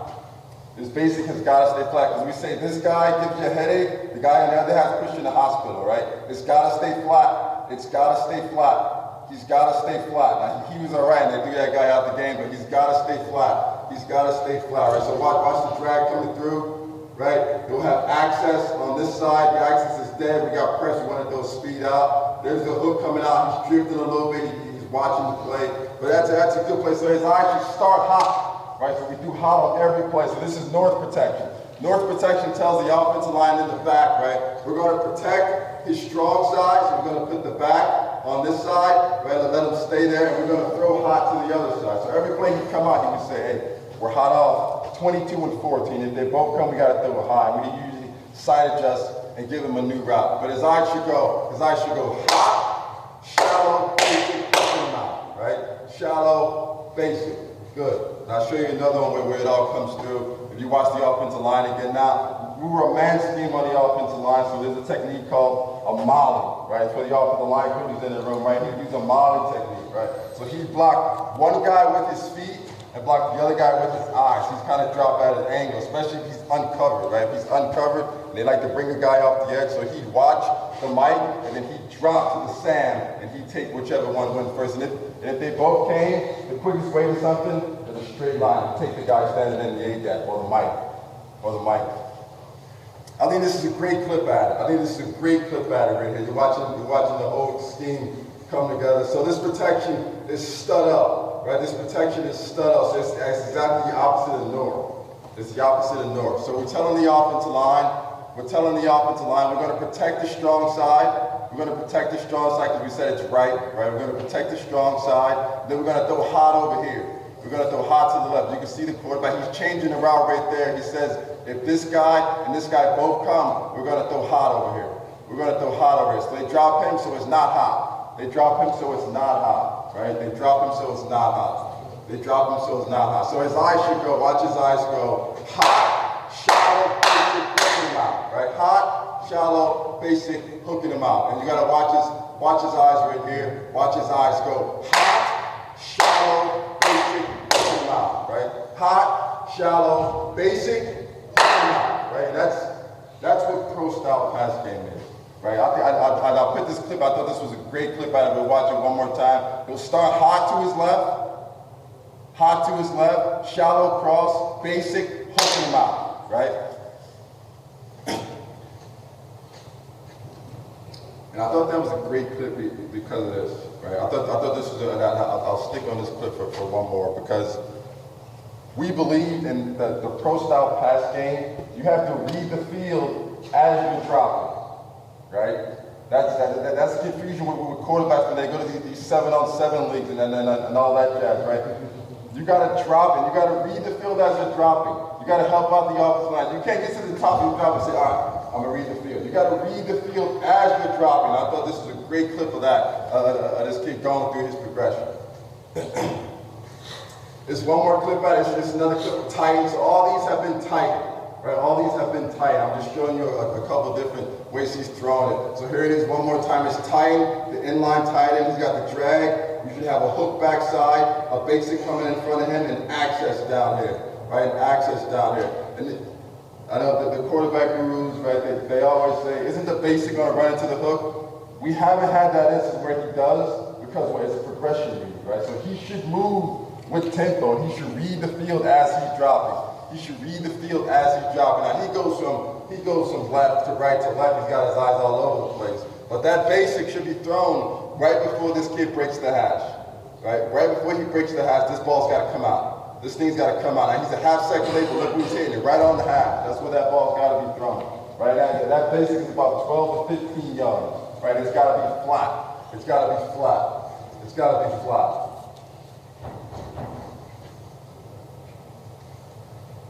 Here it is, right? We scrimmaged Columbia this year, right? With Columbia, for some reason, they tried to help us out. They thought they just beat us, right? We went up there to scrimmage, so they sent us some game film, and right? And the tendency showed true. Watch them, they blitz, they invert to the field. We're like, let's take a shot at this access backside, right? So this is another look at. This is Raven now. So we say the inside receiver. There's the R. It's Raven. So this is similar to Titan, but now we change who's running the drag, but the concept stays the same, right? The concept stays the same, right? So we said Raven is the play. There's the R, he's got the drag. The guy across from me is running the basic. Behind the basic is the free access. And in front, our hook down here is getting shut, right? Our hook down here is getting shut. But his eyes should go hot on the left, because we say it's stud up, so we're going to protect his strong side and throw hot weak. Right? So you should go hot, shallow, basic, hooking him out. Right? And I don't know why this kid's pumping the ball. He shouldn't be pumping the ball. If he's taking access, he should take it right away. He should know he's coming out to take this access right now. He's coming out to take this access right now. And the first step of this is the out. So we can throw the out, then he comes back, he takes the pump. But that's just that's using pro-style passing game to attack tendencies, right? To attack tendencies. I just wanted to put that clip in there so you can see it. All right, so this is Raven again. What's it? 15 minutes. 15. So this is another look at Raven, right? So it's 2x2 again. There's a Raven set, right? So the R's got that shallow. There's that basic. There's the access, and there's the hook in the mouth, right? We say don't let your backs be ducks in the backfield, right? Don't let them just protect to protect, right? So watch them check out, and then it becomes another play we call a mesh tee, but that's a whole nother concept, right? But here's that shallow working wide open. Watch him come across. Now this kid takes a deep drop, but they don't even cover that shallow cross because they're worried about that basic and the access and the hook. All right, so here's a person that we call Pinto double A, right? If there's any air raid rooms, and guys, I haven't showed you any empty, right? But this is, I'm going to show you why it is empty, right? So to the defense, that's just 2x1, right? That's just 2x10 with an even send it back. That's just 2x1. But for us, it's 3x2. It's empty. It's empty. It's empty. It's air raid empty. So for the offensive line guys in the room, the protection is called match, right? It's called match. It's called match. So we'll send, since it's 3 receivers on this side, we'll send the right guard and the right tackle to the right, and we'll send everybody else to the left. And that's telling the quarterback 2 things, right? He's hot off both sides, and he's more protected to his left, right? So to his left, they can block the 2 down guys and any 3rd guy that goes. If they slant, they can take all 3 of those guys, right? And anybody who blitzes. To the right, he's got to be more urgent with the hot read, right? Because there's only 2 guys for any combination of these 4. So they can only block 2. So if you watch the guard, he's trying to molly, they handle the twist, which is nice. And we call this is that divide concept I was talking about. So it's Purdue, right? We call it Purdue, right? Purdue. Purdue is what we called it, right? And it's just exactly, and that helped our receivers learn because Purdue is what? It's P, and then there's a D, it's post, and it's dig. And you can tag anything you want on the backside. Right, but Purdue was a good concept. It was a good divide concept for us, right? So it's a post and it's a dig, and then we tagged it A shoots.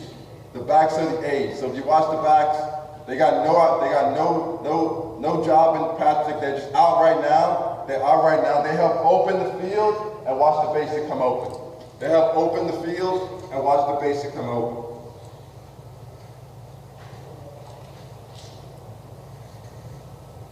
There he goes. Bang, hit the base, the guy falls down, that's his call, not ours. But you see that divide concept kind of working. His eyes should go post, dig, back, right? Post, dig, back, post, dig, back, post, dig, back.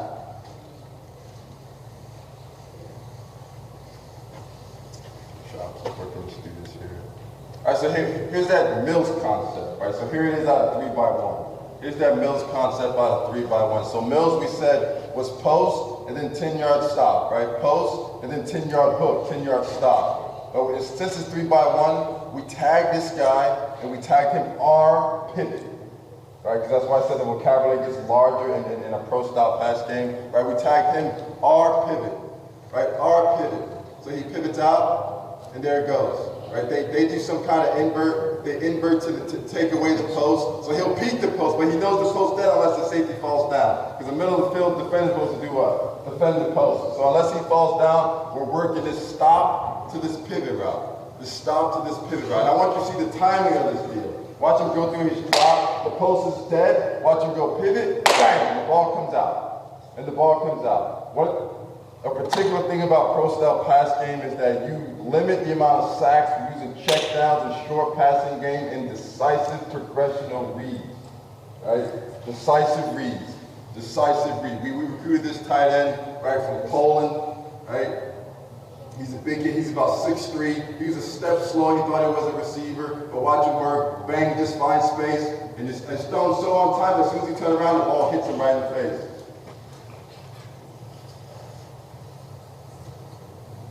All right, here's a 2-man concept we call the Denver, right? I think this is a great man beater. This is a great man beater, this Denver concept. So I said we use motion just to tell stories, right? They go middle field close, right? It looks like man, it smells like man, right? It is man, he goes with them. So our Denver concept, right, was a basic at 12 to 15 yards, and then a pivot route by the inside guy. Right? It's a great man beater for young quarterbacks, right? So watch him go with this motion. So that's telling him he's all over this pivot. You're gonna throw the basic. Because the guy's supposed to stand in the basic windows, what? Is covering the pivot. He's covering the pivot. He's covering the pivot. And then they blitz the buck too. They don't help themselves a lot. See it from this angle, right? For the offensive line coaches in the room, it's that stud-o protection again, right? So we said we're going to protect your strong side. We're going to protect your strong side with these three in the back, and you got to throw hot over here. And you got to throw hot over there, right? And you got to throw hot on this side, right? So his eyes start hot, and they stay hot. Bang. We say bases got to be thrown before he hits the hash. You should meet this receiver at the hash. Meet him at the hash. Meet him at the hash. Bang. Meet him at the hash.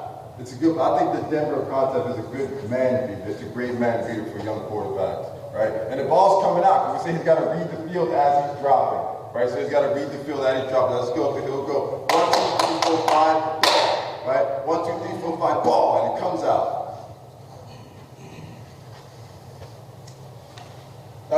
Now we throw this completion for a minus. We throw this completion for a minus, though. I want you to see this. Make sure your backs are part of the passing game, right? Make sure that your backs are part of your passing game in the pro style offense. So we go 2 by 1, which is really 3 by 2, right? 3 by 2. He feels some pressure, check it down. Don't take sacks. Live to fight another down, right? Live to fight another down. Live to fight another down. If you can throw it away, but here he's standing in the pocket, right? He's standing right inside the pocket, so you probably can't throw this one away unless it's thrown out of bounds over here. Because guess what? The amount of times you throw it to him, defense has got to do what? They got to cover that at some point, right? They got to cover him at some point. When they cover him, they open up spaces to throw it to the middle of the field. Coach, do you have choice routes? Choice routes? Yeah, you have choice? Yeah, you can add to the back. Yeah, to the back and to that slot. This guy? You can like middle field open, middle field close kind of deal, you can. And he was good at that. He was good at that. That's why I like that. Once he gets got to understand the concept. Exactly. Once you got guys that can understand the concept, you open it up and let them read it. Or you open it up and let them read it. So that Raven concept, when you want that guy in the slot to run a different route, you tell him if it's open, run the post. If the middle field's open, run the post. But you got to get them to understand the concept first. Get them to understand the concept first. Thank you. Yep. Floods are floods. Floods are exactly what you think they are. Vertical, a guy to the golden hole, a guy in the flat. It's exactly what, so we get them inverted, but we noticed that they would invert, when they saw this set, when they saw this fullback, this set right here, that they was inverting to the flat, but they inverted to people and not spaces. So watch him run to the fullback, and they give up that. Now that's a tight throw from that quarterback, and our boy right there from Poland's got to take more of a golden hole. So when the note on golden hole, he's got to find space to the golden hole. So when you draw it, don't draw as just an out or like a corner. He's got to find space, give him all this space to work, all this space. So he should be a step more vertical to give himself more space to work. He's got to get more space to work. But floods are exactly what they sound like, right? Floods are exactly what they sound like. Right? Snag, we all run snag. We all run snag. But here's a different variation of snag, right? And when you get in this set right here, we said this set was 3 by 2, right? This set was 3 by 2. This set was 3 by 2. Now for the offensive line coaches in the room, we said that this defensive line this day was just kicking our ass. They were just kicking our ass. We went out there, we played against Kane, right? They were just kicking our ass, and we said, you know what, instead of keeping the back in, let's put them out right now. And nobody covered them. Right? And nobody covers them. So, because they're so used to doing what? They're so used to the back coming up, checking, and then releasing. So we call this protection south. Right? So the same thing as north. We're going to protect his strong side, which is the right side. I'm sorry, we're going to protect his weak side. We're going to protect his weak side. You see this back stay in. This back stayed on the weak side. And we're going to throw hot to the strong side. We're going to throw hot to the strong side. And we just built in a hot. It's still snag. It's still like a snag is what? Flag route, spot, and then a guy in the flat. It's still snag now. These two guys are getting shut against man coverage. We don't want that. You gotta have dudes that can beat man coverage. It's gonna be a long day. We all know that. We all know that. If you don't got guys that can beat man coverage, get ready for a long game. Get ready for a long game, right? So we say he's out right now. Nobody covers him. It's still snag. It's still snag.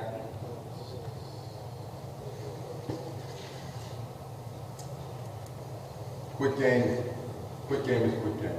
Right, quick, I just wanted you to see these because you can tag these off of that dog read concept. So there's the out to the vertical. Yep, gotcha, appreciate it.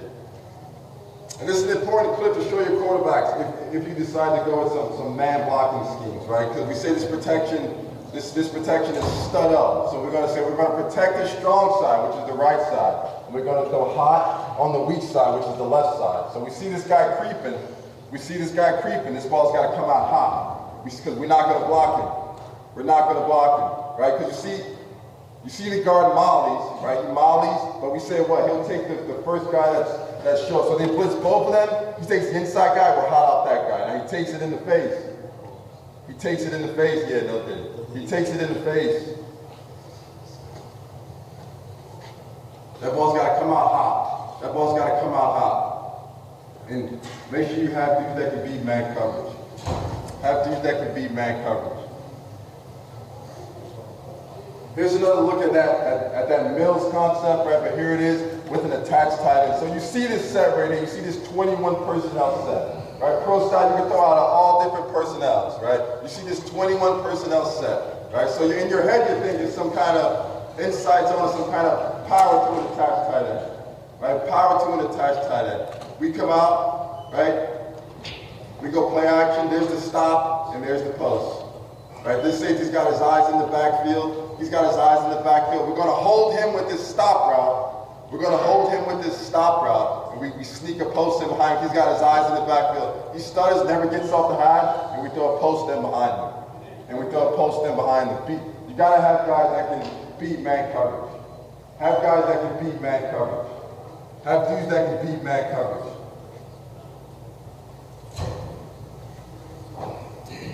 Here's a concept, and I'll end it right here. This is just a concept that we put in, right? Cigar, right? Just 3x1, just slant. It's a quick game, right? It's a quick game. Now this took a lot of getting Coach G to move from an attached tight end to go 21 person route and run power and ISO and waggle on the goal line. That was more his deal, right? Have your backs a part of your pass game. Have your backs a part of your pass game. Include them in your pass game. They're not just running backs. Look, he's one-on-one with a neck roll linebacker. Let's attack him. Let's put that dude in space and make him play. Let's put him in place and make him play. Don't talk about that man neck roll. Let's make his ass play. He goes down here, you're thinking power, you're thinking ISO, waggle.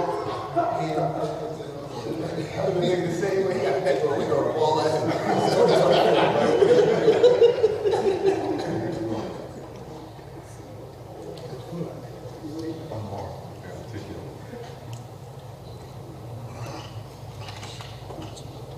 Here's that slow screen, right? That slow screen was attached to some kind of quick game, right? Here we tagged it with snag, right? So this is a weak side screen, right? So out here is snag and some kind of vertical down here, right? We go to the back so many times, they gotta cover his ass, right? They gotta cover him. They gotta cover him, right? So you're thinking some kind of run down here. You're thinking some kind of run game, you flare him, takes a guy with them, and here come the big boys out on the weak side. Here they come, right? Here they come. Here they come. So use that back. Once your quarterback gets real good, he'll start to do this. He'll drop, and he'll look over there, and then he'll come back to that screen. So we say the quick game is attached to these screens, right? The quick game is attached to these screens. But the only deal, if he's going to take the quick game, he's got to take it now. Because we're releasing offensive linemen, and that's happened to us before where we got screens called back. But guys, I know I went fast.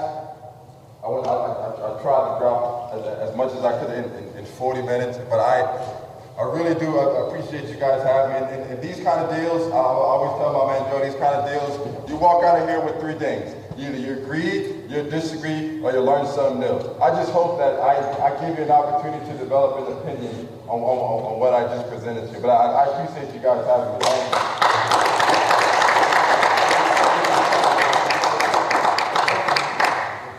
Once again, fellas, I want to thank all of you guys for the attention here with this young wide receiver coach, Jack Wilbers from East Stroudsburg University. Once again, it fits into what we've all been talking about all day long, about giving young coaches opportunities being into the role models and giving, again, once again, opportunities for everyone.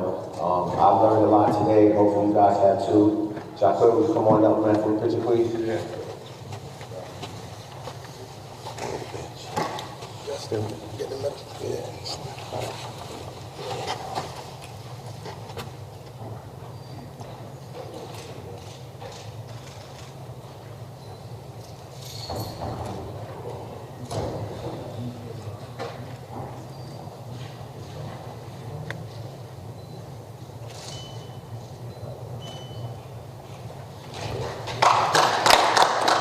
And that's what it's all about. When you get a kid like Will Birch, we're going to see him on somebody's Big Ten sideline real soon. I don't know if you know, but I'm over here saying, man, this dude got it. You can tell when somebody got it. So you were ready to play, Will. Great job.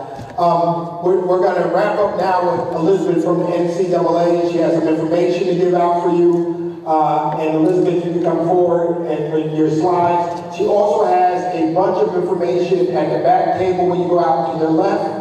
And Coach Grant is going to come up and give directions after Elizabeth for the barbecue on the backside. We have a bunch of food, so even if you have to run, please take it to go. Please, we can't waste this food. There ain't no kids around us to get rid of it. So come on down and get some barbecue. Elizabeth? I don't know.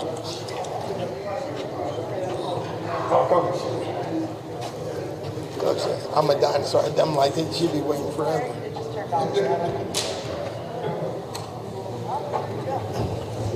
All right, guys, good afternoon. I'm Elizabeth Thompson with the NCAA. I know I'm all the stand between you guys at lunch. Thank you. So we're going to keep this short and sweet today. So if you walk away from here today knowing 3 things that you learned about the NCAA, it's just making sure that you know that your athletes have to register with the NCAA, the academic requirements they have to meet, and then grab some resources, please, on your way out today.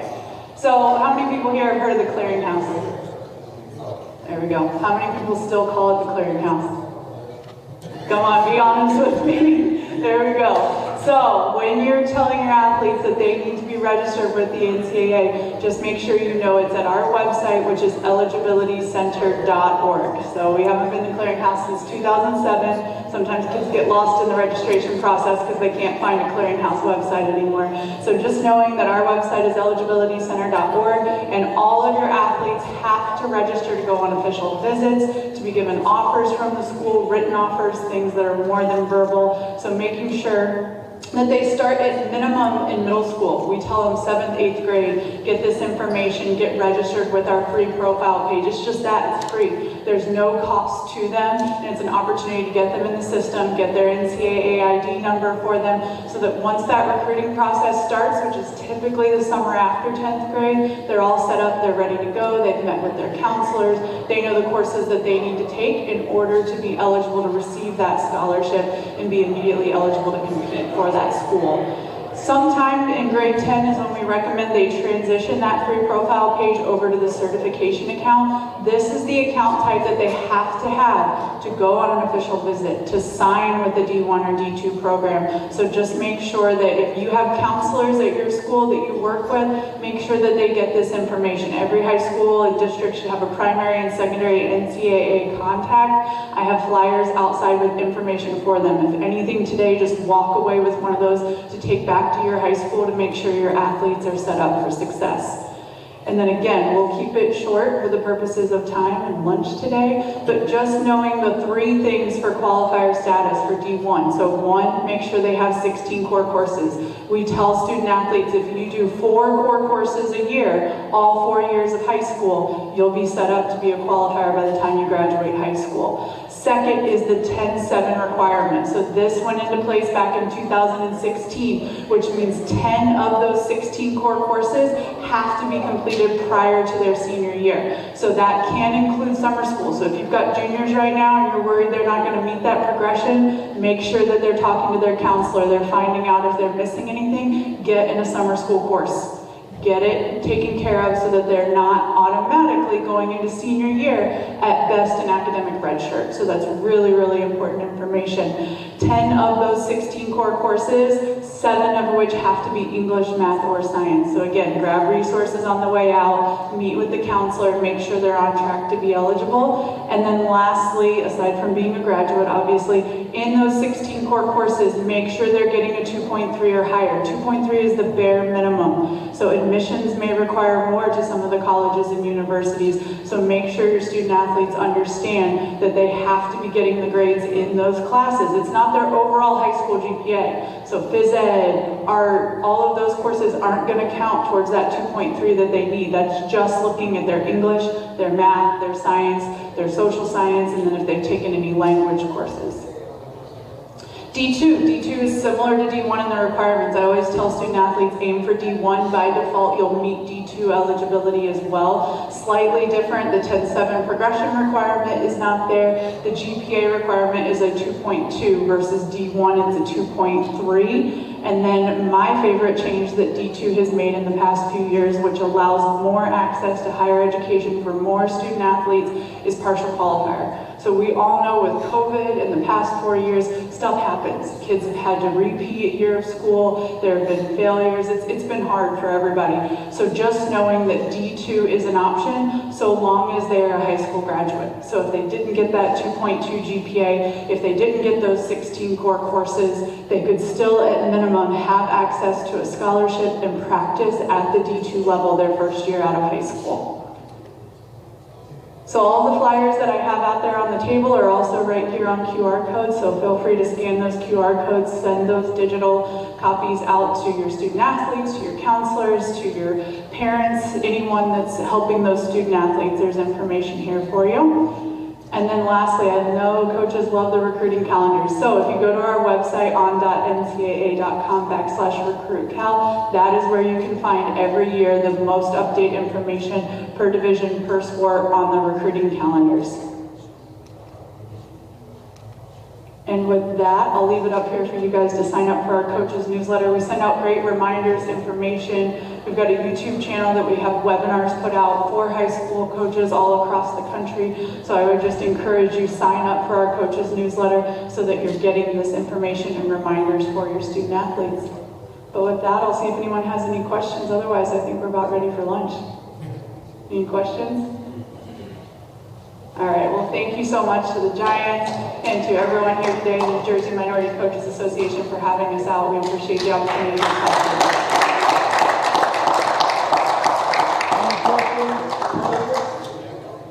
Any questions? Any questions? All right, so the information is to your left when you exit. She mentioned Ethan. Ethan, please stand up from the New York Giants. Ethan has been a great resource to so many of us.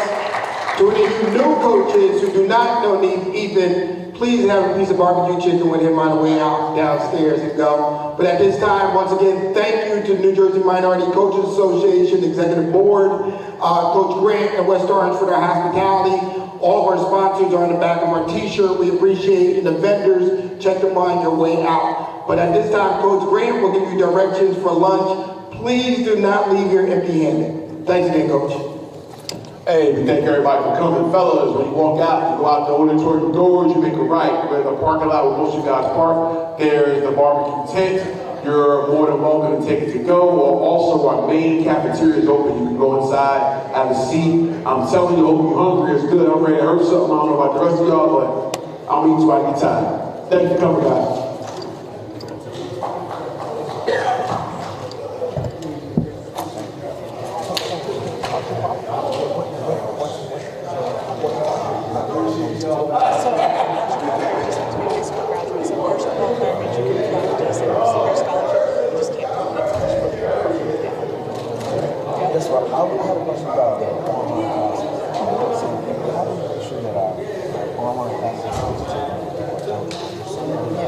So as long as they're the definition of a core course during COVID, we were approving everything online, but for anything completed after September 1st, this is an online program. That program has to be approved by us. So figure out where your primary, secondary contact is and make sure they get in touch with us to have that school. So it has to be approved by the Yes, yep, and if it is, when you look up your high school on our website, it would have in the information section right at the top about that non-track program and everything. So let's say they use Apex Virtual, it's been approved for use, and then essentially any course they take through there would be on your high school course. Okay, great. Yeah, that's important. Yeah. Definitely. Take action to do something. So I think we're trying to wrap it up. That's what we're doing. Yeah. We don't want to offer that for the semester based on cycle. So we're trying to figure out a way to let kids before summer. Yeah. Options. That's an incredible option. So that's hopefully.